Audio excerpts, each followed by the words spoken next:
ชมนะเจ้ารับฟังเดี๋ยวรอน้องๆนะเจ้าลงทะเบียนเรียบร้อยแล้วนะเจ้าแล้วก็พี่ๆจัดกิจกรรมเรียบร้อยแล้วนะเจ้าเราจะเริ่มเข้าสู่การประกวดนะเจ้าเนาะ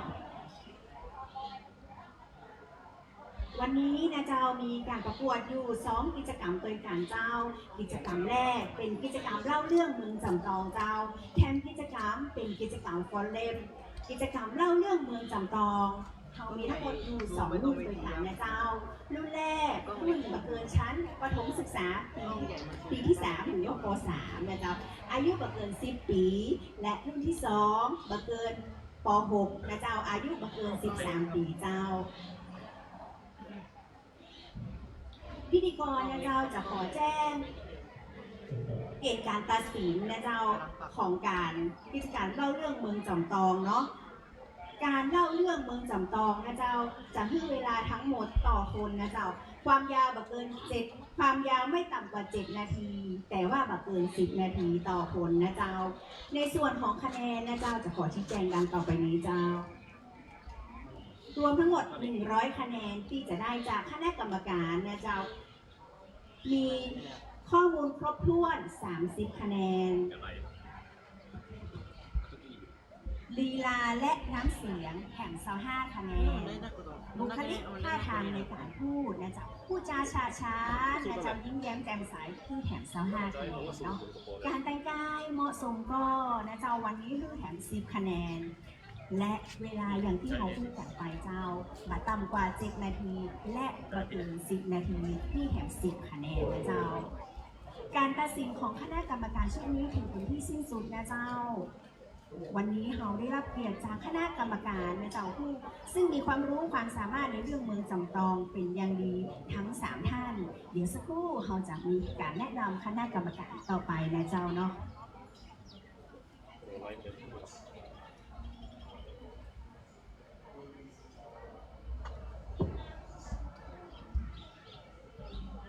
วันนี้เป็นวันที่3ของการจัดกิจกรรมส่งน้ำพระบรมธาตุเจ้าจำปองหรือว่างานเดือน9ซึ่งจัดไปแล้ว2 วันที่ผ่านมาเจ้ายังสร้างความสนุกสนานรื่นเริงให้กับพ่อแม่พี่น้องเจ้าตำบลตำตองนะเจ้าบริเวณใกล้เคียงที่เข้ามาร่วมงานทุกท่านนะเจ้าอีกทั้งยังสอดแทรกนะเจ้า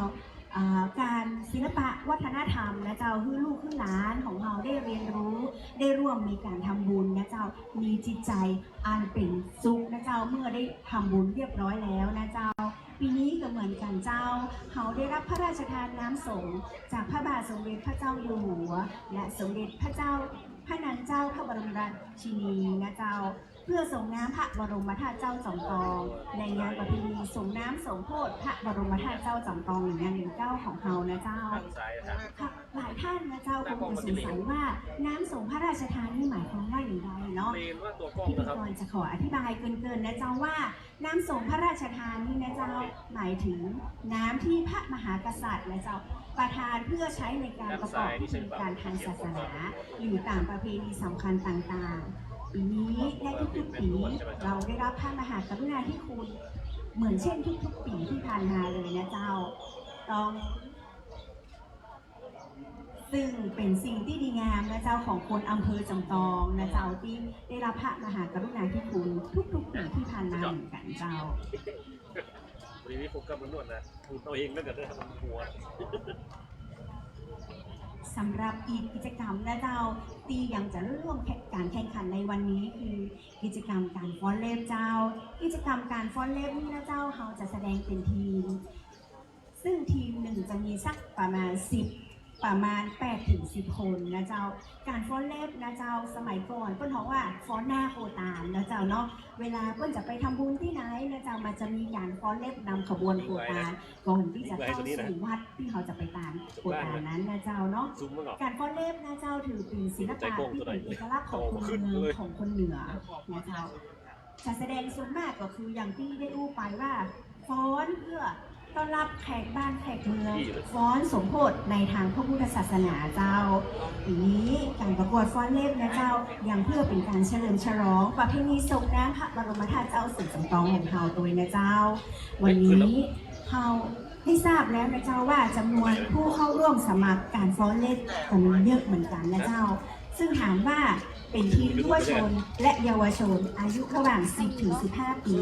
ทีมละประมาณ8 ถึง 10 คนนะเจ้าคุณสมบัติของน้องๆที่จะมาฟ้อนเฮาวันนี้นะเจ้าจะต้องเป็นลูกเป็นหลานนะเจ้าอยู่เรียนศึกษาอยู่ในพื้นที่อำเภอจำตองและก็มีภูมิลำเนาในอำเภอจำตองมีกติกาในการประกวดดังต่อไปนี้เจ้าการแต่งกายของผู้เข้าร่วมประกวดนะเจ้าต้องแต่งชุดพื้นเมืองใส่เสื้อแขนกระบอกคอกลมคอจีนผ้าอกตลอดใส่ผ้านุ่งผ้าสิ้นต่อลายขวางติ่มดำติ่มลวดติ่มจุกแบบมีเชิงส่วนผ้าสบายนะเจ้าที่เป็นสบายสีพื้นบอกมีลวดลายทรงผมนะเจ้าปลุกเข้ามาเรียบร้อยแบบคนเมืองนะเจ้าสามารถประดับดอกมวยผมดอกเครื่องหลวงอีกที่ได้นะเจ้าสวมมือสำหรับฟ้อนเล็บนะเจ้าเนาะมี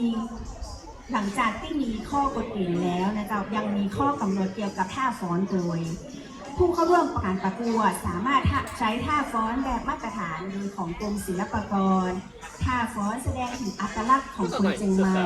ท่าฟ้อนของสำนักจ้างฟ้อนอื่นๆก็ได้นะเจ้าโดยมีการจัดเรียงแถวการฟ้อนเป็นรูปแบบวงกลมก็ได้เป็นแนวเป็นกระดานก็ได้นะเจ้าแต่ว่ายกเว้นท่าประยุกต์ที่หน่วยงานใดเป็นท่ายกเว้นการประยุกต์ที่มันมีหน่วยงานไหนกำหนดนะเจ้าว่าเป็นท่าฟ้อนเล็บเนาะสำหรับดนตรีการประกอบนะเจ้าซึ่งมีเป็นเพลงฟ้อนเล็บความยาว5 ถึง 10 นาทีนะเจ้าตอนนี้คุณครูก็คงเตรียมมาเรียบร้อยแล้วนะเจ้าการตัดสินของคณะกรรมการ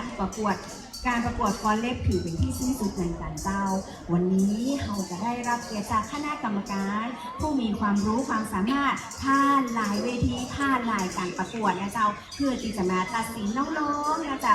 จากโรงเรียนต่างๆที่เข้าร่วมการแข่งขันในวันนี้เจ้า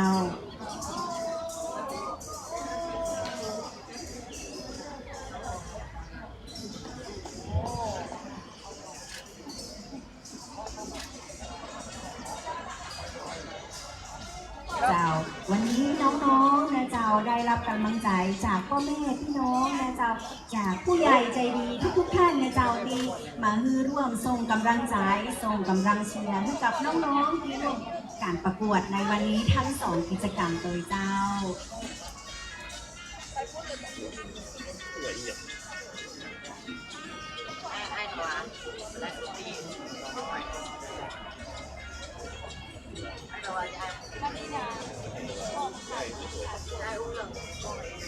สำหรับผู้ใหญ่ใจดีนะเจ้าทั้งหลายที่เข้ามาชมน้องๆนะเจ้าสามารถสนับสนุนนะเจ้ากำลังอกกำลังใจนะเจ้าคือกับน้องๆที่เข้าร่วมการประกวดวันนี้ได้เลยนะเจ้าคุณครูนะเจ้าที่ร่วมการดำเนินการคัดเลือกหรือว่าฝึกฝนนะเจ้าต้นก็อยู่ตรงนี้แล้วนะเจ้าท่านนายนะเจ้าท่านสจนะเจ้า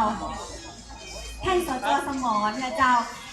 ถ้าต้องการที่จะสนับสนุนนะเจ้ามือน้องๆได้สร้างความเป็นล้านนาของเฮาเพื่อสืบไปนะเจ้าทุกท่านยินดีโดยนะเจ้ายินดีที่จะมีทุนสนับสนุนให้น้องๆเข้าร่วมการประกวดวันนี้นะเจ้ากี่อะไรอ่ะโอ้โหที่โตได้ไง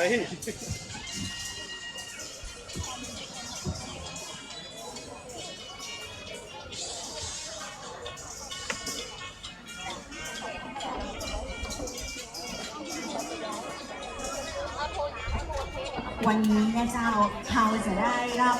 รางวัลและกับถ้วยรางวัล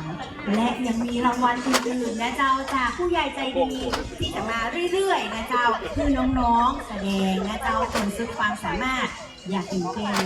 ถามว่าตื่นเต้นไหมตื่นเต้นแน่นอนแต่ว่าจะต้องทำให้มันสุดยอดนะเจ้าสุดฝีมือที่เราได้ฝึกฝนได้ร่ำเรียนมากับคุณครูในวันนี้เนาะ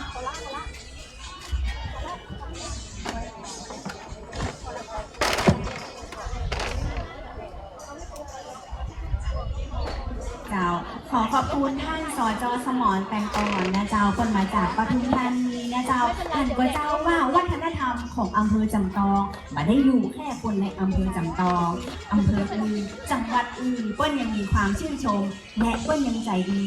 มอบเงินสนับสนุนนะเจ้าคือน้องๆโดยนะเจ้าถามว่าจะมีอยู่ก็มีแน่นอนเจ้าเพราะว่าผู้ใหญ่ใจดีทั้งหลายๆท่านนะเจ้าที่จะมาชมน้องๆวันนี้นี่เยอะอยู่นะเจ้าแต่ต้องรอดูต่อไปนะเจ้า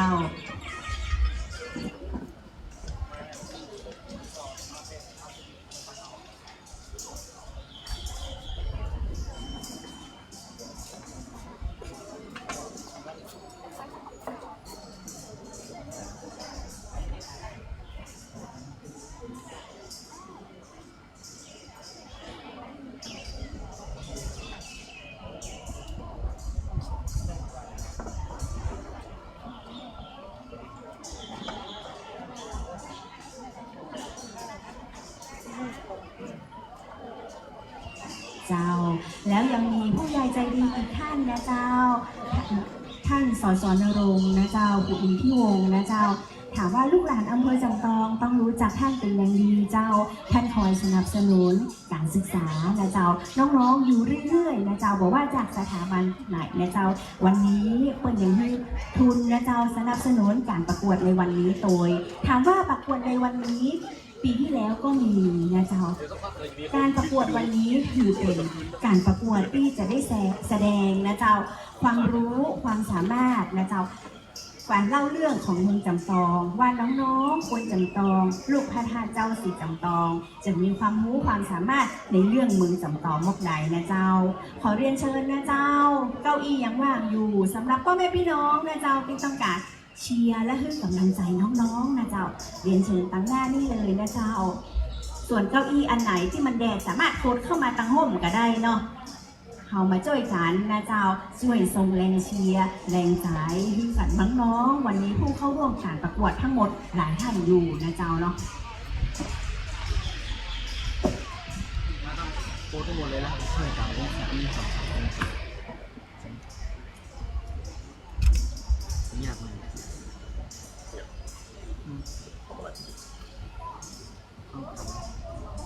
เจ้าตอนนี้ก็ถึงเวลาแล้วนะเจ้าน้องๆตื่นเต้นกับเจ้า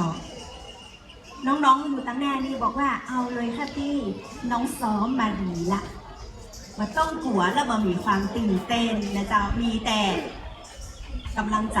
จากคุณครูนะเจ้าแล้วก็จากพ่อแม่พี่น้องจากผู้ใหญ่ใจดีหลายท่านนะเจ้าวันนี้อย่างที่พิธีกรได้แจ้งไปเราจะมีการแข่งขันกิจกรรมเล่าเรื่องเมืองจำตองซึ่งสามารถแบ่งออกเป็น2รุ่นด้วยกันรุ่นแรกรุ่นบ่เกินชั้นมัธยมศึกษาปีที่3และรุ่นบ่เกินชั้นมัธยมศึกษาปีที่6เจ้าตอนนี้ขอแนะนำคณะกรรมการที่มาเป็นคณะกรรมการของเราในกิจกรรมเล่าเรื่องเมืองจำตองนะเจ้า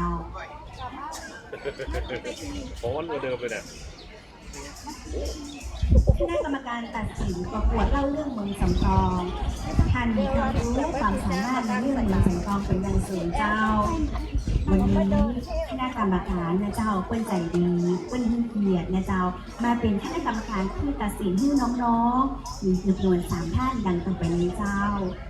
ท่านแรกนะเจ้าก็ครูกิจใจชัยอาจประธานสภาวัฒนธรรมอำเภอจำตองเจ้าขอเสียงตบมือให้กับคณะกรรมการเจ้าท่านที่2เจ้าคุ้นหูกันดูนะเจ้ารู้จักกันอยู่นะเจ้าเนาะก็ครูสมเพชรแสนใจบานเจ้าครูทรงคุณวุฒิด้านประวัติศาสตร์เมืองจำตองท่านเป็นปราชญ์ชุมชนนะเจ้าสอนตัวหนังสือเมืองและสอนประวัติศาสตร์ล้านนาไทยเจ้าและท่านที่3เจ้าท่านนี้ก็ต้องรู้จักเป็นอย่างดีเจ้าท่านก็กำนันบุญเลวบุตรเจ้าอดีตหัวหน้าเมืองฝ่ายอำเภอจำตอง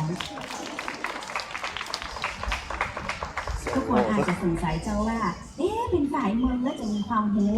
มาเป็นกรรมการเล่าเรื่องเมืองจำตองจะต้องขอแจ้งเจ้าว่าพ่อกำนันนะเจ้าเป็นอดีตหัวเมืองฝ่ายจำตองคำว่าเหมืองหมายถึงน้ำนะเจ้าคำว่าเกเหมืองคืออะไรคือผู้บริหารน้ำจัดสรรปันส่วนการน้ำด้วยความเป็นธรรมตั้งแต่อดีตจนถึงปัจจุบันทุกท่านทราบอยู่แล้วว่าน้ำเนี่ยมีประโยชน์ ในด้านของอุปโภคบริโภคแล้วยังสมัยก่อนนะเจ้ายังใช้ในการขนส่งและ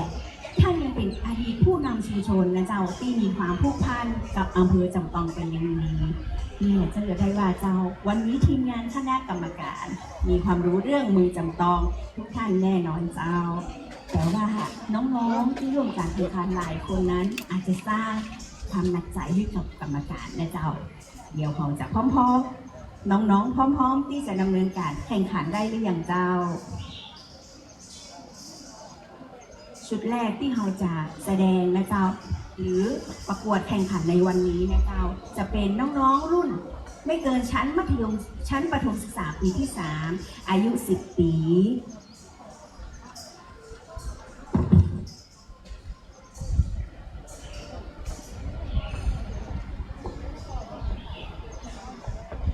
ตอนนี้น้องๆได้จับฉลากเรียบร้อยแล้วมันกว่าเจ้า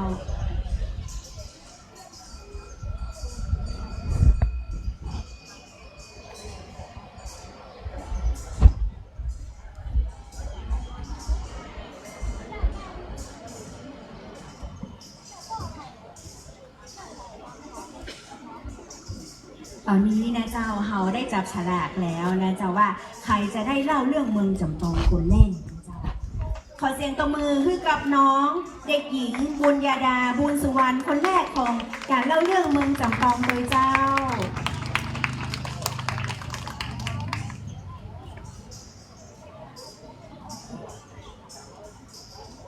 สุมาเด้อค่ะพิธีกรถ้าจะไต่ลายลูกขอโทษเด้อเขาเอารุ่นน้อยก่อนเนาะคือน้องน้อยนี่ได้อูก่อนเนาะเผื่อมันลืมมาใจหยังเจ้า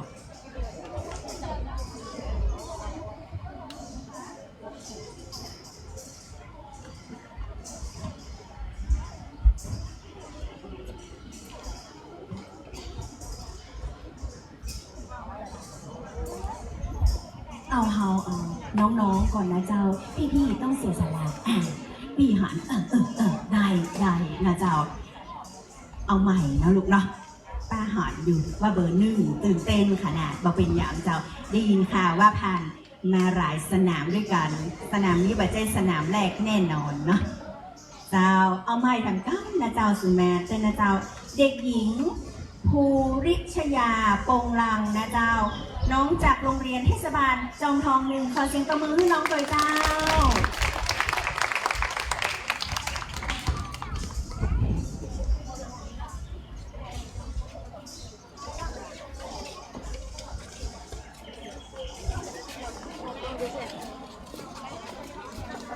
นิ้วต่างนิ้วเกษาขอน้อมวันทาองค์พระธาตุเจ้าวันนี้น้องมาเล่าขานตำนานโบราณเก่าเกลือบอกให้สูญหายรักษาไว้เจื้อถือเป็นความเชื่อของเมืองล้านนา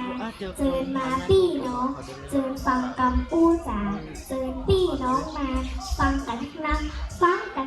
นะเจ้า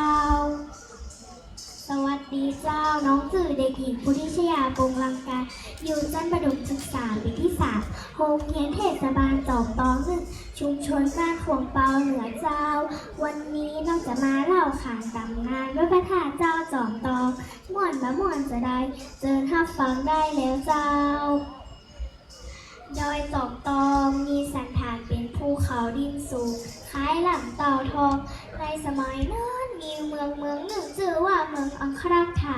เมืองอังครักษะมีผู้ครองเมืองชื่อว่าพยามครักษะพยามครักษะได้ยินข่าวจากพระกาชาวอินเดียว่าบัดนี้พระพุทธเจ้าได้บังเกิดขึ้นในโลกนี้แล้วพยามครักษะได้ยินก็เลยตั้งจิตอธิษฐานว่าขอให้พระพุทธเจ้าเสด็จมาโปรดพระองค์ทรงทราบด้วยพยานแล้วก็เลยเสด็จมาสู่เมืองอังครักษะแล้วได้ให้กรรมทำนายไว้ว่าถ้าเขานี่ผ่านแล้วขอคือท่าพระเศียรเบื้องขวาของมันมาอยู่ที่ดอยจอมตองแห่งนี้พยามครักษะได้ยินก็เลยได้สร้างสถูปไว้ที่ดอยจอมตองแห่งนี้ต่อมาในสมัยพระเจ้าอโศกมหาราชกษัตริย์อินเดียได้เสด็จมาดอยจอมตองได้ขุดถ้ำพื้นดอยจอมตองทรงอัญเชิญพระบรมธาตุที่อยู่บนยอดดอยจอมตองลงมาบังดีสถานที่ใหม่แล้วสั่งให้เอาก้อนหินปิดปากถ้ำไว้ ทรงอธิษฐานว่าต่อไปวันตั้งหน้าถ้าพระเจ้าแผ่นดินและศรัทธาประชาชนมีความเลื่อมใสในพระพุทธศาสนาก็ขอให้พระบรมธาตุเจ้าเสด็จออกมาปรากฏแก่ฝูงชนเพื่อให้ได้กราบไหว้สักการะบูชา ต่อมามีสองผัวเมียชื่อว่าป้าซอยกับแม่เมงป้าซอยกับแม่เมงจ้อยกันสร้างวัดขึ้นมา แล้วก็ได้ตั้งชื่อวัดว่าวัดศรีจอมโตสร้างวัดยังมาตานแล้วสองคนผัวเมียก็ถึงแก่เก่าปี2009มีป้าจายสองคนชื่อว่านายสิบถั่วกับนายสิบเงินนายสิบถั่วกับนายสิบเงินจ้อยกันสร้างวัดจนแล้วเสร็จ แล้วได้อัญเชิญพระสารีปุตตเถระไปเป็นเจ้าอาวาสวัดแห่งนี้เจ้า นับได้แล้วก็5แล้วก็ปีแล้วนะเจ้าพี่น้อง ของบะกินมันก็จะเน่า ของบะเล่ามันก็จะลืมพี่น้องได้อู้มาผิดพลาดประการใดน้องเจ้าขาตัวน้อยคนนี้ก็ขอสุมาอภัยเจนะเจ้า ขอบคุณนักๆขอบคุณหลายๆขอบคุณมาได้มาไม่ยางขอบคุณเจ้า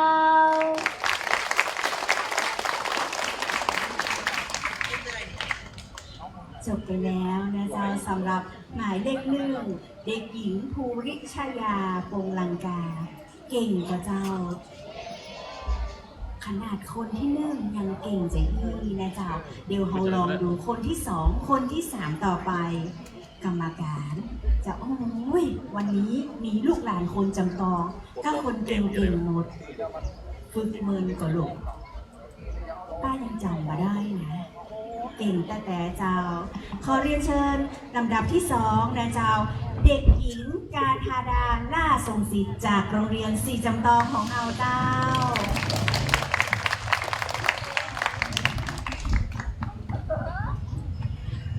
ยกมือ10 นิ้วนิ้วเกษายกมือวันทายอสากราบไหว้ขอเล่าใครขาดตำนานสืบไว้ว่าวันพระธาตุเดิมมาที่อยู่จอมเตานี้สู่ขี่แด้หนากับเนินเกิดมา น้องยี่หว่าจะเล่าให้ฟังเนื้อเจ้ากับนมัสการพ่อคุณเจ้าทุกลูกเรียนผู้ใหญ่ใจดีทุกท่าน Lady and gentlemen Welcome to the wonderful story of จอมทอง大家好我叫甘塔拉拉松喜中文名字叫李兰我今年8岁我是สีจอมทอง学校的小朋友สวัสดีเจ้าน้องชื่อเด็กหญิงกันทาราราชงศิษย์เป็นนักเรียนชั้นประถมศึกษาปีที่ 3 ห้องเรียน MEP 1ของแคสีจอมตองน้องรู้สึกภาคภูมิใจที่สุดที่มีโอกาสมาเล่าเรื่องเมืองจอมตองทุกผู้ท่านได้รับฟังกันนะเจ้าอินทนนท์สูงเด่นลมเย็นองค์พระธาตุน้ำตกสวยสะอาดเชิดชูศาสตร์แห่ไม้กำโพเป็นคำขวัญของอำเภอจอมตองเจ้าจอมตองเป็นอำเภอขนาดใหญ่ตั้งอยู่ทางตอนใต้ของจังหวัดเชียงใหม่มีวัดที่สำคัญคู่เมืองจอมตองคือวัดพระธาตุสีจอมตองวรวิหารเนื่องจากเป็นวัดที่หลวงปู่ทองศิริมัคคโลอดีตเจ้าอาวาสวัดพระธาตุสีจอมตองซึ่งท่านเป็นพระอาจารย์สายวิปัสสนากรรมฐานที่มีชื่อเสียงเป็นที่เคารพอย่างสูงจากชาวพุทธทั้งในประเทศไทยและต่างประเทศยังเป็นวัดคู่ปีเกิดของคนเกิดปีหนูคู่ปีจึงมีผู้คนมาเคารพกราบไหว้พระธาตุสีจอมตองกัน นอกจากนั้นจอมตองยังมีแหล่งท่องเที่ยวที่มีชื่อเสียงคือดอยอินทนนท์ซึ่งเป็นยอดเขาที่สูงที่สุดในประเทศไทยเดิมมีชื่อว่าดอยหลวงหรือดอยหลวงอ่างกาวัดพระธาตุสีจอมตองวรวิหารมีประเพณีส่งน้ำพระธาตุเดือนเก้าเป็งเป็นประเพณีที่สำคัญที่จะจัดขึ้นทุกปีซึ่งตรงกับวันขึ้น15 ค่ำเดือน 9สามารถอัญเชิญพระธาตุออกมาให้ประชาชนได้สักการะอย่างใกล้ชิดจึงทำให้เกิดประเพณีสมโภชพระบรมสารีริกธาตุและซึ่งในปี 2568 นี้ประเพณีส่งน้ำพระบรมเจ้าจอมตองได้จัดขึ้นระหว่างวันที่ 6 ถึงวันที่ 10 มิถุนายน 2568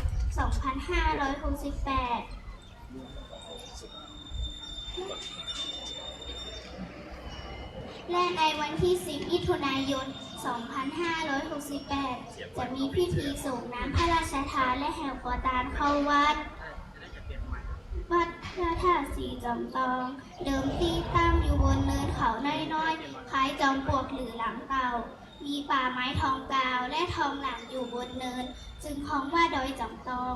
ตามตำนานกล่าวว่าพระพุทธเจ้าทรงมีพระพุทธพยากรณ์ไว้กับพญาอังคาราธาผู้ปกครองอังคาราธาซึ่งตั้งอยู่ใกล้บริเวณดอยจอมตองว่าสถานที่แห่งนี้ต่อไปภายหน้าจะเป็นที่อัญเชิญประดิษฐานพระทักษิณโมลีธาตุของพระองค์และต่อมาพระเจ้า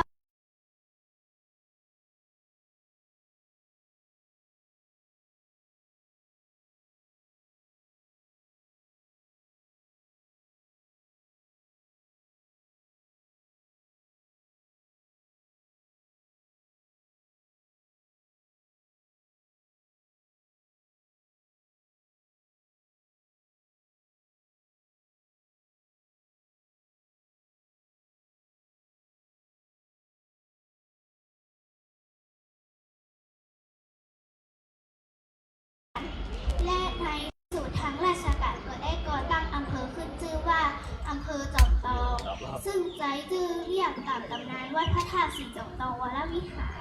เล่าเรื่องเมืองจอมตองซึ่งน้องยี่หว่าได้เอามาเล่าในวันนี้หวังว่าจะเป็นประโยชน์ให้แก่ทุกท่านขอขอบพระคุณเทศบาลตำบลจอมตองซึ่งนำโดยท่านนายกจากคำหวัดแดงนายกเทศมนตรีตำบลจอมตองที่จัดกิจกรรมดีๆและเปิดโอกาสให้ละออนจอมตองได้แสดงความสามารถสวัสดีเจ้า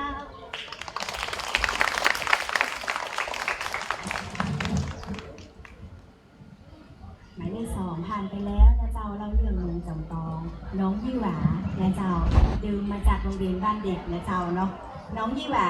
เก่งนะเจ้าจากโรงเรียนสีจำทองวันนี้เป็นตัวแทนของโรงเรียนสีจำทองทุกๆโรงเรียนส่งแต่เด็กๆที่มีความรู้ความสามารถพัฒนาสมวัยตามที่คุณครูเพิ่นต้องการเลยนะเจ้าเนาะลำดับที่3นะเจ้าขอเรียนเชิญน้องเด็กหญิงกัญญาภักดิ์กันตุนเจ้าน้องจากโรงเรียนนัชวิทย์นะเจ้า ยกมือสิบนิ้วไก่คิ้วเกษาขอกราบบังคาองค์พระหัตถ์เจ้าไหว้สาบารีองค์พระบรมธาตุเจ้าสีจอมตองน้อมบูชาครูบาอาจารย์แห่งเมืองจอมตองของเราสวัสดีเจ้าน้องชื่อเด็กหญิงกัญญาภักดิ์กันตุ่นชื่อเล่นชื่อน้องจันเจ้าเป็นนักเรียนชั้นประถมศึกษาปีที่3โรงเรียนราชวิทย์อำเภอจอมตองจังหวัดเชียงใหม่น้องเป็นตัวแทนของโรงเรียนมาประกวดเล่าเรื่องเมืองจอมตองซึ่งมีวัดพระธาตุเจ้าสีจอมตองอันเป็นสถานที่สำคัญและเป็นที่ยึดเหนี่ยวจิตใจของคนจอมตอง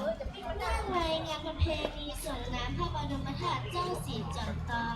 งานเดือน9 เพ็ญประจำปี 2568 วันนี้เรารู้สึกดีใจและภาคภูมิใจที่ได้มาเล่าเรื่องเมืองจอมตองในฐานะลูกหลานวัดพระธาตุเจ้าสีจอมตองผลนินเจ้าวัดพระธาตุเจ้าสีจอมตองวรวิหารเดิมชื่อว่าวัดพระธาตุเจ้าสีจอมตองตั้งอยู่ที่อำเภอจอมตองจังหวัดเชียงใหม่บริเวณที่ตั้งเป็นเนินสูงเพราะว่าดอยจอมตองสันนิษฐานว่าเป็นวัดที่สร้างขึ้นหลังพุทธศิลปวัดดีซาวดอยจอมตองดอยจอมตองมีลักษณะเป็นเนินเขามีสันฐานเหมือนลำเต่าทองคำมีตำนานเล่าว่าในสมัยพุทธกาลมีเมืองอยู่เมืองหนึ่งชื่อว่าเมืองอังคาราธะผู้ครองเมืองชื่อว่าพญาอังคาราธะเป็นผู้มีบุญบารมีและเป็นผู้ที่สนใจในศีลในธรรมอยู่มาวันหนึ่งพญาอังคาราธะได้รู้ข่าวจากพ่อค้าที่มาจากอินเดียว่าบัดนี้พระพุทธเจ้าได้ทรงกำเนิดแล้วในโลกนี้เวลานี้ประทับอยู่ที่อินเดียพระองค์เกิดความยินดีและเลื่อมใสถ้าอยากประสบเจอพระพุทธเจ้าเป็นกำลังจึงประนมมือขึ้นอธิษฐานรักษาศีล 5ขอให้พระพุทธเจ้าเสด็จมาโปรดเมื่อพระพุทธเจ้าทรงทราบด้วยญาณในแต่แรกก็ได้รับสั่งให้พระโมคคัลลานะบวชเป็นแดนพระองค์เมื่อพระโมคคัลลานะไปถึงก็ได้กล่าวคำทำนายให้บริวารว่าต่อไปเมื จะอุดมสมบูรณ์และจะเจริญรุ่งเรืองทางศาสนาสืบไปเจ้า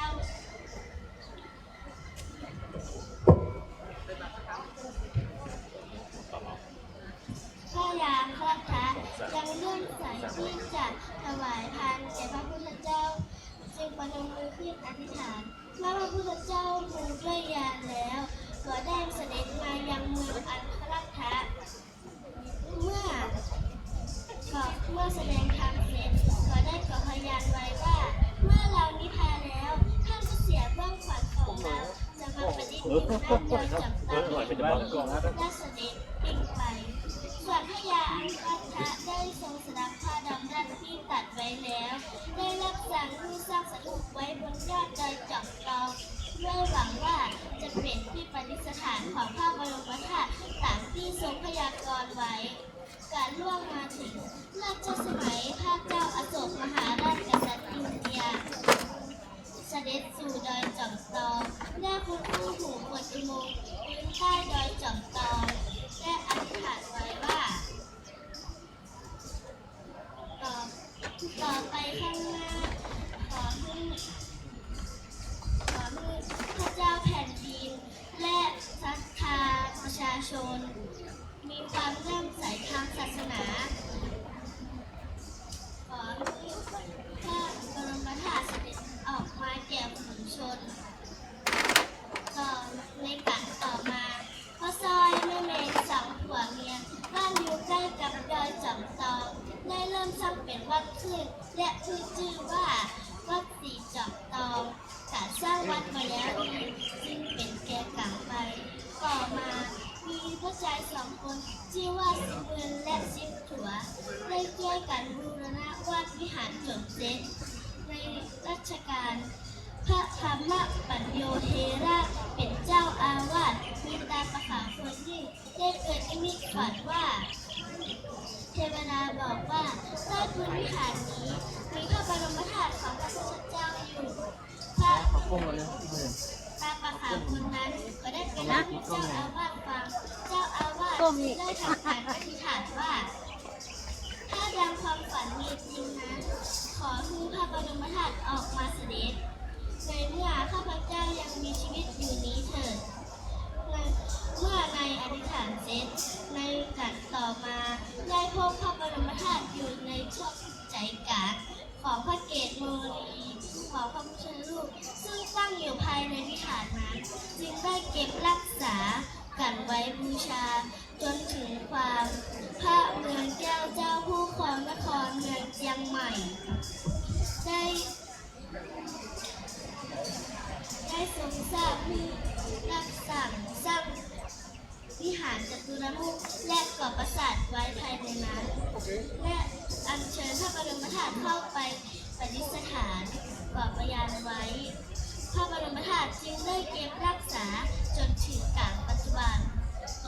จะเห็นได้ว่าวัดพระธาตุเจ้าศรีจอมทองมีบทบาทสำคัญต่อการสร้างเมืองจอมทองโดยเป็นสถานที่สำคัญที่ชาวบ้านเคารพและศรัทธามาตั้งแต่สมัยโบราณวันนี้เรารู้สึกดีใจและภาคภูมิใจที่ได้มาเล่าเรื่องเมืองจอมทองอันมีวัดพระธาตุเจ้าศรีจอมทองเป็นศูนย์รวมจิตใจเป็นแหล่งวัฒนธรรมของงานประเพณีดีงามเพราะว่าจะเป็นงานเดือนเก้าเป็นงานในกำโพงจอมทองที่คนตั้งใจเพราะว่าจะเป็นคนจอมทองและคนตั้งนอกต่างเรื่องใส่ศรัทธาพากันมาร่วมกับไหว้บูชาและ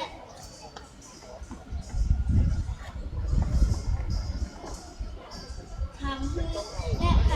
วัดดอยจอมเมืองจอมทองแห่งนี้ขึ้นชื่อในเรื่องมรดกทางวัฒนธรรม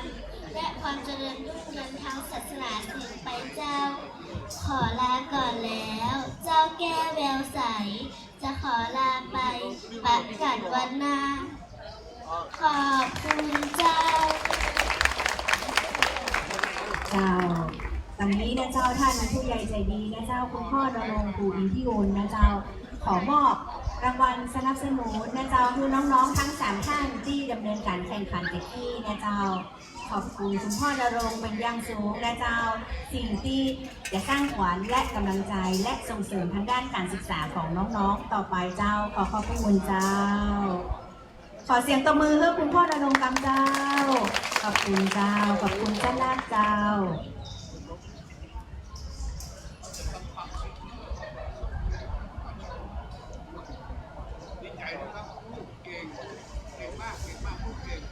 เจ้า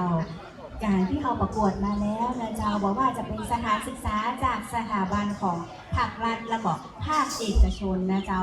ล้วนส่งเสริมสนับสนุนคือน้องๆเติบโตตามวัยสมวัยเหมาะสมกับพัฒนาการทั้ง4ด้านเลยนะเจ้าบอกว่าจะเป็นด้านร่างกายด้านอารมณ์ด้านสังคมและก็ด้านสติปัญญาสมวัยสมกับเป็นลูกน้องเป็นลูกของวัดพระธาตุเจ้าศรีจอมทองทุกๆคนเลยนะเจ้ารอบต่อไป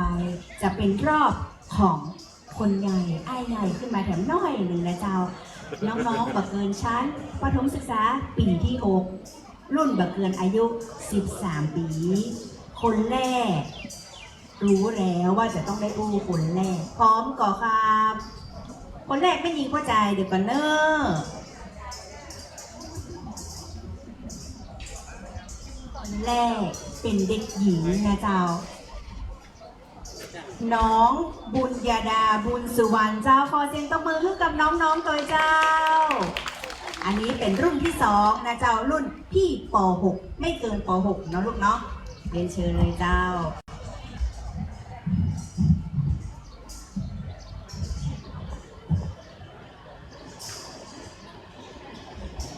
กราบนมัสการพระคุณเจ้าคุณเรียนก็ครูจิตใจชัยอาจประธานคณะกรรมการท่านคณะกรรมการผู้มีเกียรติผู้ใหญ่ใจดีทุกท่านหนูเด็กหญิงบุญญาดาบุญสุวรรณนักเรียนชั้นประถมศึกษาปีที่6โรงเรียนศรีจอมทองเจ้าวันนี้หนูจะมาเล่าเรื่องเมืองจอมทองเพื่อทุกท่านได้มาฟังกันนะเจ้าอำเภอจอมทองเป็นอำเภอขนาดใหญ่ตั้งอยู่ตามตอนใต้ของจังหวัดเชียงใหม่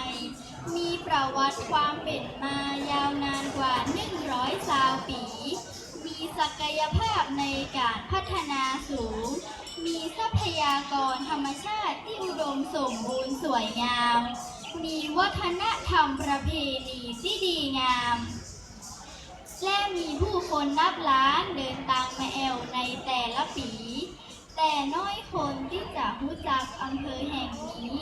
โดยเฉพาะการเดินทางมาแอวดอยอินทนนท์อำเภอจอมทองมีภูมิศาสตร์ที่เอื้ออำนวยต่อการรองรับความเจริญจากจังหวัดเชียงใหม่ของกลุ่มอำเภอต่างตอนใต้และปัจจุบันอำเภอจอมทองมีฐานะเป็นเมืองศูนย์กลางความเจริญทุกด้านของกลุ่มอำเภอต่างตอนใต้ของจังหวัดเชียงใหม่ต่างตอนใต้ของจังหวัดลำพูนและต่างตอนใต้ของจังหวัดแม่ฮ่องสอนแห่งด้วยอำเภอจอมทองมีประวัติความเป็นมาสืบเนื่องเกี่ยวกับตำนานวัดพระธาตุศรีจอมทองวรวิหารโดยในปีพ.ศ. 2443 ได้มีการจัดระเบียบการปกครองขึ้นใหม่ เนื่องจากการถึงแก่พิลาลัยของพระเจ้าอินทวิเชียรนนท์ในกลุ่มหัวเมืองย่อยต่างตอนใต้ของนครเชียงใหม่ ได้มีการจัดตั้งที่ว่าการอำเภอเพื่อเป็นศูนย์กลางการปกครองขึ้นณบริเวณบ้านตาศาลาหิมแม่น้ำปิงต่างด้านทิศตะวันออกและวัดพระธาตุศรีจอมทองวรวิหารก็มีประเพณีส่งน้ำพระธาตุเจ้าเดือน9เป็นประเพณีที่จัดขึ้นทุกปีเพื่อให้ประชาชนได้มาสักการะอย่างใกล้ชิดจึงทำให้เกิดเป็นงานสมโภชพระบรมสารีริกธาตุจัดขึ้นปีละ2 เทื่อเรื่องที่น้องได้นำมาเล่าในวันนี้ได้ศึกษาประวัติมาจากแหล่งข้อมูลต่างๆซึ่งหวังว่าจะเป็นประโยชน์เพื่อให้ละอ่อนรุ่นหลัง ได้มีความรู้เกี่ยวกับประวัติเมืองจอมตอง ขอขอบคุณเทศบาลตำบลจอมตอง ซึ่งนำโดยท่านนายกจักรคำหวันแดง นายกเทศมนตรีตำบลจอมตอง ที่จัดกิจกรรมดีๆ เพื่อให้ละอ่อนอำเภอจอมตอง ได้แสดงความสามารถ และขอขอบคุณท่านคณะกรรมการผู้ท่านพระครูผู้ท่านเจ้า สวัสดีเจ้า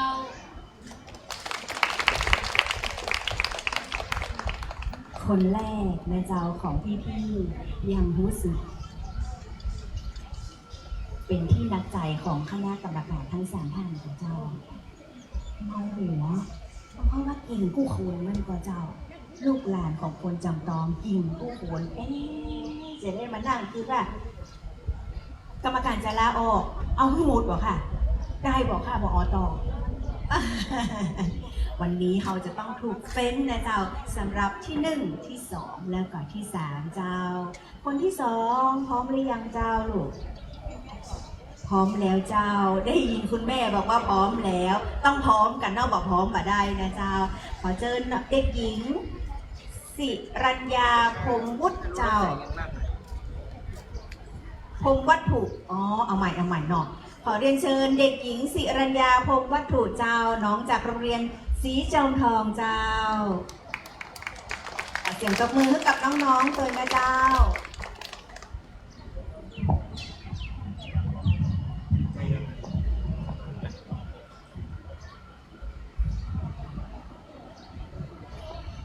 大家好，我叫西兰牙彭瓦土，我今年上6的年级，我在石庄从学校上学。今天我陪在一起像一个关于相通的故事。กราบนมัสการพระคุณเจ้ากุรูเรียนป่อครูกิจใจชัยอาจประธานคณะกรรมการท่านคณะกรรมการผู้มีเกียรติผู้ใหญ่ใจดีกู้ท่านต้อยนะเจ้า สวัสดีเจ้า หนูเด็กหญิงศิรัญญาพงษ์วัฒน์นักเรียนชั้นประถมศึกษาปีที่6โรงเรียนศรีจอมตองเจ้า วันนี้หนูจะมาเล่าเรื่องเมืองจอมตองให้กู้ท่านได้รับฟังกันนะเจ้า อินทนนท์สูงเด่นห่มเย็นองค์พระธาตุน้ำตกสวยสะอาดเจิดจูศาสตร์แห่ไม้กำโพเป็นคำขวัญของอำเภอจอมตอง จอมตองเป็นอำเภอขนาดใหญ่ตั้งอยู่ทางตอนใต้ของจังหวัดเชียงใหม่ มีพื้นที่ 712.3 ตารางกิโลเมตร มีประวัติความเป็นมายาวนานกว่า120 ปี มีศักยภาพในการพัฒนาสูง มีแหล่งธรรมชาติอุดมสมบูรณ์ และมีประเพณีวัฒนธรรมที่ดีงาม เพราะสิ่งเหล่านี้จึงทำให้อำเภอจอมตองโด่งดัง มีชื่อเสียง เป็นที่รู้จักของชาวไทยและชาวต่างประเทศ จอมตองมีเขตการปกครองออกเป็น6ตำบล ได้แก่ตำบลบ้านหลวง ตำบลขวงเปา ตำบลดอยแก้ว ตำบลแม่สอย ตำบลบ้านแปะ และตำบลสะเปีย แหล่งท่องเที่ยวที่สำคัญของอำเภอจอมตองคือดอยอินทนนท์เป็นยอดเขาที่สูงที่สุดในประเทศไทย มีความสูง 2,565 เมตร เหนือระดับน้ำทะเล เดิมชื่อดอยหลวงหรือดอยหลวงอ่างกา จอมตองมีวัดที่สำคัญคู่บ้านคู่เมืองคือวัดพระธาตุศรีจอมตองวรวิหาร เป็นวัดที่สำคัญวัดหนึ่งของจังหวัดเชียงใหม่ เพราะในอดีตเคยมีพระพรหมมงคลวิหรือหลวงปู่ทองสิริมังคโลเคยดำรงตำแหน่งเจ้าอาวาสวัดพระธาตุศรีจอมตองวรวิหาร ซึ่งท่านเป็นอาจารย์สายวิปัสสนากรรมฐานที่มีชื่อเสียงเป็นที่เคารพจากพุทธศาสนิกชนทั้งชาวไทยและชาวต่างประเทศ วัดพระธาตุศรีจอมตองเป็นวัดอารามหลวงจันตรี ประเภทวรวิหารเป็นที่ประดิษฐานของพระบรมสารีริกธาตุของสมเด็จพระสัมมาสัมพุทธเจ้าตามตำนานเล่าขานกันว่าพระเจ้าอาโศกมหาราชได้อัญเชิญพระลักษิณาโมลีธาตุหรือพระเศียรเบื้องขวาของพระพุทธเจ้าได้อัญเชิญมาไว้ในโกฏเพชรรวมถึงพระบรมธาตุย่อยแห่ง7 องค์และเก็บไว้ในมณฑปปราสาทกลางพระวิหารจตุรมุขวัดพระธาตุสีจอมทองมีประเพณีสำคัญคือประเพณีส่งน้ำพระธาตุเดือน9เพ็งซึ่งจะจัดสุมาเจ้าซึ่งจะจัดตรงกับวันขึ้น15 ค่ำเดือน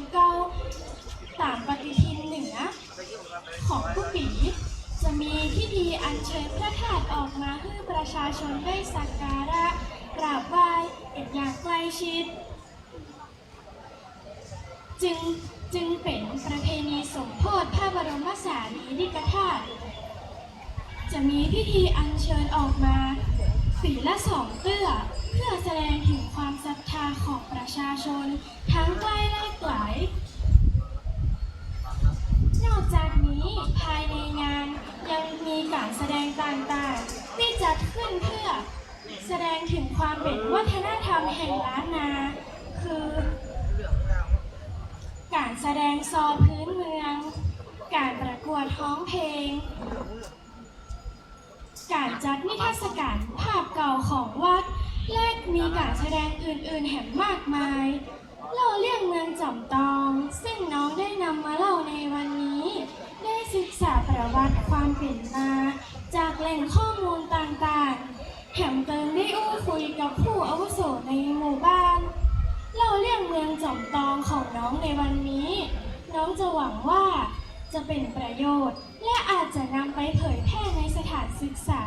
เพื่อให้เด็กรุ่นหลังได้มีความรู้เกี่ยวกับประวัติเมืองจอมทองนะเจ้าขอบพระคุณเทศบาลตำบลจอมทองซึ่งนำโดยท่านนายกจักรคำหวันแดงนายกเทศมนตรีตำบลจอมทองที่จัดกิจกรรมดีๆและเปิดโอกาสให้ละอ่อนอำเภอจอมทองได้แสดงความสามารถและขอบพระคุณป้าครูและคณะกรรมการผู้ท่านโดยเจ้าสวัสดีเจ้า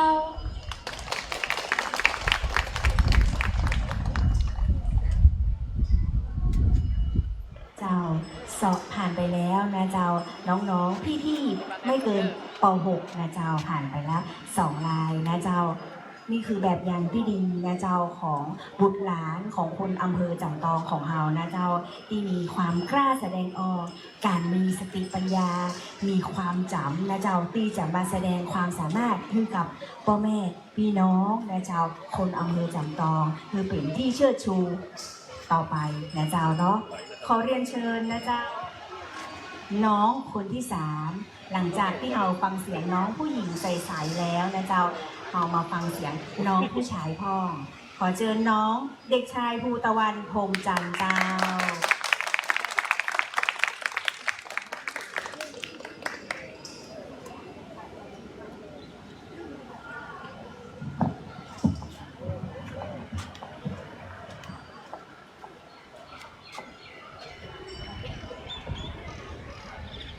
สวัสดีครับผมชื่อเด็กชายภูตะวันพรหมจันทร์เรียนอยู่ชั้นประถมศึกษาปีที่6โรงเรียนเทศบาลจอมทอง1ชุมชนบ้านควงเปาเหนือวันนี้ผมจะมาเล่าเรื่องเมืองจอมทองตำนานก็เล่าว่าดอยจอมทองนี้ตั้งอยู่ทางที่ตะวันออกแห่งเมืองกุสินารา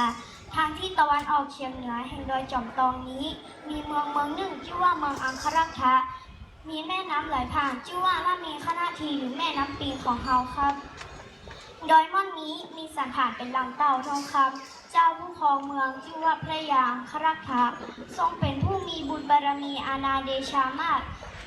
ดอยจอมทองแห่งนี้เป็นสถานที่สวยงามร่มเย็นมีหมู่ไม้ทองหลางเกิดขึ้นอยู่บนยอดดอยแห่งนี้และตามตำนานก็เล่าว่าพ พระพุทธเจ้าทุกพระองค์เสด็จมาประทับโปรดเวนยสัตว์และเป็นที่ประดิษฐานของพระทักษิณโมลีธาตุแห่งพระเจ้าทุกๆองค์ตำนานจะเป็นจะได้เจิญทับฟังได้เลยครับในสมัยพุทธกาลพญาอังครักษ์ผู้มีความเลื่อมใสในพระพุทธศาสนาเป็นอย่างมากได้ซอแสวงหาการบังเกิดขึ้นของพระพุทธเจ้าบนโลกใบนี้วันหนึ่งพระองค์ทรงทราบข่าวจากพ่อกาที่มาจากอินเดียว่าบัดนี้พระพุทธเจ้าได้บังเกิดขึ้นแล้วบนโลกใบนี้เวลานี้ประทับอยู่เมืองราชคฤห์ในประเทศอินเดียจึงตั้งใจรักษาศีลอย่างสม่ำเสมอและอธิษฐานขอให้พระพุทธเจ้าเสด็จมาโปรดพระพุทธองค์ทรงทราบด้วยพยานแล้วจึงพูดพระโมคคัลลานะซึ่งเป็นอัครสาวกเบื้องซ้ายได้เสด็จมาสู่เมืองจอมตองพระโมคคัลลานะได้ทรงแสดงธรรมและพยากรณ์เหตุการณ์ที่จะอุบัติขึ้นในการเบื้องหน้าว่าเมืองอังครักษ์จากนี้ไปถึงอนาคตอันยาวไกลจากอุดมสมบูรณ์ด้วยพืชพันธุ์ธัญญาหารฝนฟ้าต้องตกตามฤดูกาลจากจำรุ่งเรืองด้วยพระบวรพุทธศาสนา 5,000 ปีแล้วได้เสด็จกลับแล้วได้ไปบอกกับพระพุทธเจ้าความตั้งใจและศรัทธาอันแข็งแกร่งของพญาอังครักษ์ซึ่งพญาอังครักษ์มีความตั้งใจแน่วแน่ที่อยากจะพบกับพระพุทธเจ้าอีกครั้งจึงตั้งใจปฏิบัติธรรมรักษาศีลและอธิษฐานอีกครั้งคราวนี้พระพุทธเจ้าได้เสด็จมาสู่เมืองจอมตองและได้บอกและทรงตรัสพยากรณ์ไว้ว่าถ้าเขาตถาคตนิพพานแล้วขอพระท่านพระเศียรเบื้องขวาของเขาจะมาประดิษฐานหน้าดอยจอมตองแห่งนี้แล้วได้เสด็จกลับส่วนพญาอัคราทรงแสดงพระราชดำรัสตรัสพยากรณ์ไว้แล้วทรงสร้างพระสถูปไว้บนยอดดอยจอมตองเพื่อหวังว่าจะช่วยเป็นที่ประดิษฐานของพระทักษิณโมลีธาตุ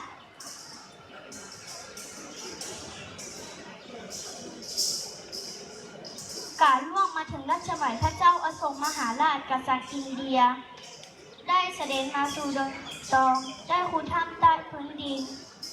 แล้วทรงรับสั่งให้สร้างพระสถูปไว้ภายในนี้ทรงอัญเชิญพระบรมธาตุที่อยู่บนยอดดอยจอมตองที่พญาอังครักษ์ทรงพยากรณ์ไว้เข้าไปประดิษฐานในส่วนที่สร้างใหม่ใต้พื้นดอยจอมตองและเอาก้อนหินปิดปากทับไว้และทรงอธิษฐานว่าต่อไปวันข้างหน้าถ้าพระเจ้าแผ่นดินและศรัทธาประชาชนมีความเลื่อมใสในพระศาสนาขอให้พระบรมธาตุออกมาปรากฏแก่ฝูงชนเพื่อผู้ได้กราบสักการะบูชาต่อมามีสองผัวเมียชื่อว่าพ่อ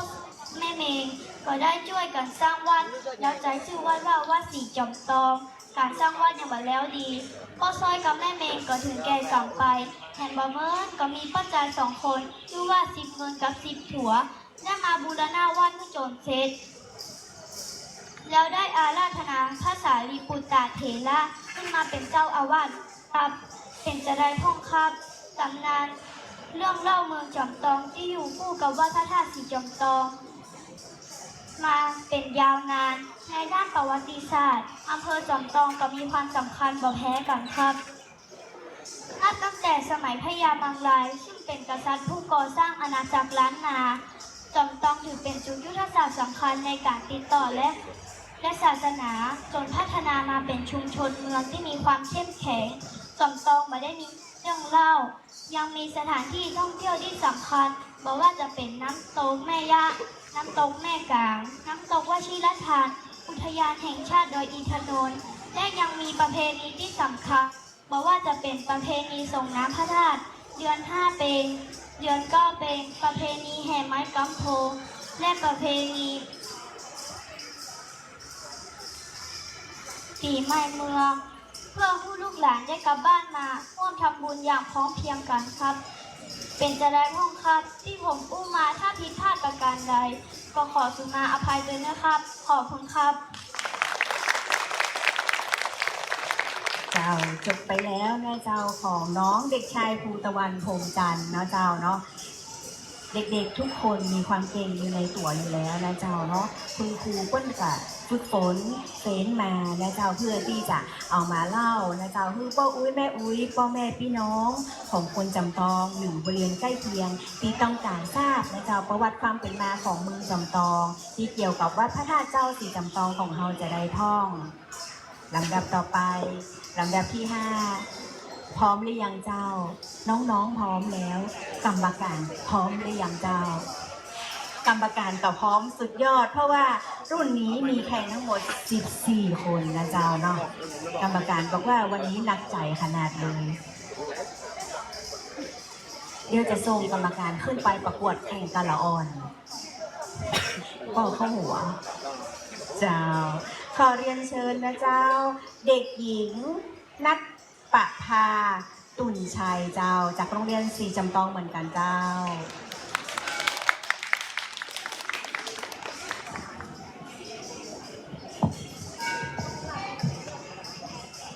ของกินลามอยู่ที่คนมากของใจห้ากอยู่ที่คนเปิงใจกับนมัสการพระเจ้าทุกรูปเรียนเป้าคือกิจใจเชิญอาจประธานคณะกรรมการท่านคณะกรรมการผู้มีเกียรติทุกท่านผู้ใหญ่ใจดีผู้คนหนู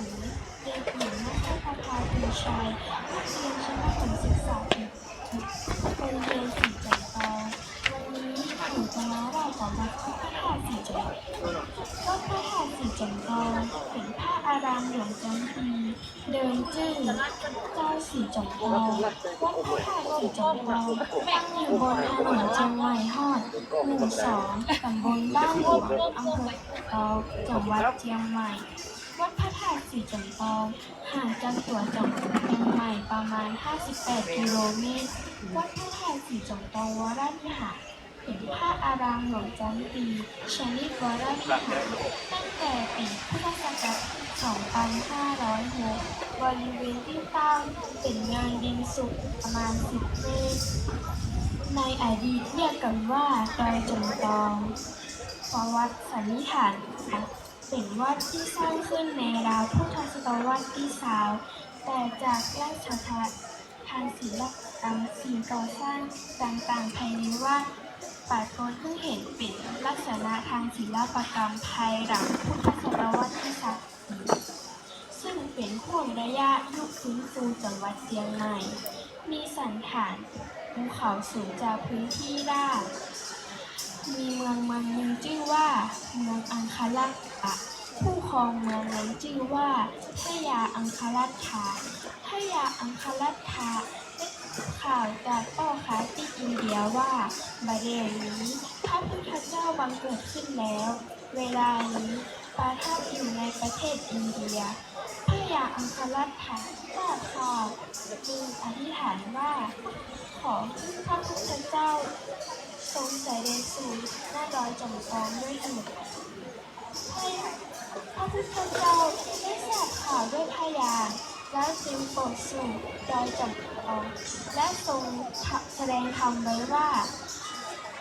อาหาตถาคตนิพพานแล้วถ้าพระเสียเบื้องขวาของ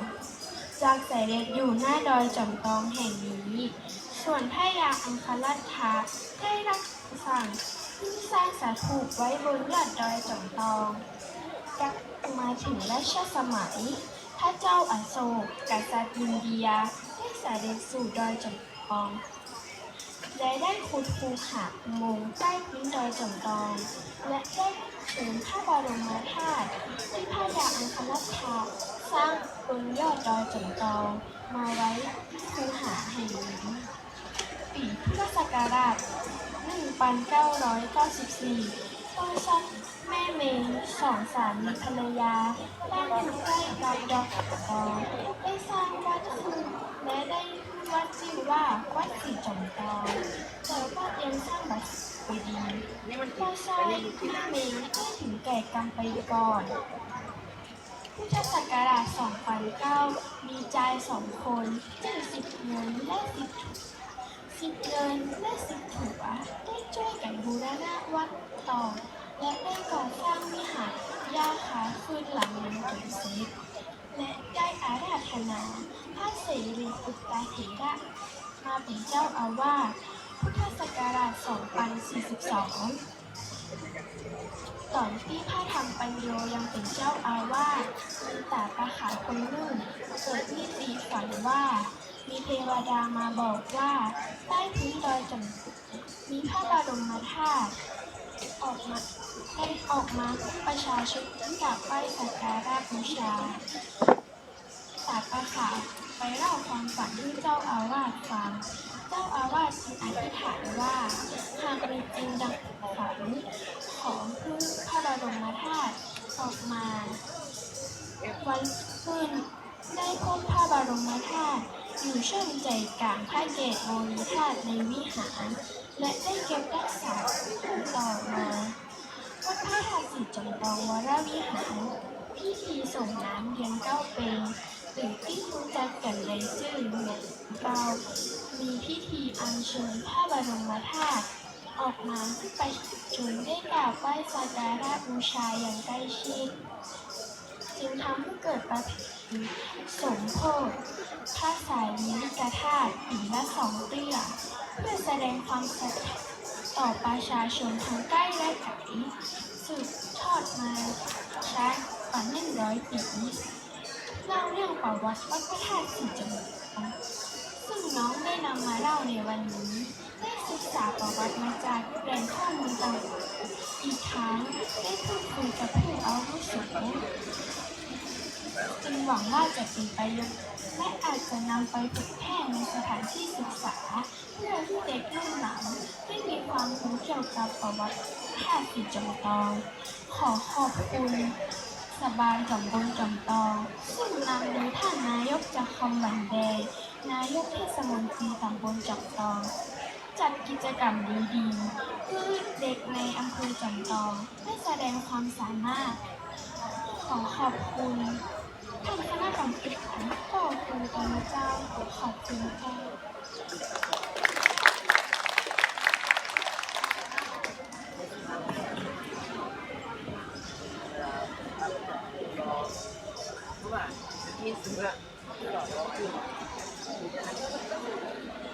เจ้า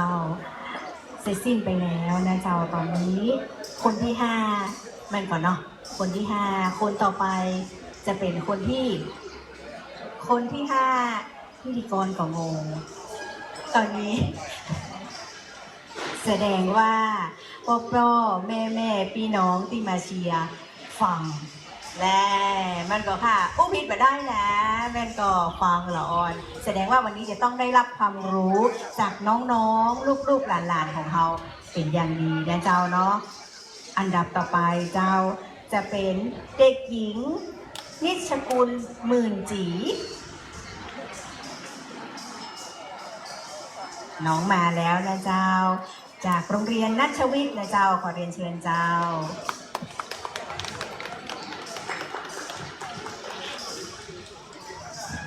ขอเสียงตบมือให้กับกำลังใจที่น้องกำเจ้า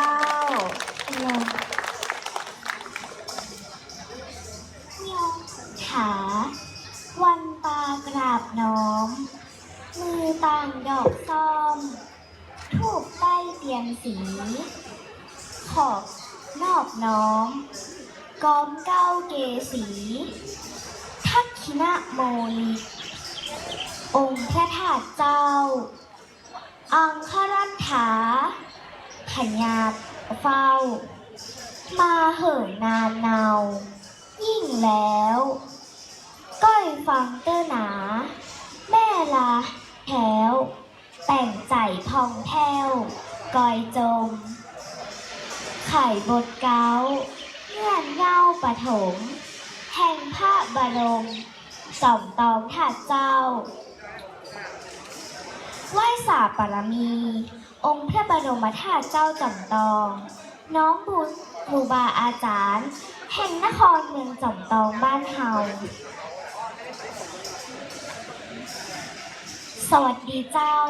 น้องจื่อเด็กหญิงนิชกุลหมื่นจีจื่อเล่นจื่อน้องมิเกลเรียนอยู่ประถมศึกษาปีที่5โรงเรียนนัชวิทย์อำเภอจำตองจังหวัดเชียงใหม่เจ้า รู้สึกดีใจและภาคภูมิใจขนาดเจ้าที่ได้เป็นตัวแทนของเมืองเฮียนมาแข่งขันเล่าเรื่องเมืองจอมตองเนื่องในงานประเพณีส่งน้ำพระบรมธาตุเจ้าจอมตองเดือนเก้าเป็นประจำปี 2568 และที่น่าภาคภูมิใจแห่งอย่างหนึ่งก็คือการที่ได้เกิดมาเป็นลูกหลานคนจอมตองเผยแพร่บอกกล่าว เรื่องราวอันมีประวัติมาเมื่อขนาดหลายร้อยกว่าปีในวันนี้เจ้า โดยจอมตองในพุทธกาลมีตีตั้งคือพระธาตุสีจอมตองวรวิหารในปัจจุบันนี้ มีลักษณะเป็นภูเขาดินสูงตัดพื้นที่ราบอื่นๆ โดยรอบสันฐานดังหลังเต่าทองคำพระวิหารตั้งอยู่บนยอดของดอยลูกนี้ ดอยจอมตองเป็นสถานที่สวยงามร่มเย็น มีหมู่ไม้ทองหลางเกิดขึ้นบนดอยแห่งนี้ ตามตำนานสถานที่แห่งนี้เคยเป็นสถานที่ที่พระพุทธเจ้าเสด็จมาประทับโปรดเวนยสัตว์และเป็นสถานที่ประดิษฐานของพระทักษิณโมลีธาตุแห่งพระพุทธเจ้าตามตำนานที่จะได้กล่าวขานดังนี้ ในสมัยพุทธกาลที่แห่งนี้มีชื่อว่าเมืองรัฐะมีเจ้าผู้ของเมืองชื่อว่าพญาอังครัตถะระหว่างที่พระองค์ของเมืองอังครัตถะอยู่นั้นสมัยที่พระพุทธเจ้าตรัสรู้พระอนุตตรสัมมาสัมโพธิญาณและประทับอยู่ณพระเวรุวันวิหารในกรุงราชประเทศอินเดียพระองค์เป็นผู้สนใจคอยสดับข่าวสารของความบังเกิดพระพุทธเจ้าพระธรรมและพระสงฆ์โดยเสมอมาวันหนึ่งพระองค์ได้ทราบข่าวจากพ่อค้าที่มาจากอินเดียว่านี้พระพุทธเจ้าได้เสด็จอุบัติขึ้นในโลกแล้วพระองค์ประทับณพระเวรุวันวิหารในกรุงราชคฤห์ก็มีใจปิติยินดีอย่างมากจึงได้อธิษฐานจิตขอพระพุทธเจ้าเสด็จมาโปรดเมื่อพระพุทธองค์ทรงทราบด้วยพระญาณแล้วจึงได้ไปสู่เมืองอังครัตถะพร้อมพระภิกษุสาวกต่างอากาศได้มารับอาหารบิณฑบาตจากพญาอังครัตถะและทรงแสดงธรรมโปรดพร้อมตั้งได้ตรัสพยากรณ์เอาไว้ว่าเมื่อเฮานิพพานแล้วธาตุพระเศียรเบื้องขวาของเฮาจะมาประดิษฐานอยู่ณดอยจอมตองแห่งนี้แล้วพระพุทธองค์ก็เสด็จกลับส่วนพญาอังครัตถะเมื่อทราบคำพยากรณ์นั้นแล้วจึงได้สร้างสถูปไว้บนยอดดอยจอมตอง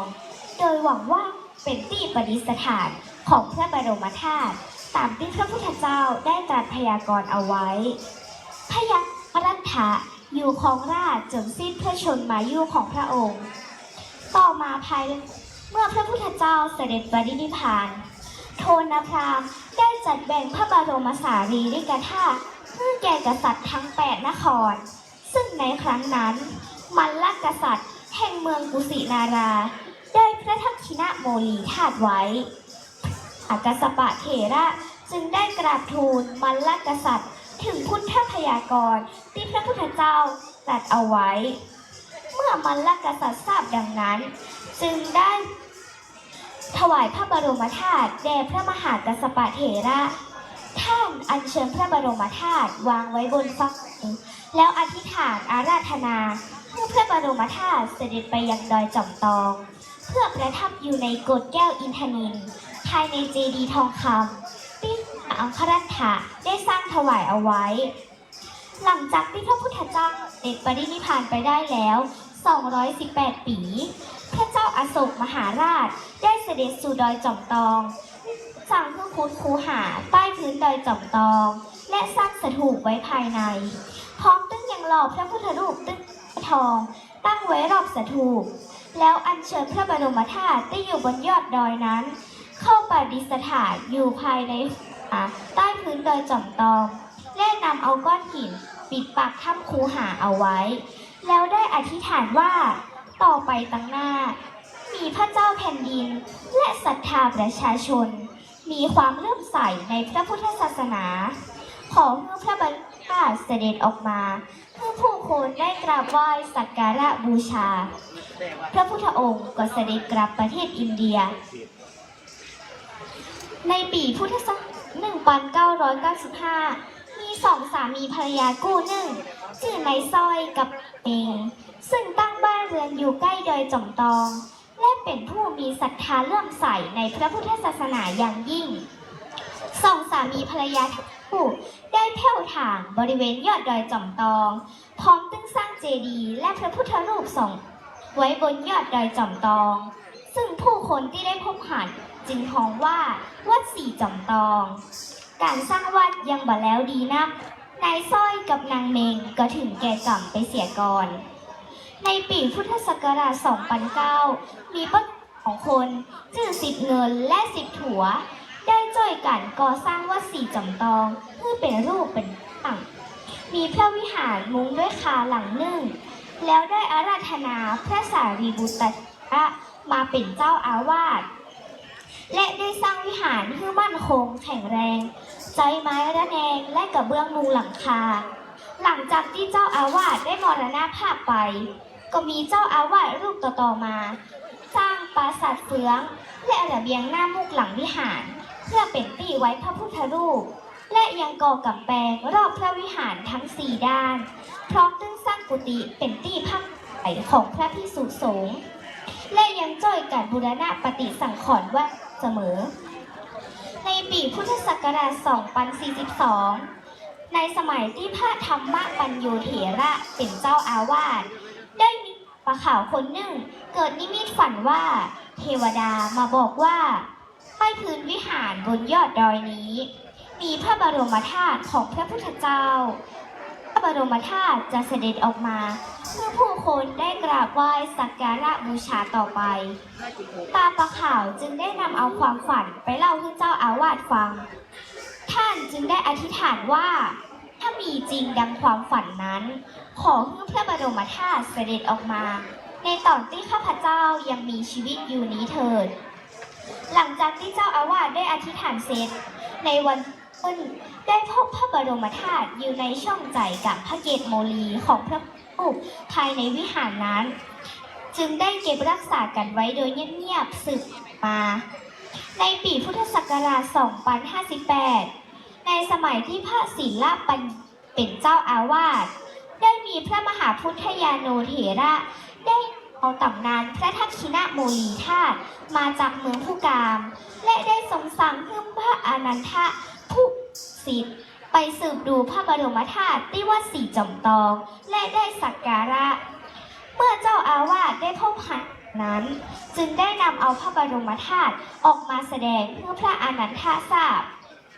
เมื่อพระอนันททราบดังนั้น จึงได้นำความไปแจ้งแก่พระมหาพุทธญาโนผู้เป็นอาจารย์ เมื่อพระมหาพุทธญาโนทราบดังนั้น จึงได้นำความไปทูลพระเมืองแก้ว ผู้ครองเมืองเจียงใหม่ให้ทรงในปีพุทธศักราช 2060 ในสมัยพระเมืองแก้วจึงได้อาราธนาพระมหาพุทธญาโนเป็นหัวหน้าไปสร้างวิหารจตุรมุขและก่อปราสาทไว้ภายในวิหารนั้น แล้วอัญเชิญพระบรมธาตุเข้าประดิษฐานไว้ภายในวิหารนั้นมาจนถึงปัจจุบันนี้ นับเวลาการสร้างวัดพระธาตุสีจอมตองตั้งแต่อดีตจนถึงปัจจุบัน วัดพระธาตุสีจอมตองมีอายุมากกว่า5 ปีมาแล้วเจ้า ดังนั้นตำนานวัดพระธาตุสีจอมตองจึงมีความเกี่ยวข้องการสร้างเมืองอำเภอจอมตอง เช่นกันเจ้าสำหรับประเพณีส่งน้ำพระบรมธาตุเจ้าจอมตอง เป็นการอัญเชิญพระบรมธาตุออกมาให้ประชาชนได้สักการะอย่างใกล้ชิด ประเพณีสมโภชพระบรมธาตุเข้าออกพรรษาปีละ2 เตื้อ ซึ่งวันที่จัดงานจะตรงกับวันขึ้น15 ค่ำเก้าเหนือ ก่อนจะเริ่มงานพิธี5 วัน จะมีการไหว้สาป้อมอนเจ้าพระยาอังคาเจ้าเมืองจอมตองเพื่อความเป็นสิริมงคลในช่วงจัดงานสมโภชหอป้อมอนจะประดิษฐานอยู่ที่ใต้ตั้งลงไปยังอาคารพระสัทธธรรม หลากหลายเหตุการณ์ของนั้นวัดพระธาตุสีจอมตอง อันมีความเกี่ยวข้องกับพระพุทธศาสนา ซึ่งเป็นศาสนาประจำชาติไทยเฮาในฐานะพุทธศาสนิกชนคนนอกจากได้ศึกษาเพียงอย่างเดียวคงบ่พอ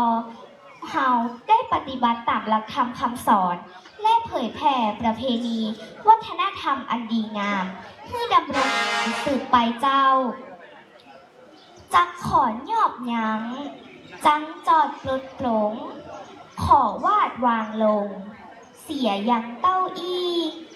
เต้านี้ดาสู่กันฟัง ก่อนแลนายเฮยขอบคุณเจ้า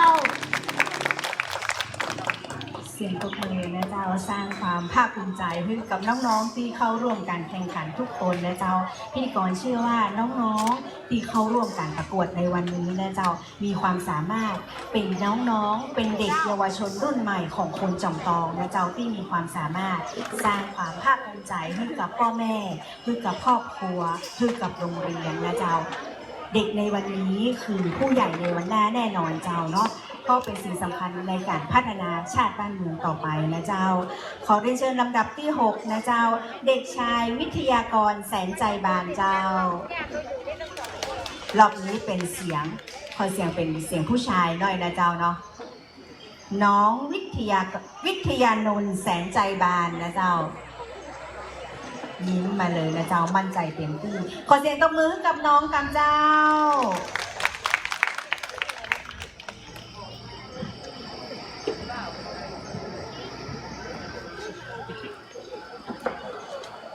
สวัสดีครับ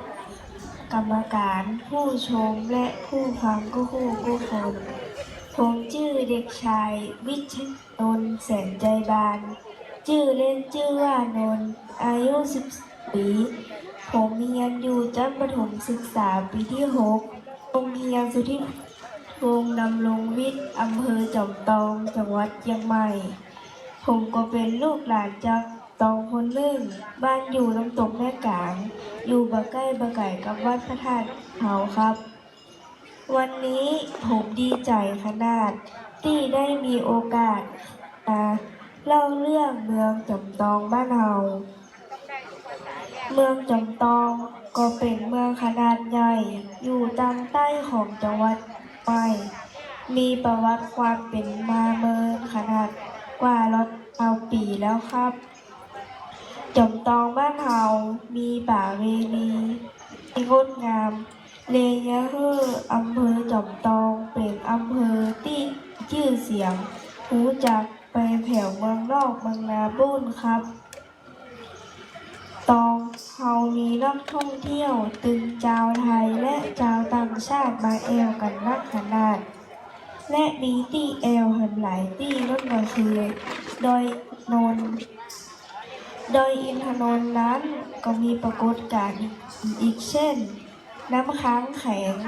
ต้นพญาเสือโคร่งกุหลาบพันปีและมีป้ายเขียนว่าสูงสุดแดนสยามโดยอินทนนท์ก็เป็นที่สูงสุดในประเทศไทย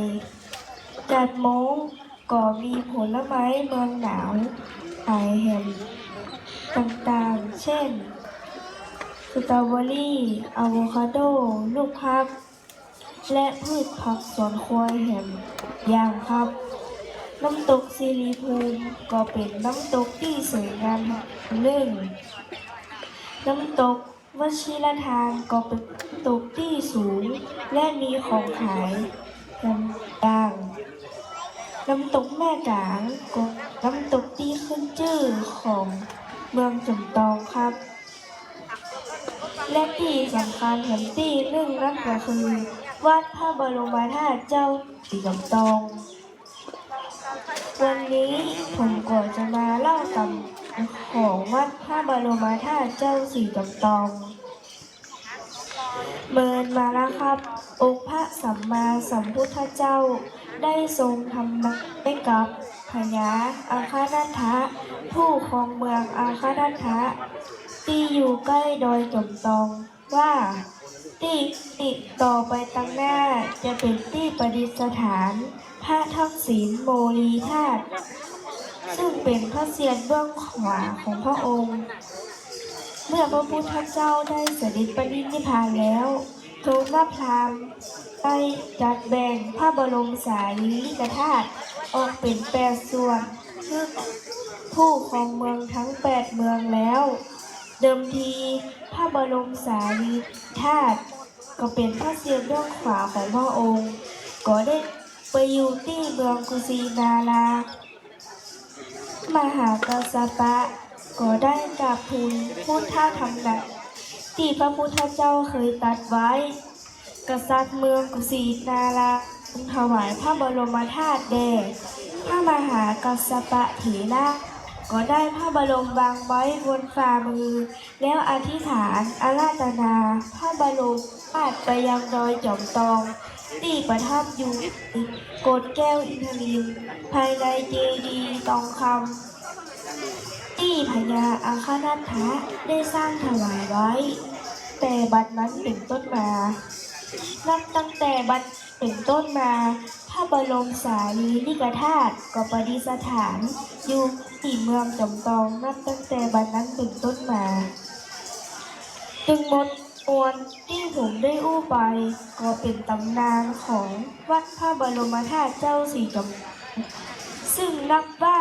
เป็นบุญวาสนาของเจ้าจอมทองที่ได้มีพระบรมสารีริกธาตุคุ้มครองเจ้าเมืองจอมทองและอำเภอใกล้เคียงกู้คู่กู้คนผมก็ลืมนะครับมีป่าเวณี2 ป่าเวณีที่สำคัญก็คือป่าเวณีแห่ไม้กำโห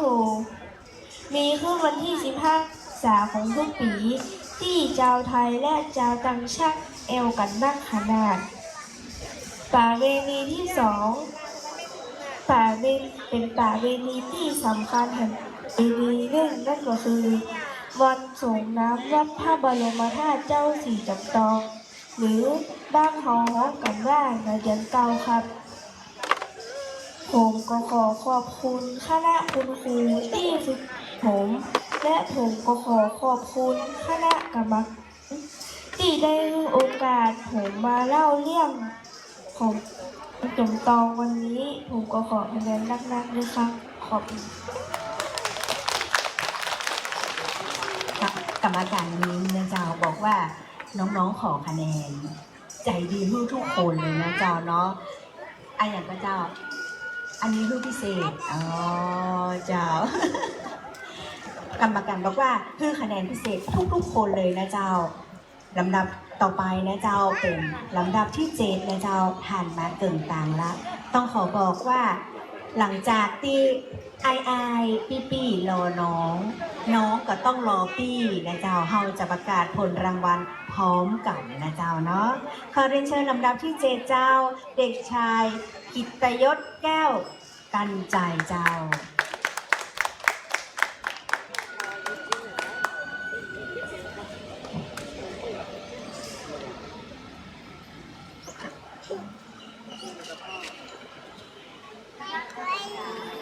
ผู้ชมและผู้ฟังทุกท่านผมชื่อเด็กชายกิตยศแก้วกันฉายเรียนอยู่ชั้นประถมศึกษาปีที่6ชื่อเล่นชื่อ12 ปีเรียนสุทธิวงศ์ดำรงวิทย์อำเภอจอมทองจังหวัดเชียงใหม่วันนี้บ้านผมก็อยู่ในเม็ดเดียนใต้อยู่บักไก่ไปจากวัดพระธาตุสีจอมทองผมก็เป็นลูกหลานคนหนึ่งของเจ้าจอมทองกันครับวันนี้ผมก็ดีใจขนาดที่ได้มีโอกาสขึ้นมาเล่าเรื่องเมืองจอมทองบ้านเฮาเมืองจอมทองบ้านเฮาอยู่ทางใต้ของจังหวัดเชียงใหม่มีประวัติความเป็นมาขนาดกว่า120 ปีแล้วครับเมืองจอมทองบ้านเฮามีประเพณีวัฒนธรรมที่งดงามเลยย่างมือเมืองจอมทองบ้านเฮาชื่อเสียงดังไปแถวเมืองนอกเมืองน้ำมูลครับเมืองจอมทองบ้านเฮาเลยมีนักท่องเที่ยวทั้งชาวไทยและชาวต่างชาติแถวนักขนาดเลยย่างมือเมืองจอมทองบ้านเฮาเป็นเมืองที่สำคัญแห่งเมืองหนึ่งจากจังหวัดเชียงใหม่เมืองจอมทองบ้านเฮาจะมีตีแอลหลายที่ขนาดดอยถนนกาดมงนักตกวชิรทานตกแม่จ๋า และปีสำคัญอีกปีหนึ่งก็คือวัดพระบรมธาตุเจ้าศรีจอมทองหรือบ้านเราเรียกกันว่าวัดพระธาตุศรีจอมทองครับดอยอินทนนท์ขึ้นชื่อว่าเป็นดอยที่สูงที่สุดในประเทศไทยดอยอินทนนท์มีปรากฏการณ์ที่คนตื่นเคยได้หาก็คือเผยขาบหรือน้ำค้างแข็ง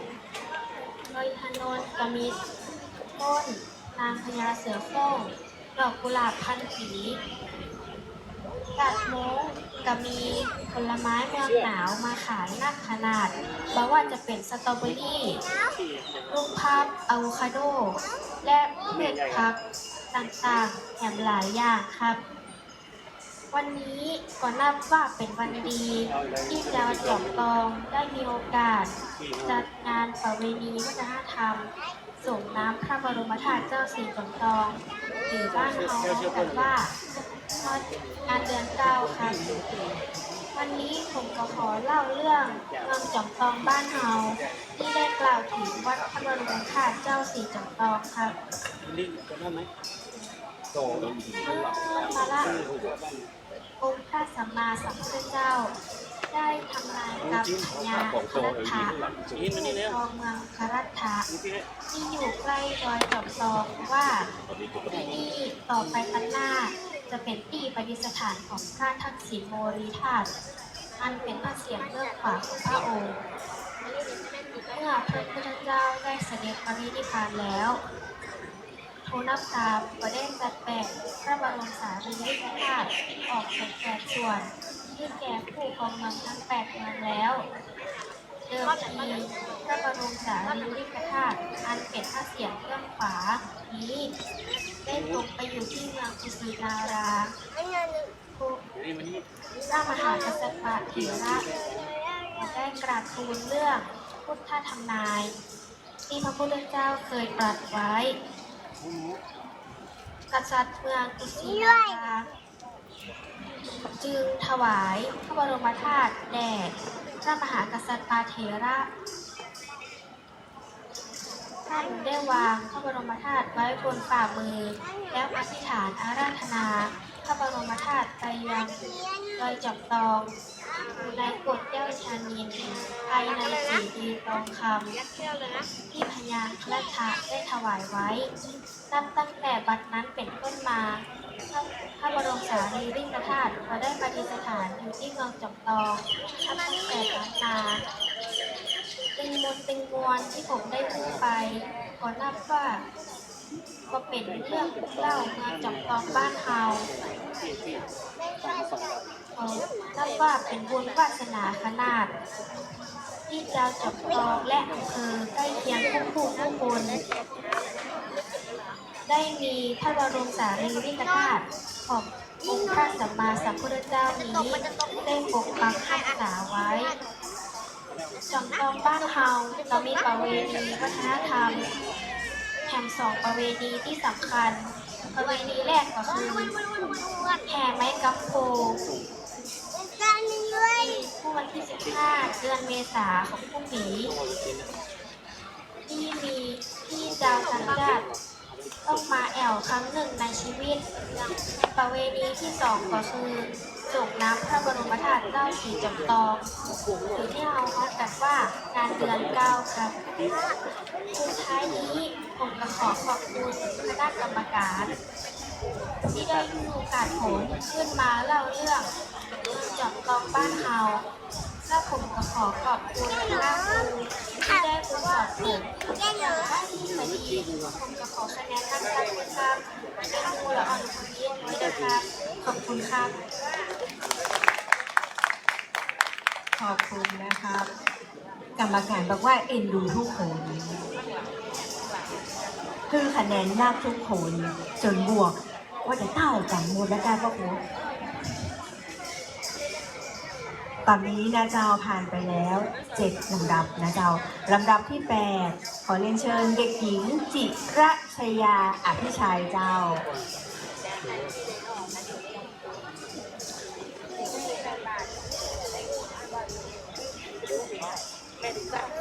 เจ้าน้องชื่อเด็กหญิงจิรชยาอภิชัย น้องอยู่ชั้นประถมศึกษาปีที่ห้าอยู่โรงเรียนเทศบาลจอมทอง1ชุมชนบ้านของเปาเหลือวันนี้เราจะมาเล่าเรื่องเกี่ยวกับตำนานเมืองจอมทองเจ้า ในสมัยพุทธกาลพญาอังคณธานั้นเป็นผู้ที่มีความเลื่อมใสในพุทธศาสนาเป็นอย่างมาก และอยู่มาวันหนึ่งพญาอังคณธาก็ไปเจอพ่อการที่มาจากอินเดีย และพ่อการที่มาจากอินเดียก็อู้ว่า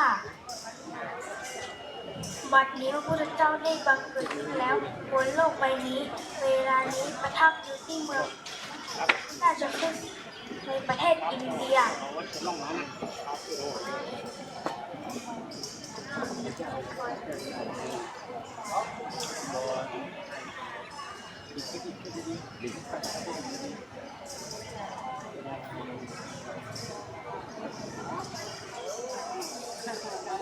และ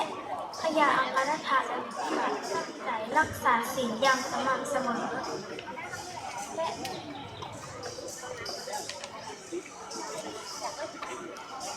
พญาอังคณธากับตั้งใจรักษาศีลอธิษฐานถึงพระพุทธเจ้าอย่างวันและพระพุทธเจ้ากับได้ส่งพระโมคคัลลานะลงไปที่เมืองอังคณธา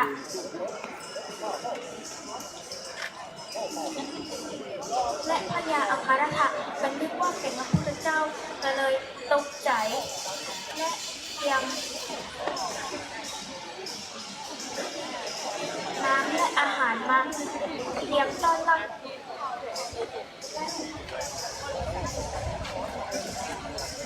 พระโมคคัลลานะก็บอกว่าตนว่าแม่พระพุทธเจ้าแต่เป็นอัครสาวกเบื้องซ้ายหัวของพระพุทธเจ้าแล้วพญาอังคณธาก็เลยพระโมคคัลลานะกินของที่เก่าๆนำมาเส้นไหว้จนหมดแล้วพอพระโมคคัลลานะ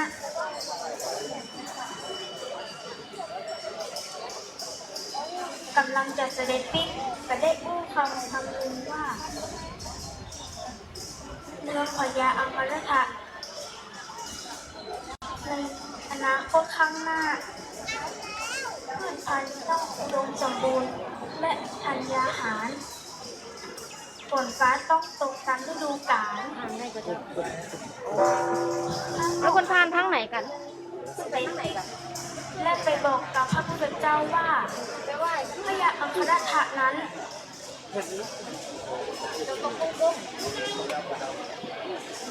เป็นคนที่ศรัทธาในพระพุทธเจ้าเป็นอย่างมาก และพ.ศ. 1995ก็มีสองผัวเมียชื่อว่าพ่อซอยกับแม่เมงได้มาสร้างวัดบนยอดดอยจอมทองนั้นและก็ขึ้นชื่อว่าเป็นวัดสีจอมทองอยู่มาวันหนึ่งพ่อซอยกับแม่เมงก็ถึงแก่กรรมแหมมาเมินกับมีพ่อใจสองคนที่ชื่อว่าสิบขวดกับสิบเงินได้มาบูรณะวัดสีจอมทองต่อจากพ่อซอยกับแม่เมงจนเสร็จถ้าเรื่องนี้น้องน้ำตาลพูดตะกุกตะกักไม่ให้กับขอสุมาเอาไปด้วยพี่น้องทุกท่านนะคะค่ะ เจ้าผ่านไปแล้วนะเจ้า8 ลำดับนะเจ้าเจอได้ว่าน้องๆทุกคนที่เข้ามาร่วมประกวดในวันนี้นะเจ้ามีจิตใจที่เข้มแข็งมากเลยนะเจ้าเนาะยืนคิดมีสตินะเจ้าจำท่องสุดยอดแต่เจ้ายาวนะเจ้าสคริปต์พิธีกรยังมายาวเต้าอี้นะเจ้าจำได้นี่สุดๆแล้วนะเจ้าลูกเนาะขอเชิญลำดับต่อไปเจ้าลำดับที่ 9 เด็กหญิงนันนภัทรคัสเนอร์เจ้า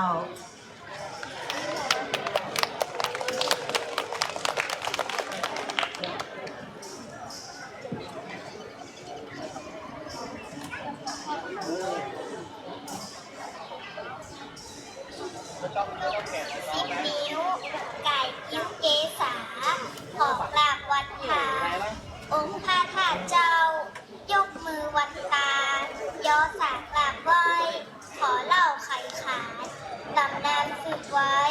วัดหลวงวัดใหญ่วัดพระธาตุเจ้าสีจำลองไหว้สาบารมี องค์พระบรมธาตุเจ้าสีจำลอง น้อมบูชาครูบาอาจารย์แห่งเมืองจำลองของเรา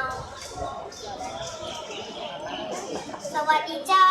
น้องชื่อเด็กหญิงนันพัฒน์คัชเนอร์ ชื่อเล่นน้องกาย่า เป็นนักเรียนชั้นประถมศึกษาปีที่ 4 โรงเรียนนาชวิทย์อำเภอจำลอง จังหวัดเชียงใหม่ น้องเป็นตัวแทนของโรงเรียนนำประกวดเล่าเรื่อง เมืองจำลอง ซึ่งมีวัดพระธาตุเจ้าสีจำลอง อันเป็นสถานที่สำคัญ และเป็นที่ยึดเหนี่ยวจิตใจของคนจำลอง เนื่องในงานประเพณีส่งน้ำพระบรมธาตุเจ้าสีจำลอง งานเดือนก็เป็นประจำปี 2568 วันนี้น้องรู้สึกดีใจและภาคภูมิใจที่ได้มาเล่าเรื่องราวเมืองจำลอง ในฐานะลูกหลานคนจำลองคนหนึ่งเจ้า วัดพระธาตุสีจำลองวรวิหาร เดิมชื่อว่าวัดพระธาตุเจ้าสีจำลอง ตั้งอยู่ที่อำเภอจำลอง จังหวัดเชียงใหม่ บริเวณที่ตั้งเป็นเนินสูงท้องว่าดอยจำลอง สันนิษฐานว่าสร้างขึ้นแล้วพุทธศตวรรษที่20ดอยจำลองมีลักษณะเป็นเนินเขา มีสันฐานเหมือนหลังเต่าทองคำ มีตำนานเล่าว่าในสมัยพุทธกาลมีเมืองอยู่เมืองหนึ่งชื่อว่าเมืองอังคลัตถะ ผู้ครองเมืองชื่อว่าพญาอังคลัตถะ พญาอังคลัตถะเป็นผู้ที่มีบุญบารมีและสนใจในศีลในธรรม อยู่มาวันหนึ่งพญาอังคลัตถะก็ได้รู้ข่าวจากบอกการที่มาจากอินเดียว่า วันนี้พระพุทธเจ้าได้บังเกิดขึ้นแล้วในโลกนี้ เวลานี้ประทับอยู่ที่อินเดีย พระองค์ก็เกิดความยินดีเลื่อมใสขยับประสบพบเจอกับพระพุทธเจ้า จึงประนมมือขึ้นอธิษฐานรักษาศีล 5 ของพระพุทธเจ้าเสด็จมาโปรด เมื่อพระพุทธเจ้าทราบด้วยญาณในเพื่อแรกก็สั่งขึ้นพระโมคคัลลานะมาแทนพระองค์ เมื่อพระโมคคัลลานะมาถึงก็ได้บริวารว่า ต่อไปเมืองแห่งนี้จะอุดมสมบูรณ์และเจริญรุ่งเรืองด้วยพระพุทธศาสนาตลอด5 ปันพวรรษา ต่อมาพญาอังคลัตถะยังปรารถนาจะถวายทานแก่ท่านพระพุทธเจ้า จึงประนมมือขึ้นอธิษฐาน เมื่อพระพุทธเจ้าทราบด้วยญาณก็เสด็จมายังเมืองอังคลัตถะ ทรงพยากรณ์ไว้ว่า เมื่อเรานิพพานแล้วธาตุพระเศียรเบื้องขวาของเราจักมาประดิษฐ์อยู่ณดอยจำลองแห่งนี้ แล้วเสด็จวิ่งไป ส่วนพญาอังคลัตถะทรงสดับพระดำรัสที่ตรัสไว้แล้ว ได้ทรงรับสั่งให้สร้างสถูปไว้บนยอดดอยจำลองด้วยหวังว่าจะให้เป็นที่ประดิษฐานของพระบรมธาตุตามที่ทรงพยากรณ์ไว้ การล่วงมาถึงรัชสมัยพระเจ้าอโศกมหาราชกษัตริย์อินเดีย พระองค์ได้เสด็จสู่ดอยจำลองและอุดหูเปิดอุโมงค์ใต้พื้นดอยจำลอง แล้วรับสั่งให้เอาก้อนหินปิดปากถ้ำคูหาไว้ ทรงอธิษฐานว่าข้าพเจ้าแผ่นดินและศรัทธาประชาชนมีความเลื่อมใสในพระพุทธศาสนา ของพระบรมธาตุเสด็จออกมาให้ผู้ชนได้กราบไหว้สักการะบูชา ต่อมาป้าซอยได้เมง2 ผัวเมียบ้านอยู่ใกล้กับดอยจำลอง ได้เริ่มสร้างขึ้นเป็นวัดไว้บนยอดดอยจำลอง แล้วขึ้นชื่อว่าวัดสีจำลอง การสร้างมาแล้วดีก็ได้ถึงแก่กรรมไป ต่อมามีป้าจาย2 คนชื่อสิบเงินและสิบหัวได้ช่วยกันบูรณะวัดสีจำลองและก่อสร้างวิหารจนเสร็จ ต่อมาในสมัยที่พระธรรมปัญโยเถระเป็นเจ้าอาวาส มีตาประขาวคนหนึ่งเกิดนิมิตฝันว่า มีเทวดามาบอกว่าใต้พื้นวิหารนี้มีพระบรมธาตุจึงได้ไปเล่าความฝันให้เจ้าอาวาสฟัง เจ้าอาวาสจึงอธิษฐานว่า ถ้ามีจริงดังความฝันนั้น ขอให้พระบรมธาตุปรากฏในเมื่อข้าพเจ้ายังมีชีวิตอยู่นี้เถิด ในวันรุ่งขึ้นก็ได้พบพระบรมธาตุอยู่ในช่องใจกลางพระเกศโมลีของพระพุทธรูปซึ่งตั้งอยู่ภายในวิหารนั้น พระบรมธาตุจึงได้รับการเก็บรักษากักไว้บูชาจนความถึงพระเมืองแก้วเจ้าผู้ครองเมืองนครเชียงใหม่ผู้ทรงทราบจึงรับสั่งให้สร้างวิหารจัตุรมุขและก่อปราสาทไว้ภายในวิหารนั้น พระบรมธาตุจึงได้รับการเก็บรักษามาจนถึงการปัจจุบัน สหัส ดได้ว่าวัดพระธาตุศรีจอมทองมีบทบาทสำคัญต่อการสร้างเมืองจอมทองเป็นสถานที่สำคัญที่ชาวบ้านเคารพและศรัทธามาตั้งแต่สมัยโบราณวัดแห่งนี้เป็นที่ประดิษฐานของพระธาตุสำคัญและเป็นศูนย์กลางกิจกรรมและวัฒนธรรมของชุมชนชาวจอมทองเขาเจ้าน้องในฐานะลูกหลานคนจอมทองคนหนึ่งรู้สึกดีใจและภาคภูมิใจที่มีสถานที่สำคัญอันมีวัดพระธาตุเจ้าศรีจอมทองเป็นศูนย์รวมจิตใจ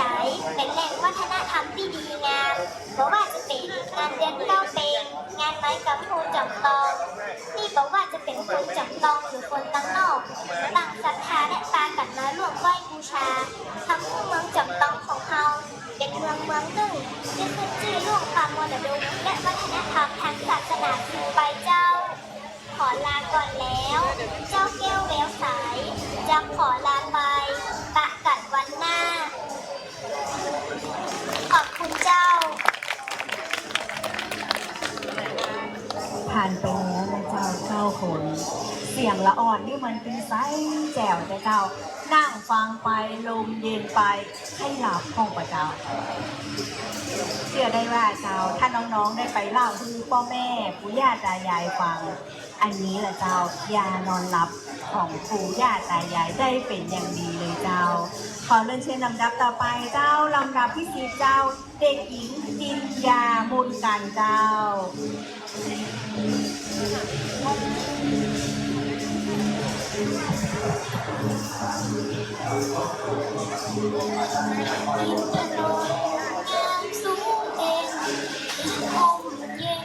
พระธาตุศรีจอมทองของเราทั้งของน้อมใจศรัทธาไว้สารเจ้าอินยอดดอยแม่ก้อยน้ำตกเย็นใสน้ำแม่การไหลนองกองไทยจงใจ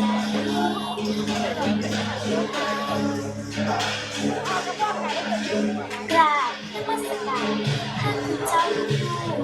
เรียนพ่อครูกิจใจชัยอาจและท่านคณะกรรมการผู้มีเกียรติผู้ใหญ่ใจดีผู้ทำเจ้าสวัสดีเจ้าหนูชื่อเด็กหญิงจินนามุกันเป็นนักเรียนเดี๋ยวเขาจะเอาใหม่ทั้งรอบนะเจ้าต้องรอขออนุญาตนะเจ้าพักเบรกแป๊บนึงนะเจ้ามือโบราณของโบราณเปิ้ลเข้าใหม่ก่อนนะเจ้าเนาะแล้วก็ผู้ปกครองจะได้ยินเสียงน้องด้วยชัดเจนกว่านี้นะเจ้าขอแบ่งตามเจ้า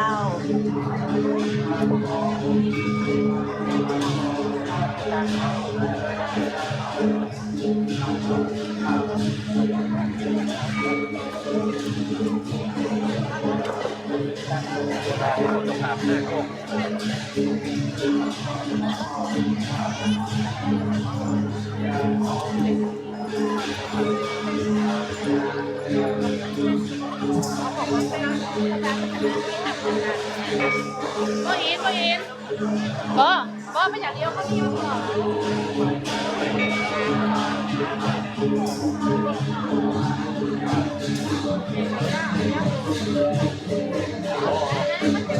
แล้วแบบนี้แล้วค่ะมันจะเข้าไป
น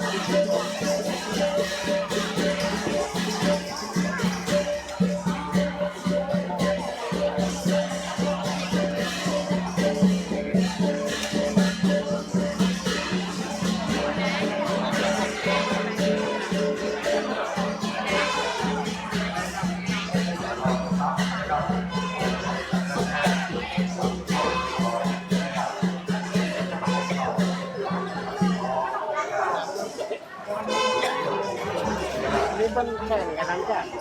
เจ้ามาจากใครที่ไหนนะเจ้าครอบบาครูบาคิวนะเจ้าพระยาวิชัยที่ถูกนะเจ้าสำนักสงฆ์ห้วยม่วงใหม่นะเจ้าบอกเช่นที่ไหนสายพี่น้องเรียนเกียมนะเจ้าของคนอำเภอจำตองนี่นะเจ้าเนาะ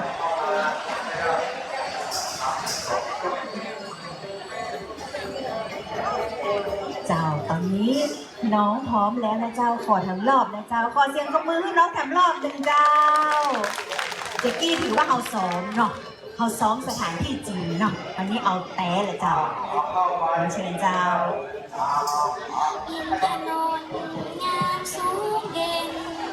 ห้องเย็นเพื่อข้าสีจงต้องทั้งห้องน้องใจสั่นไว้สารเจ้าอินยอดดอยและก้อยน้ำตกเย็นใสน้ำแม่กลางไหลลงปอไผ่จุงใจเฮา อินทนนท์สูงเด่นร่มเย็นองค์พระธาตุน้ำตกสวยสะอาด เจิดจูศาสตร์เทไม้คำพูกราบนมัสการพระคุณเจ้าคุณเรียนพ่อครูกิจใจชัยอาประธานคณะกรรมการท่านคณะกรรมการผู้มีเกียรติผู้ใหญ่ใจดีทุกท่านเจ้า สวัสดีเจ้า หนูชื่อเด็กหญิงจันทร์การเป็นนักเรียนชั้นประถมศึกษาปีที่6มาจากโรงเรียนสีจอมทองเจ้า วันนี้หนูจะมาเล่าเรื่องเมืองจอมทองให้ทุกท่านได้รับฟังกันนะเจ้า จอมทองเป็นอำเภอขนาดใหญ่ตั้งอยู่ทางตอนใต้ของจังหวัดเชียงใหม่ มีประวัติความยาวนานมากว่า100 ปี มีทรัพยากรธรรมชาติที่อุดมสมบูรณ์สวยงาม มีประเพณีวัฒนธรรมที่ดีงามจึงทำให้อำเภอจอมทองนะเจ้าเป็นอำเภอที่มีชื่อเสียงเป็นที่รู้จักของนักท่องเที่ยวทั้งชาวไทยและชาวต่างชาติเจ้า โดยในแต่ละปีต้องมีผู้ท่องเที่ยวมาเยือนเกือบ2 ล้านคนถือเป็นเมืองหนึ่งของจังหวัดเชียงใหม่ ที่ได้รับความนิยมเป็นอย่างมากเจ้า โดยมีแหล่งท่องเที่ยวที่สำคัญ เช่น ดอยอินทนนท์วัดพระธาตุสีจอมทองวรวิหารจอมทองนะเจ้าเป็นอำเภอที่มีศักยภาพในการพัฒนาสูงมีภูมิศาสตร์ที่เอื้ออำนวยในการรองรับความเจริญจากจังหวัดเชียงใหม่เจ้า จอมทองมีประวัติความยาวนานสืบเนื่องกับตำนานวัดพระธาตุสีจอมทองวรวิหาร โดยในปีพ.ศ. 2413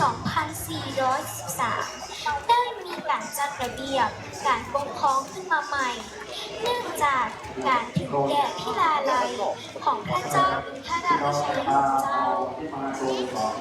และสถานที่ท่องเที่ยวที่สำคัญของอำเภอจอมทองได้แก่ดอยอินทนนท์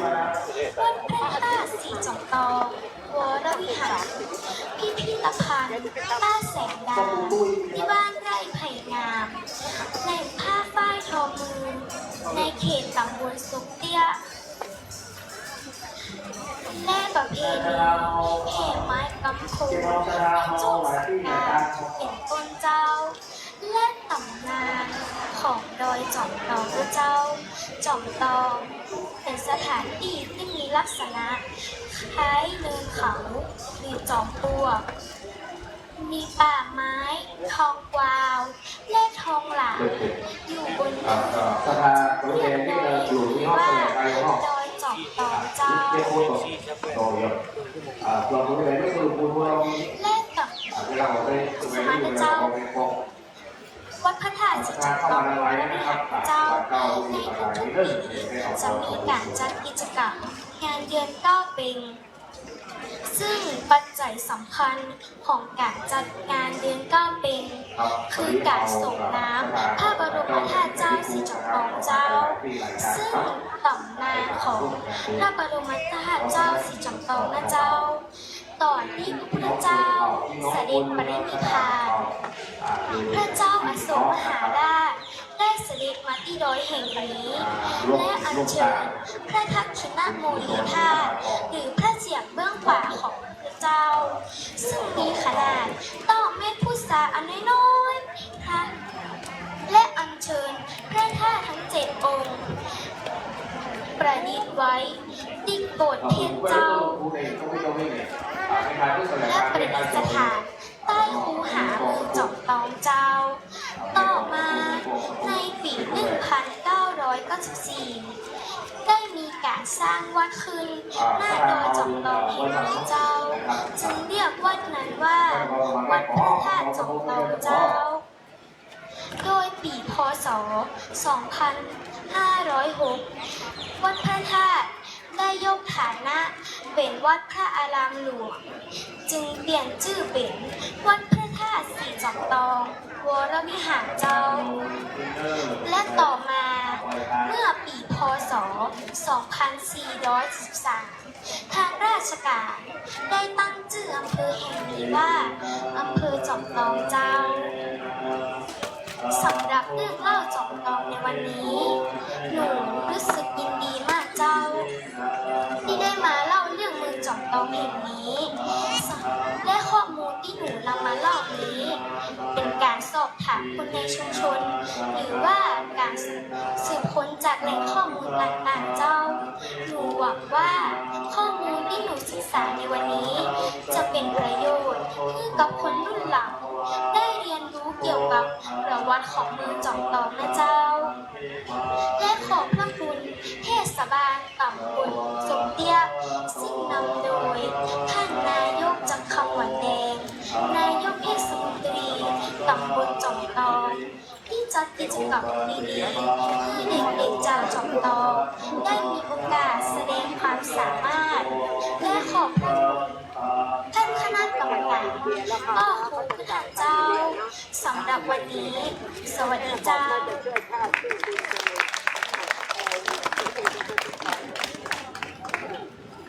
รอบที่2นะเจ้าเนาะรอบนี้เป็นรอบแต่น้องก็ยังตื่นเต้นอยู่แต่มีสตินักเจ้าเพราะว่าเสียงจักนี่กระดังตังปุ้นกระดังนะเจ้าบางทีมันก็งงลืมไปพ้องนะเจ้าตกสะล่างพ้องไอ้เนาะเจ้าเนาะแต่น้องทำได้ดีมากเลยนะเจ้าขอเชิญลำดับต่อไปเจ้าเด็กชายพัชระตานาเป่งเจ้า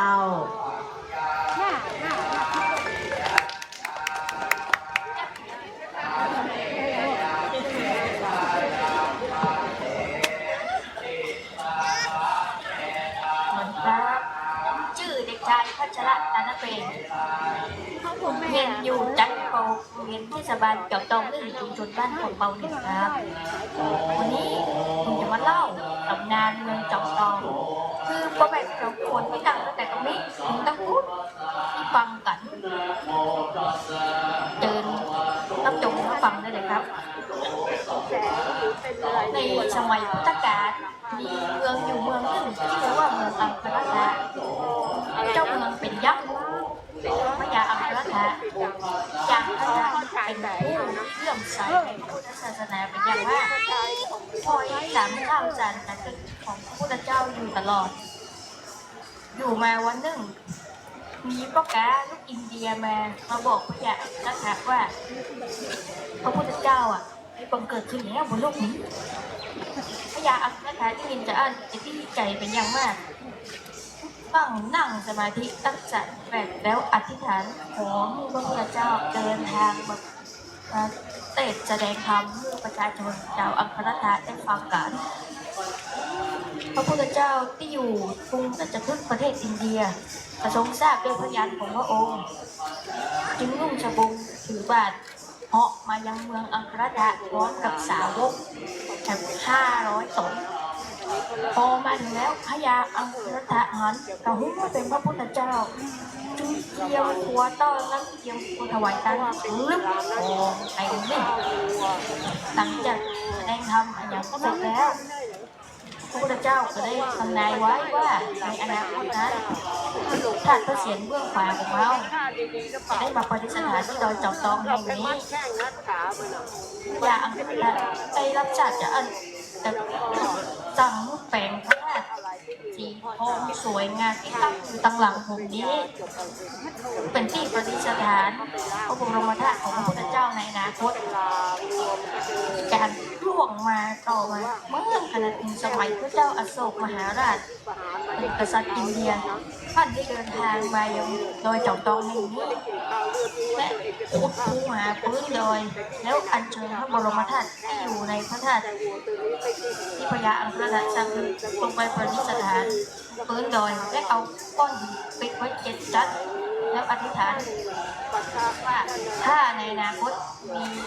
พระเจ้าแผ่นดินและประชาชนที่ศรัทธาในพระพุทธศาสนาเจ้าของพระธาตุที่อยู่พื้นดอยนั้นจะเดินออกมาให้กลุ่มชนได้กราบสักการะบูชาและต่อมาแหมมี2 ผัวเมีย2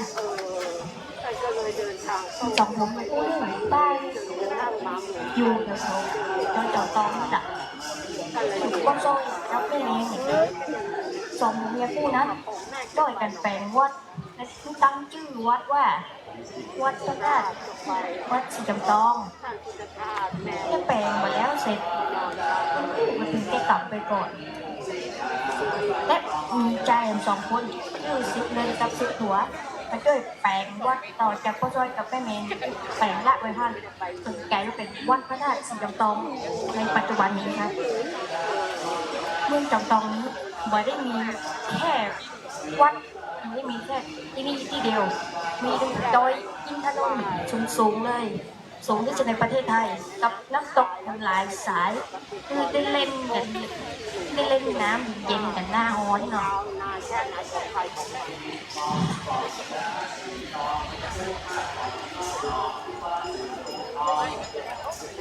จบไปแล้วสำหรับเต้าของผมแต่ผิดพลาดประการใดก็ขอชูมาอภัยมาณที่นี้นะครับไม่ได้ยินเลยขอเสียงอีกได้ไหม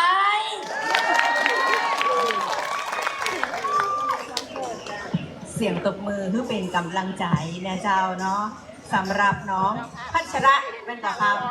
จากที่ไหนครับ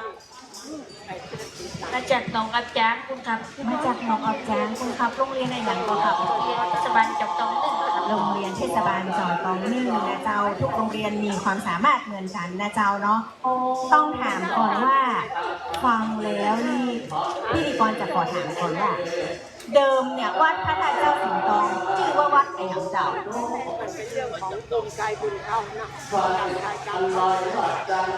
วัดไอ้หางพระเจ้าวัดดอยจอมทองแม่นพระเจ้า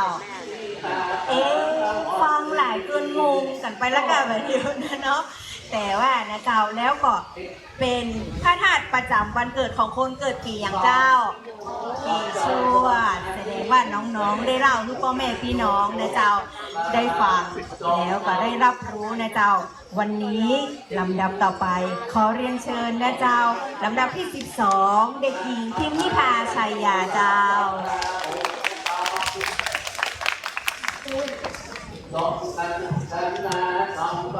Hello everyone.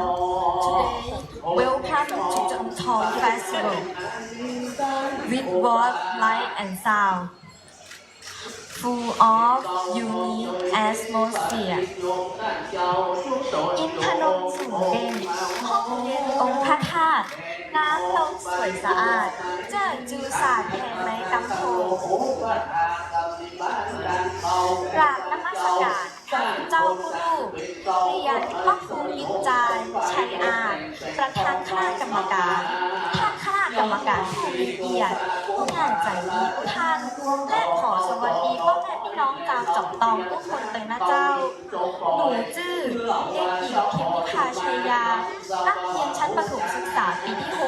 6/1ของโรงเรียนศรีจอมตองวันนี้หนูจะมาเล่าเรื่องของอำเภอในจังหวัดเชียงใหม่ที่อบอวลไปด้วยเสน่ห์แห่งวัฒนธรรมล้านนาอำเภอที่ชื่อว่าอำเภอจอมตองเจ้าจอมตองเป็นอำเภอขนาดใหญ่ตั้งอยู่ทางตอนใต้ของจังหวัดเชียงใหม่มีประวัติความเป็นมายาวนานมากกว่า120 ปีมีเขตการปกครองแบ่งออกเป็น6 ตำบลได้แก่ตำบลบ้านหลวงตำบลขวงเปาตำบลดอยแก้วตำบลแม่สอยตำบลบ้านแปะและตำบลสุเทียเจ้ามีวัดคู่บ้านคู่เมืองคือวัดพระธาตุศรีจอมตองวรวิหารซึ่งเป็นวัดที่มีประวัติความเป็นมายาวนานในอดีตมีพระพรหมมงคลวิหลวงปู่ทองสิริมังคโล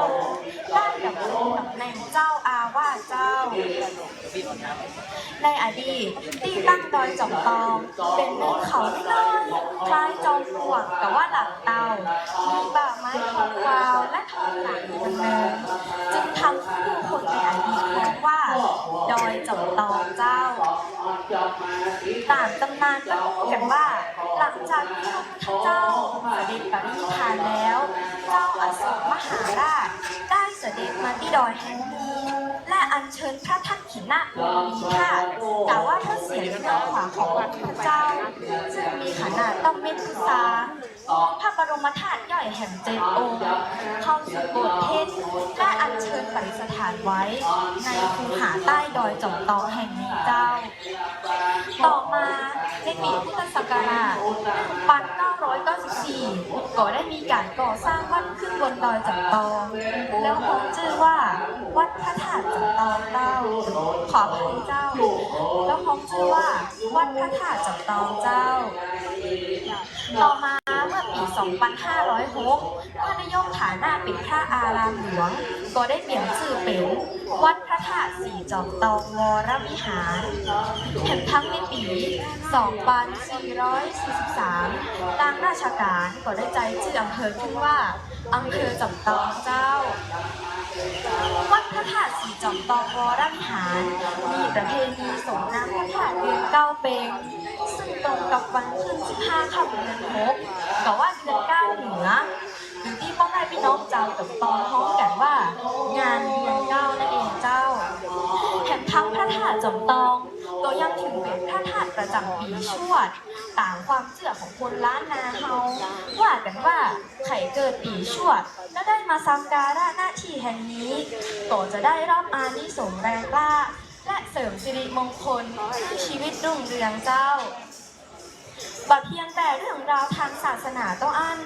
วัดแห่งนี้ยังโดดเด่นไปด้วยสถาปัตยกรรมแบบล้านนาที่วิจิตรการตาทั้งพระวิหารทองที่งดงามไปด้วยลายแกะสลักและบรรยากาศที่สงบร่มรื่นเป็นที่พึ่งทางจิตใจของเจ้าจอมตองและผู้มาเยือนได้เป็นอย่างดีเจ้าจอมตองเฮามีหลักเมืองจอมตองตั้งอยู่ระหว่าง3 หมู่บ้านตรงทางแยกขวามือหน้าวัดด่างตรงขึ้นไปถึงบริเวณ5 แยกจะมีเสาเป็นสัญลักษณ์ใต้ต้นมะขามเปิ้นฮ้องกันว่าลักเมืองแต่ว่าสะดือเมืองเจ้าลักเมืองแต่ว่าสะดือเมืองมีความเป็นมาตามคำบอกเล่าของคนโบราณว่ากันว่าเป็น5 แยกที่แปลกมากเพราะในเมื่อ5 แยกที่อื่นจะเป็นวงกลมแต่ว่าวงแหวนแต่5 แยกเมืองจอมตองเฮาจะมีลักษณะคล้ายคนนอนหงายหัวหันไปทางทิศใต้เท้า2 ข้างหันไปทางทิศเหนือแขนข้างหนึ่งหันไปทางทิศตะวันตกแขนข้างหันไปทางทิศตะวันออกเจ้าและมีหินกลมๆอยู่ตรงกลางทำให้ผู้คนท้องว่าสะดือเมืองจอมตองเจ้าหากเขาอู้ถึงอำเภอจอมตองจังหวัดเชียงใหม่ผู้คนก็คงจะมีเป้าหมายในการมาคือดอยอินทนนท์เจ้าดอยอินทนนท์เป็น เป็นภูเขาที่สูงที่สุดในประเทศไทย มีความสูงจากระดับน้ำทะเลประมาณ 2,565 เมตร และมีพื้นเมืองหนาวที่รับความนิยมเป็นจำนวนมากเจ้า และทุกคนรู้ปะเจ้า ดอยอินทนนท์เฮาเนี่ยมีฉายาเลยนะ ฉายาที่ว่านั่นก็คือหลังคาแห่งสยามเจ้า ดอยอินทนนท์เดิมชื่อดอยหลวงอ่างกา ต่อมาในสมัยพระเจ้าอินทวิชยานนท์เจ้าเมืองเจียงใหม่องค์ที่ 7 พระองค์ทรงนั่งธรรมชาติบนดอยแห่งนั้นเป็นอย่างมาก หลังจากที่พระองค์สิ้นพระชนเนี่ยพระศพก็ถูกฝังไว้บนยอดดอย เจ้าบ้านก็ฮ้องยอดดอยแห่งนั้นว่า ดอยอินทนนท์เพื่อเป็นการให้เกียรติพระองค์เจ้า เจ้าจำปองเฮานอกจากจะมีความศรัทธาต่อวัดวาอารามแล้ว ก็ยังมีประเพณีที่งดงามอยู่ในวิถีชีวิต เช่นการแห่พระธาตุขึ้นปีใหม่เมือง ที่เจ้าบ้านเฮาจะแต่งกายพื้นเมืองนำปลาขันดอกขึ้นไปไหว้พระธาตุพร้อมเสียงเพลงและการฟ้อนเทียนอย่างสง่างามเจ้า ผู้คำเอิญผู้จังหวะฟ้อน ผู้เสียงลมที่พัดผ่านยอดดอยล้วนกระซิบบอกเฮาว่าจอมตองไม่ได้เป็นแค่สถานที่ แต่มันเป็นหัวใจเจ้า หัวใจแห่งล้านนา เป็นความงามที่เจ้าจอมตองเฮาควรภาคภูมิใจและร่วมกันอนุรักษ์ไว้ ในโลกที่เปลี่ยนไปเร็วป่านลงลูกเมืองอย่างจอมตองรับสอนเฮาว่า ของดีไม่ได้อยู่ที่ความใหม่ หากจะอยู่ที่การรักษาไว้เติมหัวใจ และวัดพระธาตุสีจอมตองวรวิหารก็คือเครื่องยืนยันแล้วว่า ความศรัทธาอันมั่นคง จะดำรงวัฒนธรรมล้านนาเฮาคงอยู่ตราบนานเท่านานเจ้า ขอขอบคุณท่านนายกจากคำหวันแดง ที่จัดกิจกรรมดีๆ เปิดโอกาสให้ละอ่อนในอำเภอจอมตอง ได้แสดงความสามารถ และขอขอบคุณท่านคณะกรรมการขอบคุณทุกท่านเลยนะเจ้า สุดท้ายนี้ก็ขอฝากเมืองจอมตอง ไว้ในใจพ่อแม่พี่น้อง และนักท่องเที่ยวที่มาแอวงานเดือนเก้าเลยนะเจ้าสำหรับวันนี้ สวัสดีเจ้า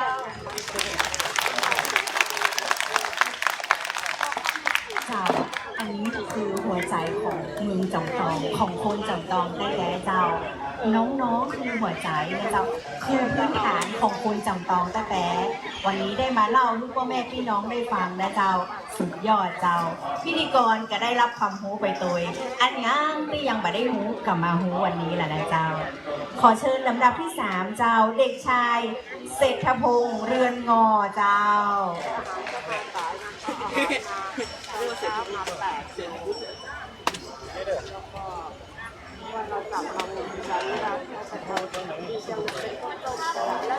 ็กชายเรือนปงเรือนโมครูชั้นป .5 มาจากโรงเรียนเทศบาลจอมทอง1ชุมชนบ้านจอมทองเหนือ วันนี้ผมจะมาเล่าเรื่องเมืองจอมทองในสมัยพุทธกาลมีดอยหนึ่งที่ชื่อว่าดอยจอมทองมีรูปลักษณะคล้ายหลังเต่าทองโดยในดอยนั้นมีเมืองหนึ่งที่ชื่อว่าเมืองอังคาทะซึ่งมีผู้เจ้าของเมืองที่ชื่อว่าพญาอังคารทะพญาอังคารทะมีความเลื่อมใสในพุทธศาสนาเป็นอย่างมาก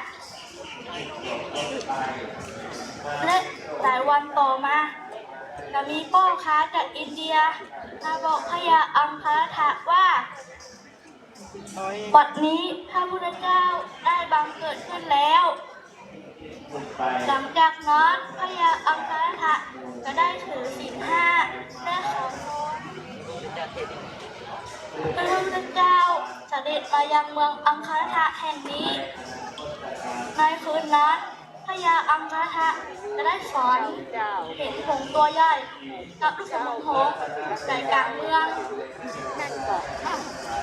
และวันต่อมาพระมุขารนะก็ได้เสด็จไปยังเมืองอังคารทะและพญาอังคารทะก็ได้นึกว่าพระมุขารนะคือพระเจ้าก็เลยเตรียมน้ำเตรียมอาหารมาต้อนรับเป็นอย่างดี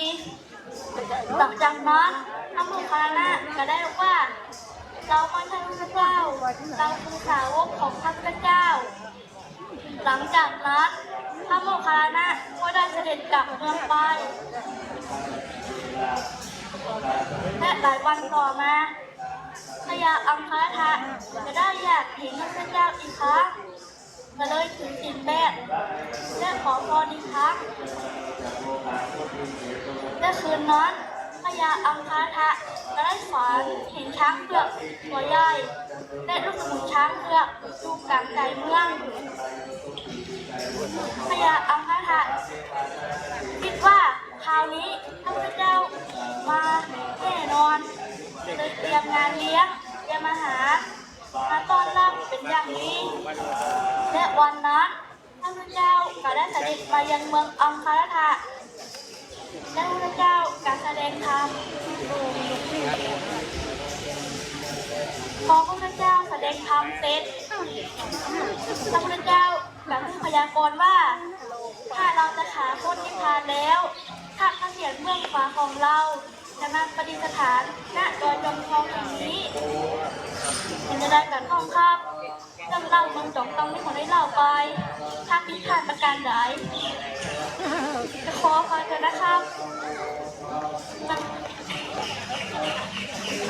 เรื่องจอมทองก็ได้มีแค่เรื่องเล่าแต่ยังมีสถานที่ท่องเที่ยวต่างๆเช่น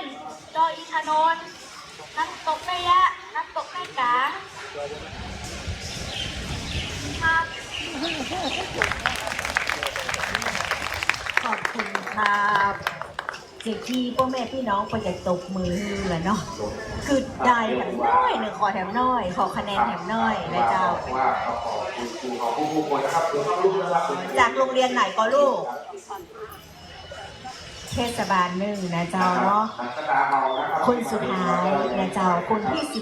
14เด็กชายศิวกรใจวงเจ้าคนน้อยเหรอเปิ้ลตัวน้อยเหรอเปิ้ลคนสุดท้ายเนอะ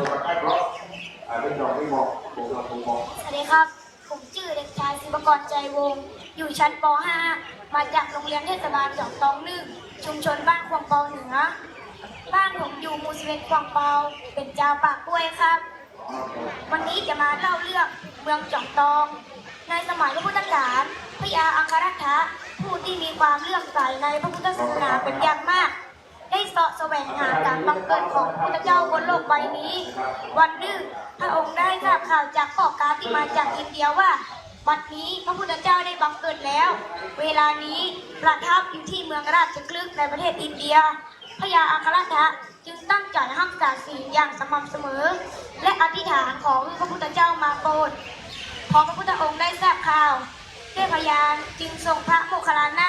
ซึ่งเป็นอัครสาวกเบื้องซ้ายเสด็จมายังเมืองอังครัตถะ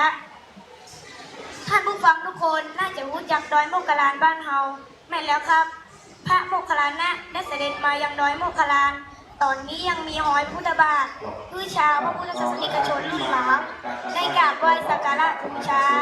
ต่อมาพระโมคคัลลานะได้ทรงแสดงธรรมและได้พยากรณ์เหตุการณ์ที่จะอุบัติขึ้นในภายภาคหน้าไว้ว่าเมืองพญาอังครัตถะนี้เวลานี้ถึงอนาคตอันยาวไกลจะอุดมไปด้วยพืชพันธุ์ธัญญาหารฝนจะตกต้องตามฤดูกาลจะจำเริญไปด้วยพระบวรพุทธศาสนาไปตลอดครบ 5,000 ปีแล้วได้เสด็จบิ๊กและได้ไปบอกกับพระพุทธเจ้าเกี่ยวกับความตั้งใจและความศรัทธาอันแข็งแกร่งของพญาอังครัตถะต่อมาพญาอังครัตถะได้ทรงรักษาศีลอย่างเตี้ยนี้พระพุทธเจ้าได้เสด็จมายังเมืองอังครัตถะและได้บอกกับพญาอังครัตถะว่าเมื่อเฮาตถาคตนิพพานแล้วท่านพระเศียรเบื้องขวาของเฮาจะมาประดิษฐานอยู่หน้าดอยจอมทองแห่งนี้แล้วได้เสด็จบิ๊กส่วนพญาอังครัตถะได้สดับพระดำรัสที่ตัดพยากรณ์นั้นแล้วทรงได้รับสั่งสร้างพระสถูปไว้บนยอดดอยจอมทองโดยต่อมาในสมัยพระเจ้าอโศกได้เปิดอุโมงค์ใต้พื้นดอยจอมทองและได้สร้างพระสถูปไว้ตำน้อยและเอาหินดินและก็อธิษฐานว่าถ้า พเจ้าแผ่นดินและศรัทธาประชาชนมีความเลื่อมใสในพระพุทธศาสนาเอาของพระพุทธองค์เสด็จออกมาปรากฏแก่ผู้ชนเพื่อได้กราบไหว้สักการะบูชาต่อมาแห่งประเมินของมีสองสามีภรรยาชื่อพ่อซอยกับแม่นีได้ช่วยกันบูรณะวัดยอดดอยจอมทองและชื่อว่าวัดศรีจอมทองการสร้างวัดยังบัดแล้วเสร็จดีพ่อซอยและแม่ก็ถึงแก่กรรมไปต่อมาก็มีพ่อยาย2 คนชื่อสิบเงินกับสิบหัวได้ช่วยกันบูรณะวัดศรีจอมทองจนสร้างแล้วเสร็จเป็นจะได้พ่อครับกับเรื่องเล่าเมืองจอมทองเมืองจอมทองไม่ได้มีแค่ตำนานแต่ก็ยังมีสถานที่ท่องเที่ยวเพราะว่าจะเป็นดอยอินทนนท์ที่ได้ชื่อว่าเป็นยอดเขาที่สูงที่สุดในประเทศไทยและก็มีน้ำตกแม่กาน้ำตกมะยาและก็มีน้ำตกอีกหลายสายครับและก็ยังมีประเพณีเพราะว่าจะเป็นประเพณีส่งน้ำพระธาตุเดือน5 เปงเดือน9 เปงปีใหม่เมืองและของประเพณีแห่ไม้กำโพม่วนของม่วนจะได้ผิดพลาดประกาศใดเราขออภัยในหน้าที่นี้ด้วยนะครับขอบคุณครับ เจ้ามีสติดีมากนะเจ้าสมองก็ต้องคิดนะเจ้าภูต่อมันจะต้องฟังนะเจ้าเนาะเพื่ออาจจะปะแล่นไปห้องกันนะลูกเนาะก็เป็นอย่างเจ้าทำได้ดีที่สุดแล้วเจ้ารอบนี้นะเจ้าเป็นการประกวดเล่าเรื่องเมืองจำลองนะเจ้าหลังจากที่เขาจะขอใช้เวลาสักหน่อยนะเจ้าที่จะคือคณะกรรมการได้รวบรวมผลคะแนนนะเจ้าแล้วพี่นะเจ้าจะคอยรวบรวมผลคะแนนแล้วก็ประกาศอีกสักครู่นะเจ้าขอคือแจ้งน้องๆนะเจ้าพ่อแม่พี่น้องที่เข้ามารับฟังรับชมน้องๆนี่นะเจ้าอดใจรอแถมสักครู่เจ้าแต่ว่านะเจ้าบังเอิญเป็นการที่ว่านั่งรอนะเจ้าเราจะมีการแสดงโชว์จากน้องๆคนที่ได้แชมป์ของปีก่อนเรื่องเล่าเมืองจำตองขอเสียงตบมือให้น้องๆอาริสยาชัยเลือดแชมป์จากปีที่แล้วเจ้าเราจะดูว่าแชมป์ปีที่นี้จะล้มได้ก่อนนะเจ้าเนาะ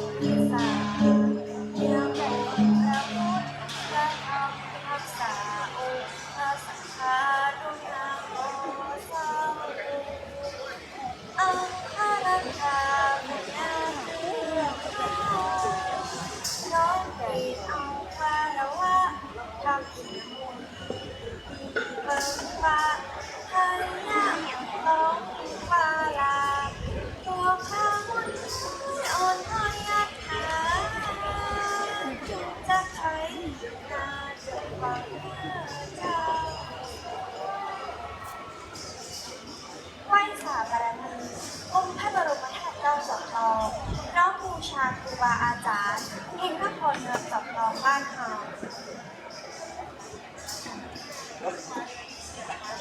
สวัสดีเจ้าน้องชื่อเด็กหญิงอริสราชัยเลือดชื่อเล่นน้องวินดีเรียนอยู่ด้านการศึกษาโรงเรียนนชวิทย์อำเภอจอมทองจังหวัดเชียงใหม่เจ้ารู้สึกดีใจและภาคภูมิใจขนาดเจ้าที่ได้เป็นตัวแทนของโรงเรียนงานแข่งขันเล่าเรื่องเมืองจอมทองเนื่องในงานประเพณีส่งน้ำพระบรมธาตุเจ้าจอมทองเดือน9 เปงประจำปี 2568 และที่น่าภาคภูมิใจอีกอย่างคือการที่ได้เกิดมาเป็นลูกหลานคุณจอมทองนาเผยแพร่บอกกล่าวเรื่องราวอันมีประวัติมาเป็นขนาดหลายร้อยกว่าปีในวันนี้เราโดยจอมทองในพุทธกาลมีที่ตั้งวัดพระธาตุจอมทองวรวิหารในปัจจุบันมีลักษณะเป็นภูเขาหินสูงจากระดับพื้นที่ราบสูงโดยรอบมีสันฐานดังหลังเต่าทองคำพระวิหารตั้งอยู่บนยอดร้อยลูกนี้การจำลองเป็นสถานที่สวยงามร่มเย็นมีมุมไม้ทองหลางเดินขึ้นบนดอย หน้าที่เรื่องที่ที่พระพุทธเจ้าเสด็จมาประทับโปรดดูเอกสารและเป็นที่ประดิษฐานของพระทักษิณโมทิธาแห่งพระพุทธเจ้ากับอำนาจที่จะได้กล่าวดังนี้ในสมัยพุทธกาลที่มีชื่อว่าอัครรัตถะมีผู้เจ้าชมชื่อว่าพระยาอัครรัตถะในระหว่างที่พระองค์ทรงครองราชนั้นก็เป็นสมัยที่พระพุทธเจ้าตรัสรู้พระอนุตตรสัมมาสัมโพธิญาณประทับอยู่ณพระเวรุวันวิหารในกรุงราชคฤห์ประเทศอินเดีย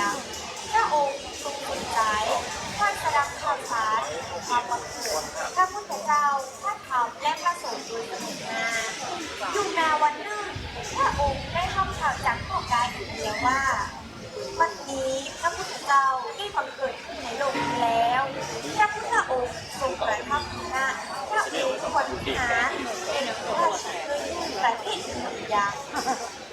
พระองค์พอมีใจที่ดีอย่างมากจึงได้ตั้งจิตอธิษฐานขอเพื่อพระพุทธเจ้าเสด็จมาเอา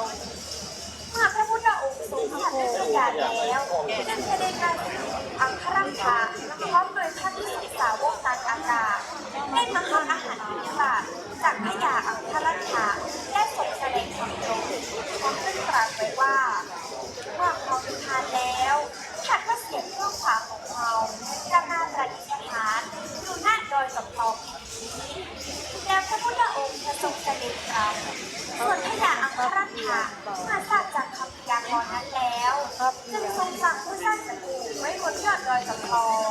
โดยหวังว่าจะเพื่อเป็นที่ประดิษฐานของพระพุทธธาตุตามที่พระพุทธเจ้าทรงพยากรณ์เอาไว้พระยาอัครรัตถะของราชสิ้นพระชนม์ในพระองค์หลังจากที่พระพุทธเจ้าทรงเสด็จ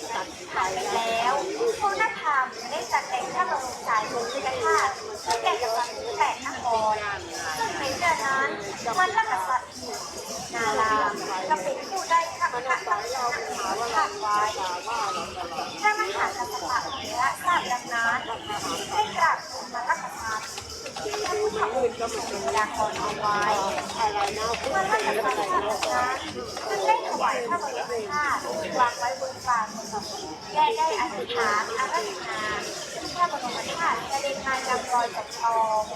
ข้าประทับผมแก้วที่ภายในเจดีย์ที่พระยาอัครรัตถะได้สร้างถวายเอาไว้หลังจากที่พระพุทธเจ้าเสด็จปรินิพพานไปแล้ว218 ปีพระเจ้าอโศกมหาราชก็เสด็จมายังดอยกับทองทรงฟังพระพุทธคูหาใต้พื้นดอยกับทองสั่งผู้สร้างกระทูได้หล่อพระพุทธรูปทั้งเงินและทองทั้งไว้รอบแล้วอัญเชิญพระบรมธาตุจากบนยอดดอยมาไว้ที่คูหาใต้พื้นดอยกับทองเก้าต่อมาในปีพุทธศักราช1995ได้มี2 สามีภรรยาคู่หนึ่งชื่อในซอยและนางเมย์ซึ่งตั้งบ้านเรือนอยู่ใกล้ดอยกับทองและเป็นผู้ที่มีความศรัทธาเลื่อมใสในพระพุทธศาสนาจึงได้ช่วยกันไปเที่ยวหาบนยอดดอยแล้วได้สร้างเจดีย์และพระพุทธรูป2 องค์ใครผ่านไปผ่านมาก็รู้ว่าสิ่งกับทองวัดยังสร้างมาแล้วดีทองการมีภรรยาก็ได้แก่กลับไปเสียก่อนต่อมาในปีพุทธศักราช2009ได้มีพระชาย2 คนคือนายสิบเดือนและนายสิบหัวได้มาช่วยกันก่อสร้างวัดสิ่งกับทองเพื่อเป็นรูปร่างโดยสร้างวิหารบูชาไว้หลังหนึ่งและได้อาราธนาพระสารีริกเถระมาเป็นเจ้าอาวาส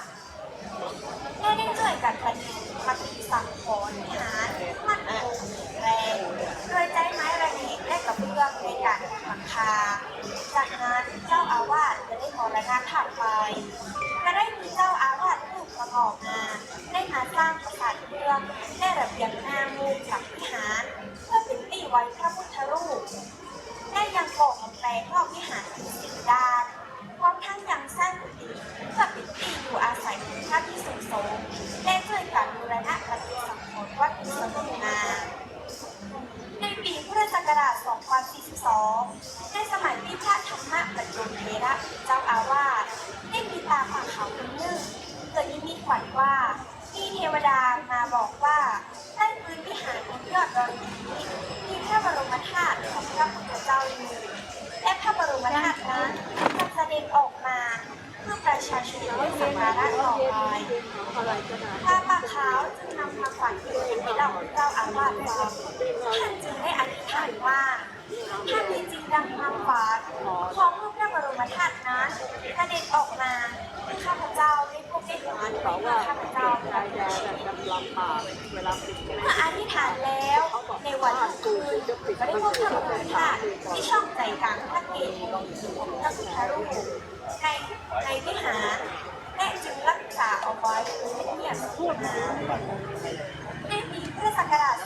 2058 ในสมัยที่พระศรีละบรรยงเป็นเจ้าอาวาสได้มีพระมหาพุทธญาโนนำตำนานพระธรรมชนะโมนิธาตุมาจากตุตามจึงได้สั่งพระอนันทะผู้มีศีลไปสืบเรื่องพระบรมธาตุจากวัดศรีจอมทองและได้สักการะเจ้าอาวาสทราบดังนั้นจึงได้นำพระบรมธาตุเสด็จออกมาโดยพระอนันทะได้ทราบพระอนันทะทราบดังนั้นจึงได้นำพาไปแลกลูกพระมหาพุทธญาโนผู้มีอาสาไปพระมหาพุทธญาโนทราบดังนั้นจึงนำพาไปพระมโนผู้วงพระบรมธาตุทรงทราบและในปีพุทธศักราช 2000 ในสมัยที่พระสุนทรปฏิบัติธรรมได้มีพุทธศักราช 2004 ท่านขุนแก้วได้อาราธนาพระมหาพุทธญาโนไปสร้างวิหารจตุรมุขและของประสาทไว้ภายในวิหารและแล้วอัญเชิญพระบรมธาตุมาประดิษฐานอยู่ในปราสาทนี้จนถึงปัจจุบันหากว่าเวลาจัดสร้างวัดศรีจอมทองตั้งแต่อดีตจนถึงปัจจุบันวัดศรีจอมทองมีอายุมาถึง500 กว่าปีแล้วนะเจ้าดังนั้นตำนานของวัดพระธาตุศรีจอมทองวัดมีความเกี่ยวข้องกับเมืองจอมทองเช่นกันเจ้าตามประเพณีส่งน้ำพระบรมธาตุเจ้าจอมทองเป็นการอัญเชิญพระบรมธาตุเสด็จออกมาประชาชนได้สักการะอย่างใกล้ชิดและเป็นประเพณีสมโภชพระบรมสารีริกธาตุเข้าออกพรรษาปีละ2 ครั้งโดยวันจัดงานตรงกับวันที่5 ค่ำเดือนเข้าเหนือของทุกปีก่อนที่จะเริ่มมีการ5 วันจะมีการไหว้สาพระโมเจ้าพระยาอัครราชาเจ้าเมืองสมทอยเพื่อเป็นสิริมงคลทั้งปวงซึ่งการจัดงานประเพณีสมโภชจะมีการขอพระบรมสารีริกธาตุในทางทิศใต้ทางลงไปยังอาคารพระราชธรรมหลากหลายเหตุการณ์ที่เกี่ยวข้องกับวัดพระธาตุศรีจอมทองวัดเกี่ยวข้องกับพระพุทธศาสนาซึ่งเป็นศาสนาประจำประเทศไทยเราในฐานะผู้ใหญ่ต้องการเรียนรู้เรื่องของคนเราควรจะประกาศละครที่2พร้อมทั้งสื่อสารถึงเทศนำความรู้และให้เกิดอันดีงามสู่ประชาชนจอดเข้าแล้วแม่แก้วเบิกพอลาเขียนจีบางหลังวันหน้าเต้าดียาสุกันวางก่อนแลในขอบคุณเจ้าขอบคุณเจ้าเดี๋ยวก่อนเจ้าฟังออกไปที่พี่ก่อนมาได้สัมภาษณ์นี่ค่ะแชมป์เก่านี่มาจากที่ไหนเจ้ามาจากโรงเรียนราชวิทย์ค่ะจากโรงเรียนราชวิทย์แต่เจ้าแชมป์เก่าปีนี้จะมาดูว่าราชวิทย์และเจ้าจะครองแชมป์ได้อยู่หรือว่าแชมป์จะเป็นของโรงเรียนอื่นและเจ้าขอบคุณเจ้านักเจ้าตอนนี้นะเจ้าที่นี่กำลังรวบรวมคะแนนจากคณะกรรมการอยู่พิธีกรขอประกาศนะเจ้ารางวัลประกวดมีทั้งหมด4 รางวัลด้วยกันนะเจ้าสำหรับการเล่าเรื่องเมืองจำปาชนะเลิศ รางวัลละ 2,000 บาทพร้อมเงินรางวัลรองชนะเลิศอันดับ1รางวัลละ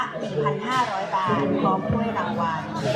รองชนะเลิศอันดับที่2รางวัลละ 1,000 บาทพร้อมถ้วยรางวัลและชมเชยรางวัลละ 500 บาทเจ้าหลังจากจบการเล่าเรื่องเมืองจอมทองแล้วจะไปฟังไปไหนนะเจ้ายังมีการแข่งฟ้อนเล็บอยู่คือมาร่วมเป็นกำลังอกกำลังใจให้น้องๆที่จะมาแข่งฟ้อนเล็บอยู่นะเจ้า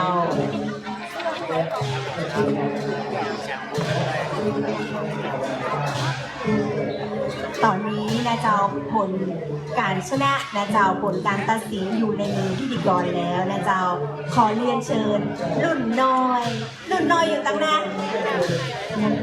เดี๋ยวจะรู้แล้วเนาะเจ้าลูก3คนเจ้ารุ่นน้อยรุ่นบ่เกินป.3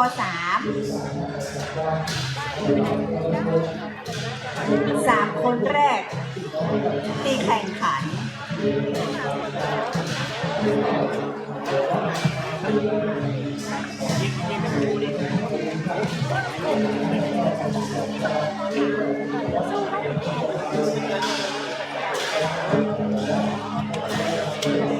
จิ๋วแต่แจ๋วนะเจ้าลูกหลานพ่อแม่พี่น้องคนจอมทองทั้งนั้นนะเจ้าขอเสียงปรบมือให้กำลังใจน้องแห่งกลางเจ้าอันนี้คือเยาวชนคนเก่งของเรานะเจ้ารุ่นเด็กๆไม่เกินป.3 แม่นก่อนเจ้าจำเนาะมีสตินะเจ้ากล้าแสดงออกมากนะเจ้าพิธีกรจะขอประกาศรางวัลรองชนะเลิศอันดับที่2ก่อนนะเจ้าและก็เป็นชนะเลิศและต่อมาเป็นรองชนะเลิศอันดับที่1ต่อนะเจ้ารางวัลตื่นเต้นนะเจ้าอันตัวต่างกันรางวัลจะเป็นน้องก่อนนะนี่เนาะรางวัลรองชนะเลิศอันดับที่2เด็กหญิงกัญญาพัฒน์การตุ่นจากโรงเรียนนัชวิทย์เจ้าขอเรียนเชิญตั้งหน้าเลยนะเจ้าขอเรียนเชิญท่านผอ.ธนบุญรัตนบำเพ็ญผู้อำนวยการโรงเรียนเทศบาลตำบลจำตอง1เจ้าขอเรียนเชิญมอบเงินรางวัลพร้อมถ้วยรางวัลให้กับน้องๆตัวเจ้า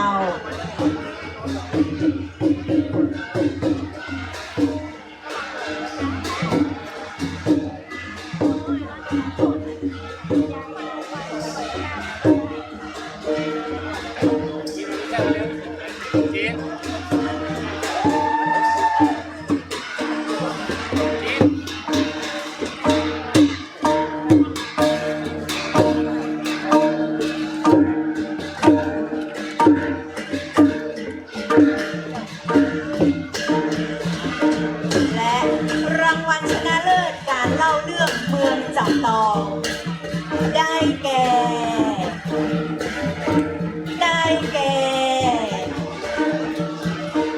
ยิ้มสวยลูกรางวัลชนะเลิศการเล่าเรื่องเมืองจำตองรุ่นอายุบ่เกิน10 ปีได้แก่เด็กหญิงมองเด็กหญิงการธาดานาคทรงศิษย์จากโรงเรียนศรีจำปองเจ้าและรางวัลรองชนะเลิศอันดับ1นะเจ้าเด็กหญิงภูริยาปงลังกานะเจ้า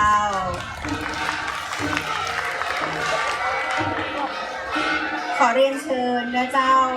ท่านผอ.กิตติยพันธ์ปันแก้วนะเจ้าผู้อำนวยการโรงเรียนศรีจำตองมอบเงินรางวัลพร้อมถ้วยรางวัลให้รองอันดับ1โดยเจ้า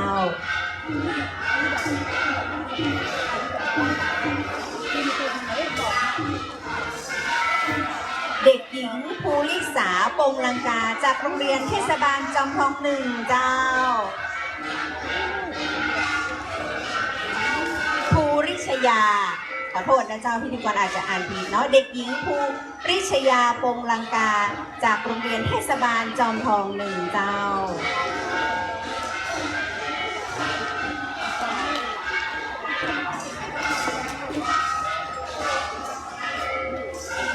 และขอเรียนเชิญท่านผู้อำนวยการกองการศึกษาผอ.เยาวเรศกิติลังกามอบรางวัลให้น้องยี่หวาและเจ้าเด็กหญิงการทาราล่าทรงสิทธิ์และเจ้าชนะเลิศการเล่าเรื่องเมืองจำปองอายุบ่เกิน10 ปีจากโรงเรียนศรีจอมทองเจ้า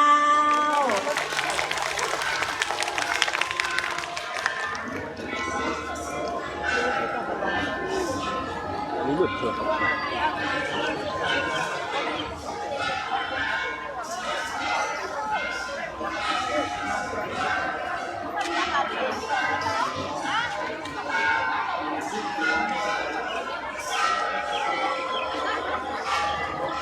เจ้าสำหรับเงินรางวัลนะเจ้าน้องๆเอาไปนะเจ้าไปแลกเงินรางวัลที่พี่ที่จุดที่พี่เอ๋นะเจ้าอันนี้จะมีกระป้ายนะเจ้าเงินรางวัลให้น้องๆเอาป้ายไปแลกนะเจ้าไปแลกกับพี่เอ๋เนาะจะได้เงินรางวัลกลับไปแถมดำนะเจ้า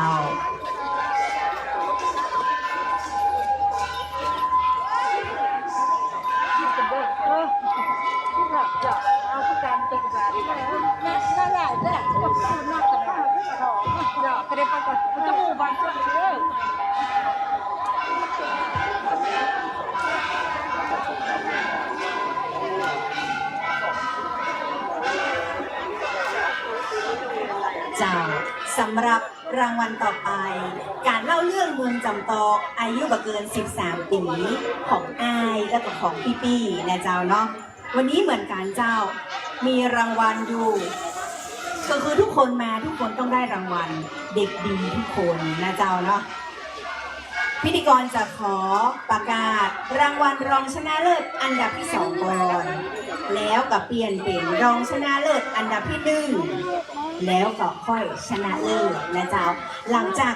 3 ท่านที่ได้ประกาศไปแล้วที่มามีรายชื่อถือเป็นรางวัลชมเชยนะเจ้าวันนี้ทางเทศบาลตำบลจำตองเจ้าโดยการนำของท่านนายกเทศมนตรีตำบลจำตองนะเจ้ามีรางวัลชมเชยให้กับน้องๆทุกคนที่เข้าร่วมโครงการเข้าร่วมประกวดในวันนี้เจ้าเจ้าหลานเปิ้ล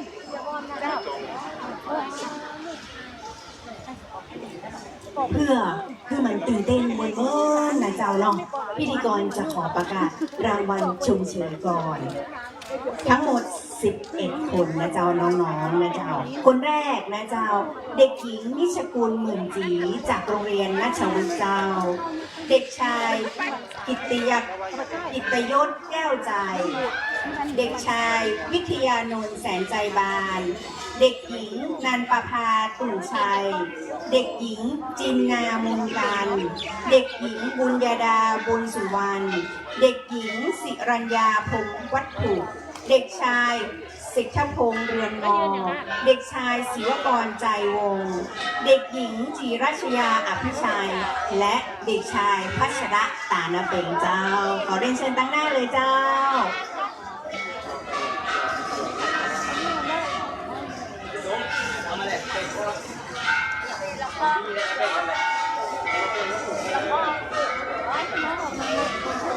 ขอเรียนเชิญนะเจ้าแขกขึ้นมอบรางวัลที่กับนะเจ้ารางวัลชมเชยนะเจ้าขอเรียนเชิญตามรายชื่อดังต่อไปนี้เจ้าขอเรียนเชิญท่านสท.สุเวชมุกตาปีนสมาชิกสภาเทศบาลตำบลจำตองสท.เกียรติศักดิ์ก้อนสุรินทร์สท.กฤษกรประพันธ์กุลรัตน์สท.นิตยาก้อนสุรินทร์นะเจ้าเป็นสมาชิกสภาเทศบาลตำบลจำตองมอบเงินรางวัลชมเชยให้กับน้องๆตัวเจ้าแล้วลำดับต่อไปรองอดิศักดิ์ตะคำรองผอ.โรงเรียนศรีจำทองรองสาวรักษ์ลุลละวันรองผอ.โรงเรียนศรีจำทองผู้อำนวยการกิตยพันธ์ปันแก้วผู้อำนวยการโรงเรียนศรีจำทองผอ.ธนบูรณ์รัตนบำเพ็ญผอ.โรงเรียนเทศบาลจำทอง1ผอ.เยาวเรศกิติลังกาผอกองการศึกษาเทศบาลตำบลจำตองท่านรองพจนาวัฒนามารารองปลัดเทศบาลตำบลจำตองปลัดเฉลิมเกียรติพิลาคำปลัดเทศบาลตำบลจำตองคุณพ่อเพชรแสนใจบานคณะกรรมการคุณพ่อกำนันบุญเรียวบุตรตะ และคุณพ่อกิจใจชัยอาจประธานกรรมการขอเรียนเชิญตั้งหน้าเวทีเลยเจ้า เนื่องจากว่าพิธีกรถ้าจะให้กระชับเวลานะจ๊ะประกาศเหมือนต้นเจิญมาเกณฑ์สังฆทานเลยนะจ๊ะเนาะไล่กันมาเลยนะจ๊ะตั้งไผ่ตั้งมันนะจ๊ะเนาะแล้วก็จะทายรูปมาตั้งนะจ๊ะมือกล้องโวยไผ่โวยมันกันละกันนะจ๊ะ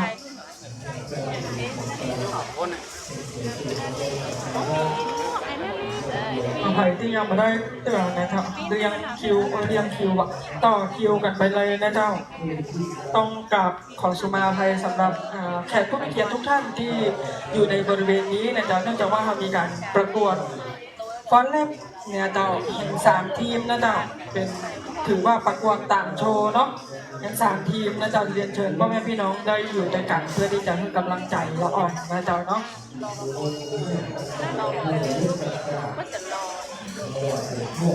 จะได้กระบอกหูนะคะประเดี๋ยวนี้ไผ่จะได้มอบอันใดเป็นอันใดศูนย์อ่านนะเจ้า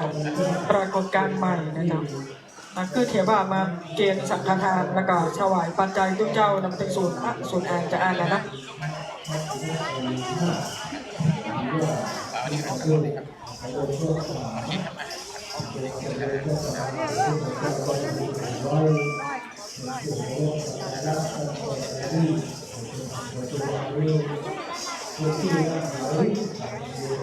เรียนดูนะจ๊ะพิธีกรบะหมี่แท่งบางครัวนะกับอันใดกับดีซ้อนไปนะจ๊ะต้องกราบขอบพระคุณผู้มีเกียรติทุกท่านนะจ๊ะที่ได้ให้เกียรติมอบรางวัลนะจ๊ะรางวัลชมเชยนะจ๊ะน้องๆที่ได้ป้ายนะจ๊ะบริกรรมป้ายแล้วกับปีกเหียนะจ๊ะป้ายนั้นมีมูลค่านะจ๊ะเอาไปแลกสตังค์ไม่บอกเจ้าเอาไปแลกสตังค์ ไปแลกสตังค์แต่ไม่ใช่ได้กระป้ายแล้วก็ปีกบ้านไปอย่างเนี่ยสตังค์มาได้สักบาทนะคะเจ้าขอเรียนเชิญถ่ายรูปร่วมกับน้องๆสักครู่นะเจ้าขอเรียนเชิญทุกท่านเลยเจ้า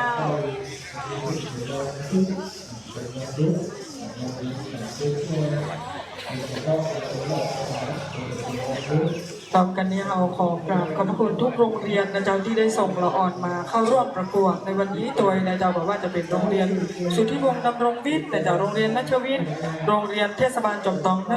โรงเรียนสีจอมทองนะเจ้าก็ในเขตเฮาก็มีกันประมาณนี้เนาะก็จะส่งมาหมดนะเจ้าขอบคุณจัดตั้งนะเจ้าทั้งโรงเรียนในสังกัดเอกชนและรัฐบาลนะเจ้าคือความรู้นะเจ้าคือความสามารถสอนเด็กๆพี่น้องนะเจ้าสอนน้องๆลูกหลานคนอำเภอจำปาเพื่อมีความรู้ความสามารถวันนี้ยอดเยี่ยมที่สุดเลยเจ้าขอบพระคุณตัวนะเจ้าสำหรับสมาชิกสภาชุดใหม่ตัวนะเจ้าวันนี้มาสดร้อนนะเจ้ากกต.เพิ่งจะประกาศเมื่อวันที่4นะเจ้าวันที่4 มิถุนายนที่ผ่านมานะเจ้าก็รับรองเรียบร้อยแล้วนะคะทุกท่านก็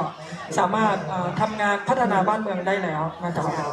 ขอบคุณท่านผอ.โรงเรียนนะเจ้าทุกโรงเรียนที่ส่งน้องๆเข้าร่วมแข่งขันวันนี้เจ้า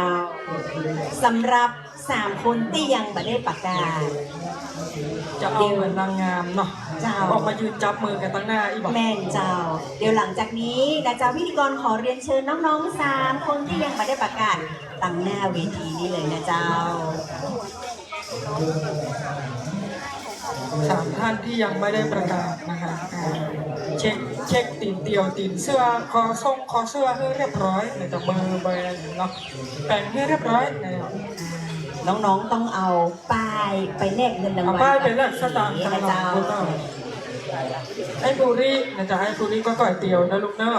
เรียนเชิญ3 คนที่1ที่2แล้วกับที่3เจ้าพิธีกรจะประกาศรางวัลรองชนะเลิศอันดับที่1ก่อน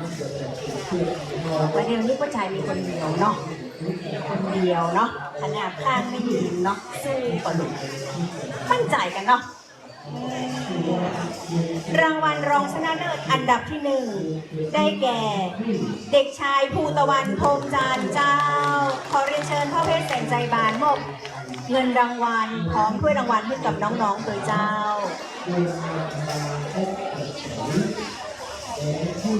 พ่อเพชรอยู่กับเจ้าน่าจะไปเข้าห้องน้ำน่าจะเจอป้ากำนันบุญเร็วก่อนนะเจ้าป้ากำนันเจ้าขอเปลี่ยนเป็นป้ากำนันบุญเร็วบุตรตาเจ้า มอบเงินรางวัลพร้อมถ้วยรางวัลคือกับน้องภูตะวันนะเจ้ารองชนะเลิศอันดับที่ 2เจ้า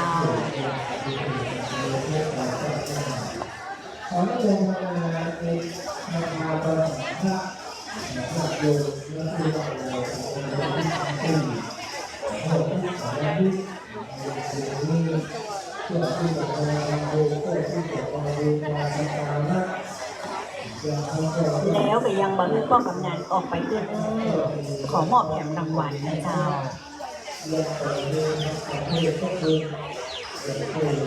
เราจะมอบแถมรางวัลนะเจ้ารอบนี้เราจะมอบรางวัลรองชนะเลิศอันดับที่1ก่อนเพราะว่าเราจะคือชนะเลิศรอก่อนเพื่อสัมภาษณ์สักหน่อยนะเจ้าเนาะรางวัลรองชนะเลิศอันดับที่1เจ้าเด็กหญิงนันทนัททัชเชอร์นะเจ้าก็แปลว่านั่นก็แปลว่าที่หนึ่งนั่นคือ เด็กหญิงพิมพิกาชัยยาจากโรงเรียนศรีจำปาเจ้าประกาศชื่อบ่ได้นะมาสัมภาษณ์ก่อนยูจันอย่างลูก ยูจันประถมศึกษาปีที่6/1ค่ะมองผมครับคุณครูอย่างคุณสอนดาวคุณครูเป็นจวันกันใหม่ค่ะ สุดยอดคุณครูนะเจ้าสอนน้องจำได้แบบความเป็นเลิศเลยนะเจ้าผู้ของวันนะเจ้าเนาะเลยได้ที่1มา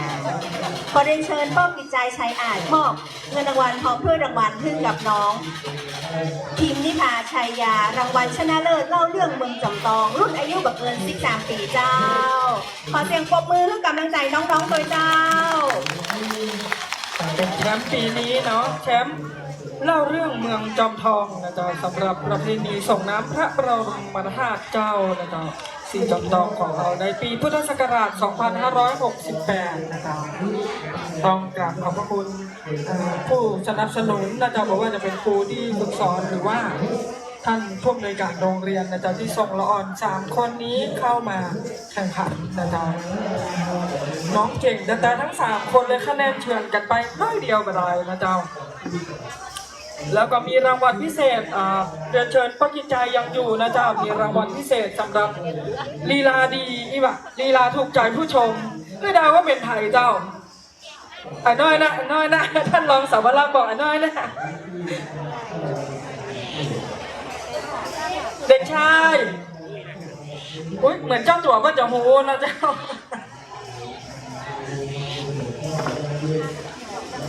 เด็กชายพัชระตาณเปงนะจ๊ะโรงเรียนเทศบาลจอมทอง1นะจ๊ะอันนี้จะเป็นปูจานในอนาคตนะจ๊ะเราบับพุทธละฮาบับพุทธแน่ๆสภาวัฒนธรรมอำเภอจอมทองเราจะเจริญรุ่งเรืองแน่นอนถ้ามียังบลานี่สัก5 คนในอำเภอจอมทองเรานี่นะหมดแต่นะจ๊ะ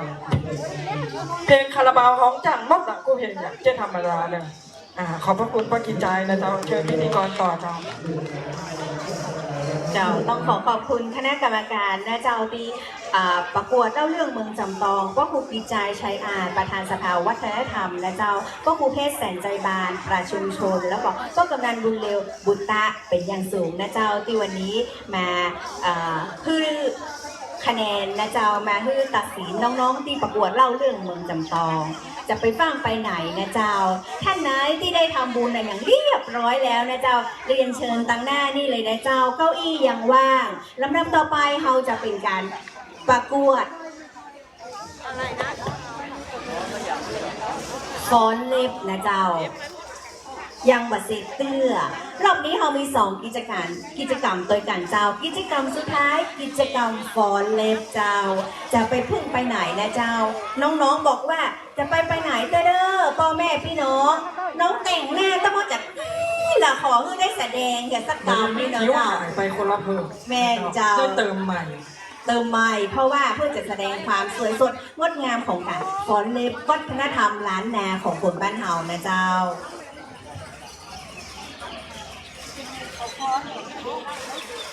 เดี๋ยวเราจะขอเคลียร์พื้นที่ตรงนี้สักครั้งหนึ่งนะเจ้าเพื่อที่จะนี่เป็นสนามการประกวดฟ้อนเล็บนะเจ้าก็กราบขอบพระคุณครั้งหนึ่งนะเจ้าเป็นอย่างสูงสำหรับพ่อกำนันบุญเรือบุญตะนะเจ้าท่านกิจใจชัยอาจนะเจ้าแล้วก็พระครูเพชรแสนใจบานนะคะทั้ง3ท่านเป็นปราชญ์ชุมชนเป็นปูชนียบุคคลนะเจ้าที่อยู่ อยู่กับลูกกับหลานมาจักเมื่อนะเจ้าก็วันนี้เพื่อเกียรติกับเทศบาลตำบลจอมทองขนาดนักนะเจ้ามาเป็นกรรมการเพื่อที่จะ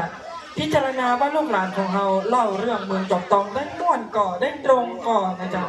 วันนี้สุดยอดแท้ๆนะคะทุกโรงเรียนนะคะสีจอมทองส่งมากี่คนคะ6แล้วลูกเดี๋ยวคืนนี้อีก9ใช่ไหมคะสีจอมทอง8นะคะยินดีจับนั่งนะเจ้ายินดีจะขอบ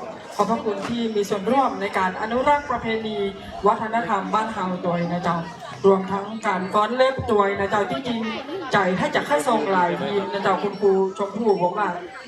ประกวดร้องเพลงกับดีประกวดนะเจ้าถ้าจะมาฟ้อนเล็บแห่งตัวไปเปลี่ยนเสื้อผ้าประตานดีกว่าจากตอนนี้ทีมฟ้อนเล็บเป็นยังไงบ้างคะอันสีชมพูนั่นโรงเรียนอะไรคะโอ้โหเราจะขอใช้เวลาตรงนี้ประมาณไม่เกิน3 นาทีนะคะ3 นาทีนะจ๊ะแล้วที่เขาปอละเขาจะเอาพวกอันนะคะเดี๋ยวเราจะเรียนเชิญคณะกรรมการนะคะจงจัดโต๊ะคณะกรรมการนะจ๊ะเนื่องจากว่าฟ้อนเล็บนั้นคนหลายนะคะเพราะฉะนั้น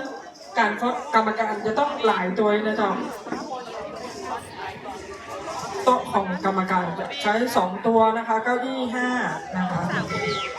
เจ้าวันนี้นะเจ้าเราได้รับเกียรติจากคณะกรรมการตัดสินการฟ้อนเล็บนะเจ้าผู้ซึ่งมีความรู้ความสามารถแล้วกับผ่านหลายเวทีการประกวดคว้ารางวัลมาที่คนจำต้องล่าสุดได้รางวัลมาตัว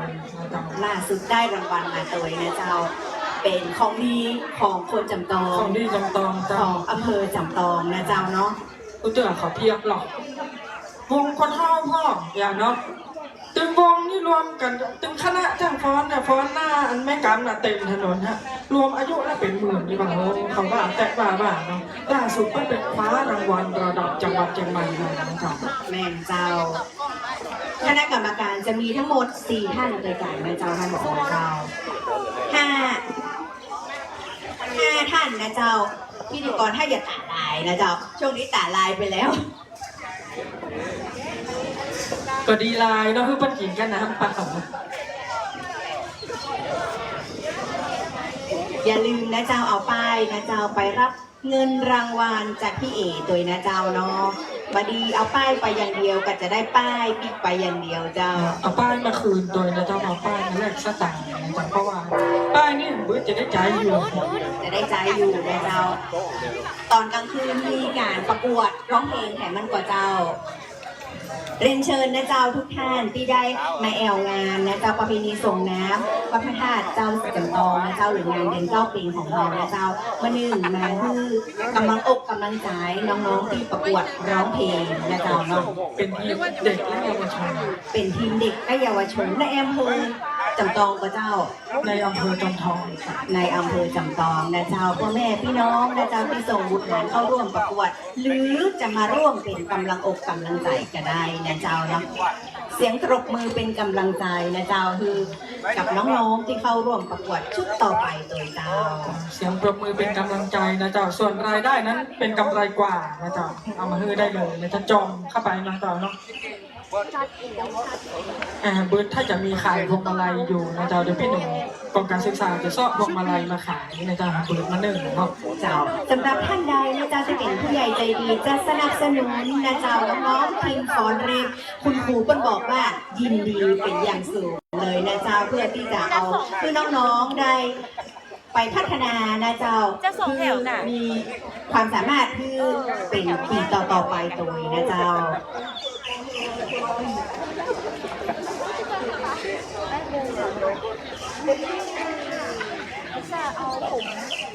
ต่อไปนะเจ้าเราจะเป็นการฟ้อนเล็บนะเจ้าฟ้อนเล็บนี่จะเป็นอยู่ในลักษณะเป็นทีมนะเจ้าทีมประมาณ8 ถึง 10 คนเนาะต้องบอกว่าเด็กๆที่มาฟ้อนเล็บในวันนี้จะต้องศึกษาและสถานศึกษาอยู่ในเขตพื้นที่อำเภอจำตองมีภูมิลำเนาในอำเภอจำตองนะเจ้า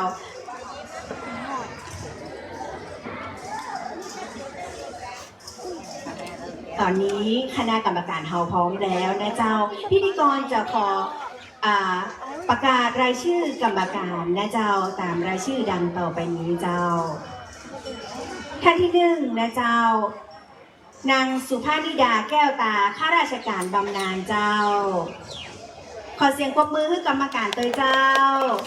ท่านที่สองนางสาวสุรีสินทุชัยข้าราชการบำนาญเช่นกันเจ้าแอบกระซิบว่าคณะกรรมการสองท่านนี้เป็นช่างฟ้อนของทีมงานเป็ดตะหวาแม่นกระเจ้าเป็นตัวแทนของอำเภอจอมตองได้รับเกียรติไปฟ้อนเล็บบันทึกสถิติโลกเนื่องในโอกาสเฉลิมฉลองวาระครบ729 ปีแห่งการสถาปนาเมืองจอมตองที่ผ่านมาเจ้าชั้นที่3เจ้านางอำภามื่นใจผู้ทรงคุณวุฒิด้านนาฏศิลป์เจ้าและท่านที่4เจ้าคุณจตุพลสุตาคำผู้ทรงคุณวุฒิด้านนาฏศิลป์เจ้าแอบกระซิบมาเหมือนกันว่าคณะกรรมการสองท่านนี้เป็นทีมงานของทีมกุหลาบพันปีจ้างฟ้อนของหลวงปู่หรือว่าจ้างฟ้อนของคนจำตองนะเจ้าที่สร้างความภาคภูมิใจ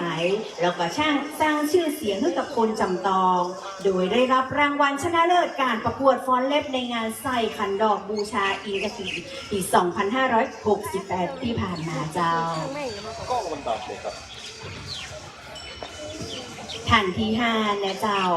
นางพิใจคำมาวันผู้ทรงคุณวุฒิด้านนาฏศิลป์คนบอกว่าคนเป็นจ้างฟ้อนคนงามจ้างฟ้อนเอกของตำบลสุกเตี้ยเห่านะเจ้าเนาะ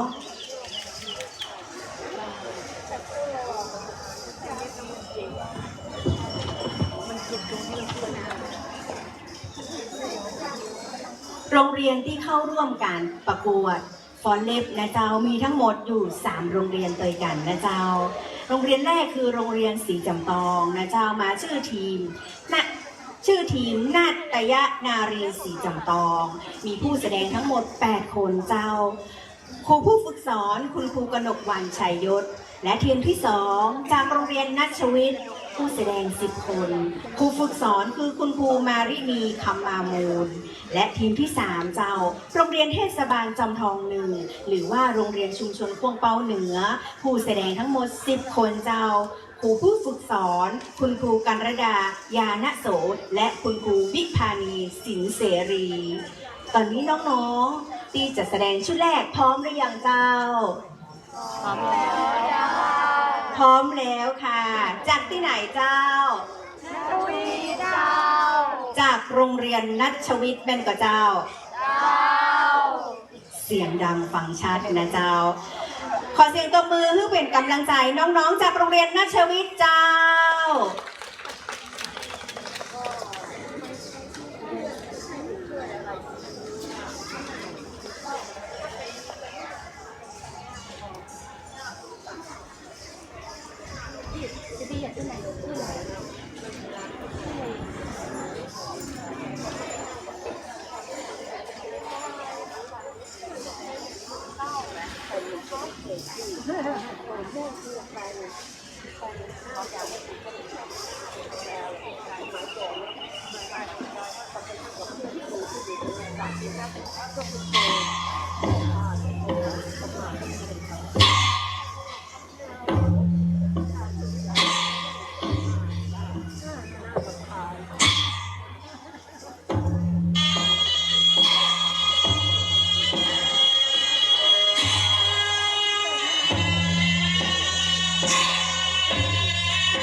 ขอเสียงตบมือให้กำลังใจน้องๆจากทีมโรงเรียนนัชวิทย์โดยเจ้าท่านไหนเนี่ยเจ้าตีต้องการสนับสนุนทีมจ้างฟ้อนจากโรงเรียนนัชวิทย์เนี่ยเจ้าติดต่อคุณครูมารินีกับคุณครูอัญชริกาได้นะเจ้ากันเดือนพิธีกรจะบอกเบอร์โทรนะเจ้าเผื่อต้องการสนับสนุนนะเจ้าคือน้องๆเด็กๆนะเจ้า0848073837นะเจ้าสำหรับท่านผู้ใหญ่ใจดีที่ต้องการสนับสนุนเงินรางวัลให้กับน้องๆนะเจ้าต้องขอแจ้งนะเจ้าสำหรับเกณฑ์การให้คะแนนมีทั้งหมด100คะแนนเจ้าความพร้อมเพรียงสวยงาม30ความถูกต้องของจังหวะฟ้อน25ลีลาท่าฟ้อน25การแต่งกาย10และกรอบเวลา10รวมทั้งหมด100คะแนนนะเจ้าจบไปแล้วเป็นของโรงเรียนนัชวิทย์นะเจ้ามีทั้งหมด10คนนะเจ้าจ้างฟ้อนเนาะเด็กหญิงอัญชนกพินโยริศเด็กหญิงรัตะวรินใจยอดเด็กหญิงอาริส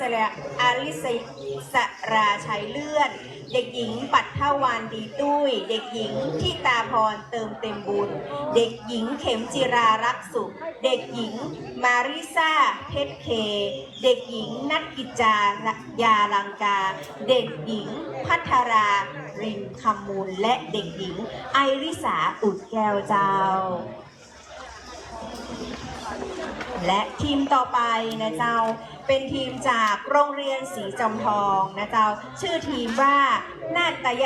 นารีศรีจอมทอง ผู้ควบคุมทีม คุณครูกนกวรรณชัยยศ และผู้อำนวยการแสดงโดย ท่านผอ.กิติยพันธ์ปั่นแก้วเจ้าขอเสียงตบมือขึ้นกับทีมที่2ตัวเจ้า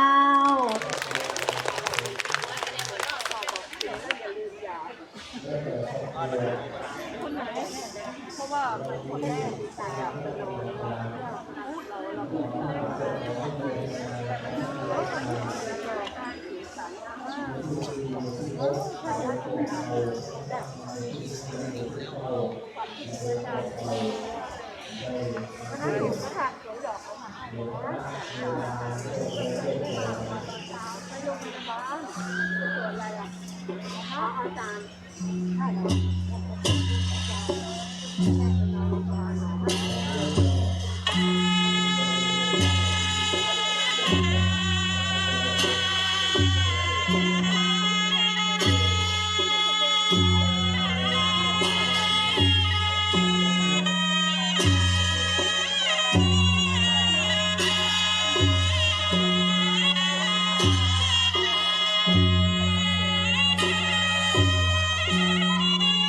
ตัวใหญ่มันตัดแม่ผมเล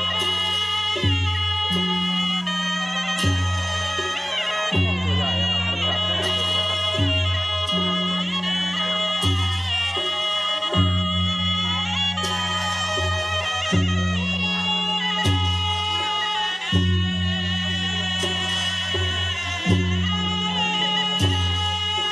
ครับ ระยะ6ครับ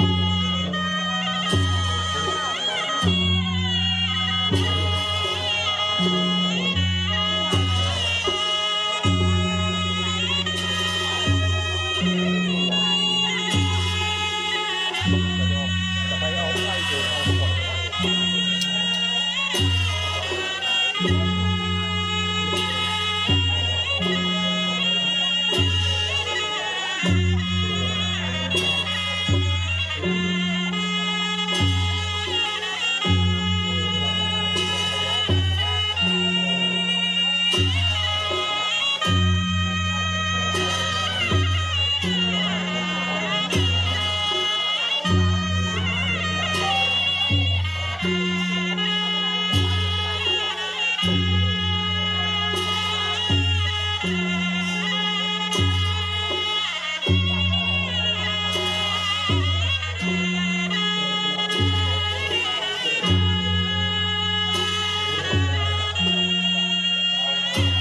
มุมนี้สวยช่วยพี่ถ่ายเลยแดดถ้ามันมด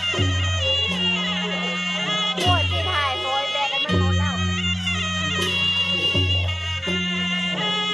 มาละเดี๋ยวก็ถ่ายเลย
จบไปแล้วนะเจ้าสำหรับจ้างฟ้อนจากทีมนาฏยนารีสี่จำตองของโรงเรียนสี่จำตองนะเจ้าคุณครูผู้ควบคุมทีมนะเจ้าคุณครูกนกวรรณชัยยศเจ้าอำนวยการแสดงนะเจ้าโดยท่านผอ.กิติยพันธ์ปันแก้วเจ้าท่านผู้ใหญ่ใจดีท่านใดต้องการสนับสนุนนะเจ้าของน้องๆจ้างฟ้อนจากโรงเรียนสี่จำตองสนับสนุนได้นะเจ้าปีท่านผอ.หรือว่าคุณครูก็ได้หรือว่าตั้งที่โรงเรียนสี่จำตองก็ได้เจ้าเด็กหญิงทั้งหมดทั้งทีมนี่นะเจ้ามีทั้งหมดอยู่9คนโดยกันนะเจ้าจ้างฟ้อน8คนได้แก่เด็กหญิงกุลธิดาเวียงทองเด็กหญิงอารีรัตน์ศรีวัยวางเด็กหญิงมนัชยามุกตาปิงเด็กหญิงยานิดาเอกอมรรัตนกุลเด็กหญิงธีรการปิญญกิจรุ่งไพศาลเด็กหญิงนิชาภากันทะโลเด็กหญิงพิชาภาพิชัยเด็กหญิงกัญญลักษณ์กันทมาและคนถือป้ายเด็กหญิงชติลดาเปิ้ลป่าดงเจ้าขอเสียงตบมือให้กับทีมนาฏยนารีสี่จำตองโดยเจ้าทีมสุดท้ายนะเจ้าเนาะจากโรงเรียนเทศบาลจอมตอง1เจ้าผู้ควบคุมทีมคุณครูกัญญารดายานาโสคุณครูวิภาวี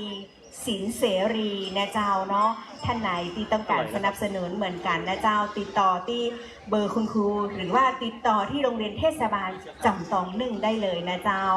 ผู้เข้าจ้างฟ้อนนะเจ้ามีทั้งหมด10คนโดยการเจ้าเด็กหญิงรัชชิดาใจ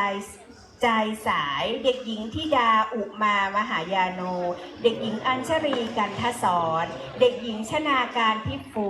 เด็กหญิงวันนิดาคำลือเด็กหญิงชุติการนิชัยเด็กหญิงพิมยามาดีแซ่ม้าเด็กหญิงกัญญากาชัยสุขเด็กหญิงสศิวิมลกัญญาลัตน์และเด็กหญิงกันบีชัยวงศ์ขอเสียงตบมือให้น้องๆจากโรงเรียนเทศบาลจำตอง1ตัวเจ้า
เส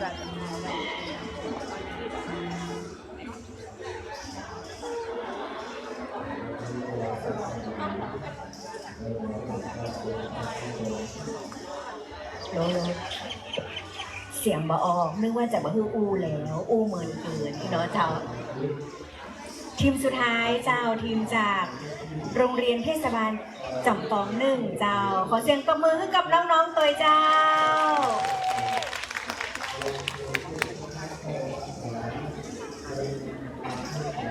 ต้องขอเวลาให้คณะกรรมการสักหน่อยนะเจ้าในการรวบรวมคะแนนเพราะคะแนนตึง100คะแนนนะเจ้าสร้างความหนักใจให้กับคณะกรรมการทุกท่านเป็นอย่างยิ่งเลยนะเจ้าพิธีกรขอแจ้งนะเจ้าเงินรางวัลสำหรับการประกวดการฟ้อนเล็บนะเจ้าชนะเลิศรางวัลละ 4,000 บาทพร้อมถ้วยรางวัลชนะเลิศอันดับที่1รางวัลละ 3,000 บาทพร้อมถ้วยรางวัลและรองชนะเลิศอันดับ2รางวัลละ 2,000 บาทพร้อมถ้วยรางวัลเจ้า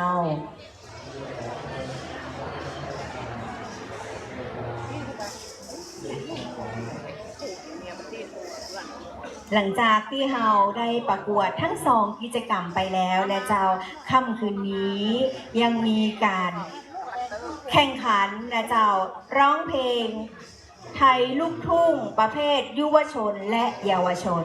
สำหรับคืนนี้นะเจ้าประมาณ2 ทุ่มหรือว่าประมาณ8 โมงนะเจ้าเรียนเชิญพ่อแม่พี่น้องนะเจ้าที่มาร่วมงานเดือน9วันนี้นะเจ้าแล้วก็ทั้งคืนนี้มาเป็นกำลังอกกำลังใจคือน้องๆเยาวชนลูกหลานของคนจำตองตัวนะเจ้าพรุ่งนี้ก็เหมือนกันเจ้ายังมีกิจกรรมอีกกิจกรรม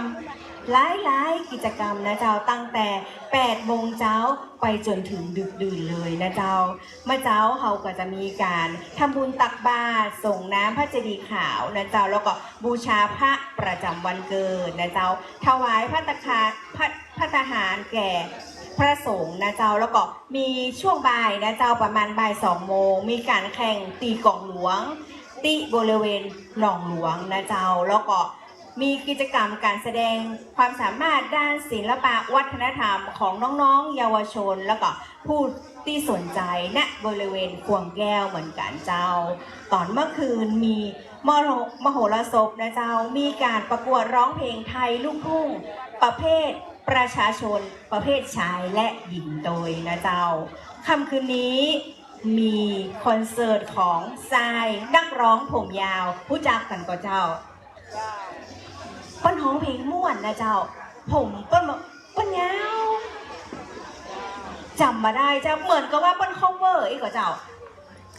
แม่นก็เจ้าแต่ป้นร้องเพลงม่วนเจ้าหุ่นดีแล้วก็จริงๆแล้วบ่ได้เป็นผมยาวเนาะเจ้าป้นค่อนข้างจะตัดทรงผมคล้ายๆผู้ชายหน่อยหนึ่งนะเจ้าแล้วก็พรุ่งนี้นะเจ้าเรียนเชิญมาชมลำไยไหทองคำนะเจ้าคนไหนเป็นป้นฮ้องว่าเชียร์ลำไยหรือว่าอยากเห็นตัวจริงนะเจ้าต้องเป็นพรุ่งนี้เนาะตอนนี้นะเจ้าพี่ๆกับหลังรวบรวมคะแนนจากคณะกรรมการทั้ง5 ท่านอยู่สักกัมนะเจ้าน้องๆจะได้รู้ผลการตัดสินว่าใครจะได้ที่1ที่2แล้วกับที่3เจ้า1 2 3มีทั้งเงินรางวัลพร้อมกับถ้วยรางวัลให้น้องๆเหมือนกันเจ้าและวันที่10นะเจ้าขอเรียนเชิญนะเจ้าทุกท่านนะเจ้าร่วมกันส่งน้ำพระบรมธาตุเจ้าจอมทองนะเจ้าวันที่10ของเฮานะเจ้าตั้งแต่ช่วงเช้าเราจะมีพิธีทำบุญตักบาตรพระสงฆ์นะเจ้า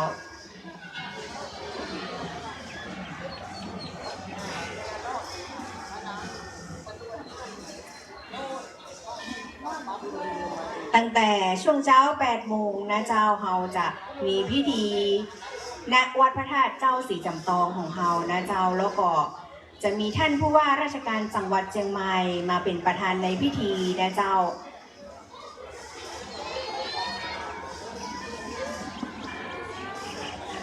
สำหรับงานที่จัดไปแล้ว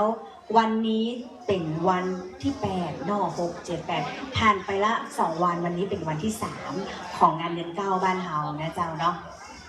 ทุกกิจกรรมที่กลางเทศบาลตำบลจำตองโดยการนำของท่านนายกเทศมนตรีตำบลจำตองนายกจักรคำวันแดงนายกของพ่อแม่พี่น้องคนจำตองป้อหูของลูกหลานคนจำตองนะเจ้าแล้วก็รวมทั้งสมาชิกสภาเทศบาลตำบลจำตองที่ได้เพิ่งรับตำแหน่งหมาดๆนะเจ้าเปิ้นจัดกิจกรรมเพื่อส่งเสริมและสนับสนุนให้น้องๆเยาวชนนะเจ้า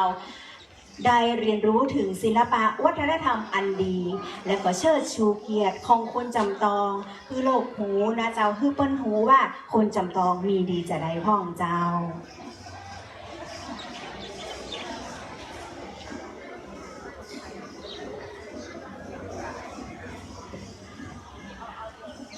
ผลการตัดสินฟอนเล็บนะเจ้าอยู่ในมือพิธีกรแล้ว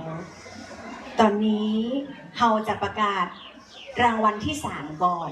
หรือว่าจะฮือประกาศรางวัลที่1ก่อนเจ้าเอา3ก่อนเพราะว่าผอ.บอกว่าฮือที่1อยู่เมินๆจะได้ตื่นเต้นเมินๆหน่อยในเฮาก็อยู่ตึกกันมาเมินนะเนาะลุงเนาะแต่งหน้าตั้งโมงกี่โมงเจ้า9 โมงเจ้าผอ.เจ้าน้องๆมีความอดทนและก็มีความสามารถสุดยอดเจ้าสมกับเป็นลูกพระธาตุเจ้าสีจำตองนะเจ้ารางวัลรองชนะเลิศอันดับที่2ได้แก่ทีม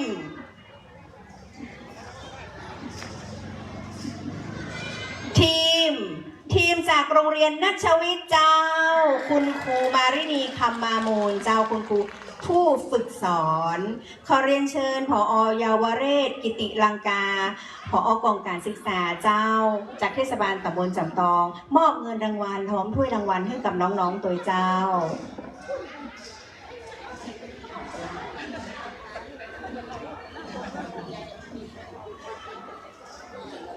และขอเรียนเชิญน้องๆนะเจ้ารับมอบเงินรางวัลจากท่านผอ.ตัวเจ้า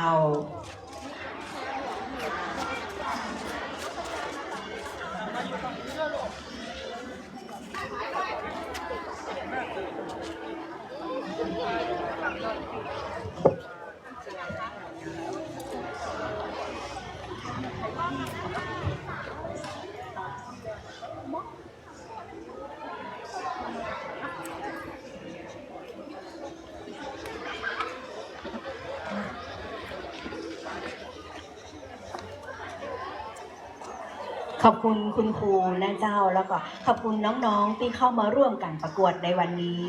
โรงเรียนนัชวิทย์นะเจ้าเป็นโรงเรียนเอกชนในอำเภอจำตองนะเจ้าที่สร้างเด็กๆน้องๆและเยาวชนที่มีความรู้และความสามารถเจ้า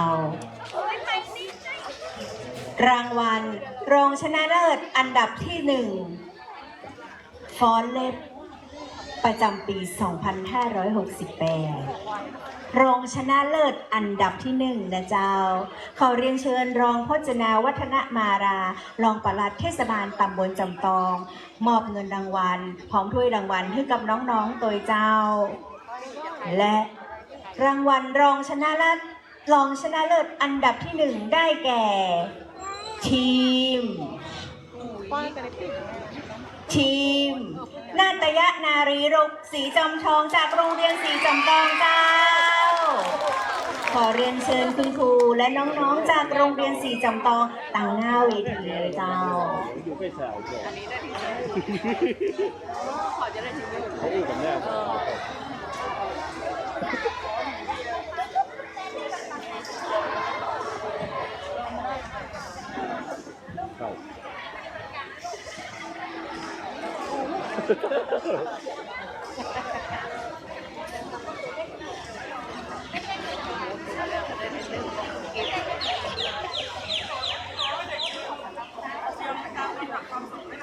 จากทีมนาฏยนารีสีจอมทอง โรงเรียนสีจำทองเป็นโรงเรียนขนาดใหญ่ในอำเภอจำทองนะเจ้าส่องสมนะเจ้าแล้วก็สอนลูกหลานของพี่น้องอำเภอจำทองนะเจ้าและบริเวณใกล้เคียงที่มีความรู้ความสามารถวันนี้น้องๆได้มาแสดงความสามารถในฟอลเล็บปีนี้ถือว่าเป็นปีที่สวยสดงดงามมาในธีมสีแดงนะเจ้าและรางวัลชนะเลิศอันดับที่1หรือชนะเลิศนะเจ้าเนาะเป็นของโรงเรียนเทศบาลจอมทอง1เจ้าเสียงกำลังอกกำลังใจล้นหลามใจอีนะเจ้าสีแดงเปิ้นตึงแรงแถมหน่อยหนึ่งเนาะขอเรียนเชิญท่านปลัดเฉลิมเกียรติพิธาคำเจ้าปลัดเทศบาลตำบลจำตองมอบเงินรางวัลพร้อมด้วยรางวัลให้กับน้องๆจากทีมโรงเรียนเทศบาลจำตอง1เจ้า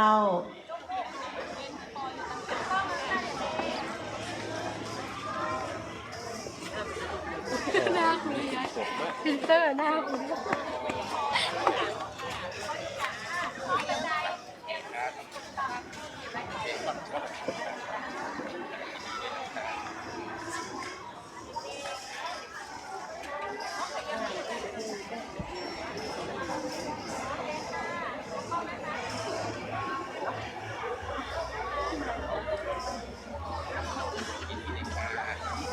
ขอเสียงตบมือให้กับน้องๆทั้ง3ทีมโดยเจ้า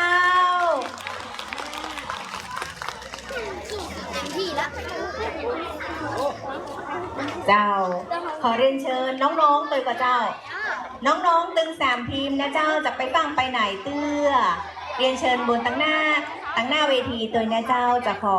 ถ่ายรูปหมู่โดยการสร้างกรรมเจ้าโรงเรียนศรีจำตองโรงเรียนนัชวิทย์และโรงเรียนเทศบาลจำตอง1น้องๆจ้างฟ้อนเรียนเชิญตั้งหน้าเจ้า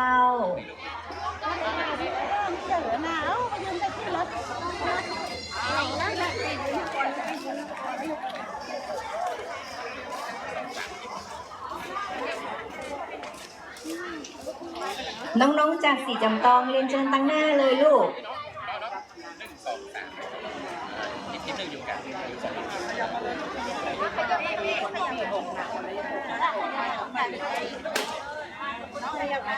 รวมถ่ายรูปนะเจ้ากับคณะกรรมการท่านปลัดนะเจ้าแล้วก็ท่านผู้ในการโรงเรียนนะเจ้า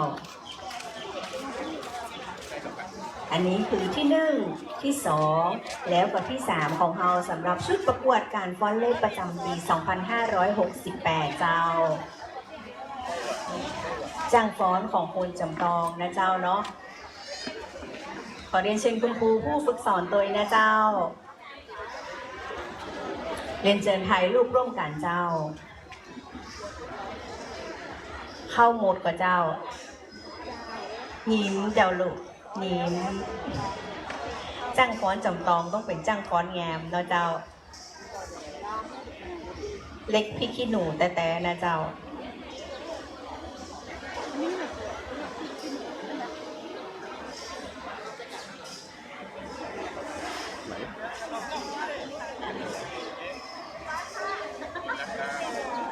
เจ้าขอบคุณนะเจ้าคณะกรรมการทั้ง5ท่านนะเจ้าขอบคุณน้องๆขอบคุณโรงเรียนทุกโรงเรียนที่ร่วมการสนับสนุนร่วมการส่งน้องๆเข้ามาร่วมแข่งขันในวั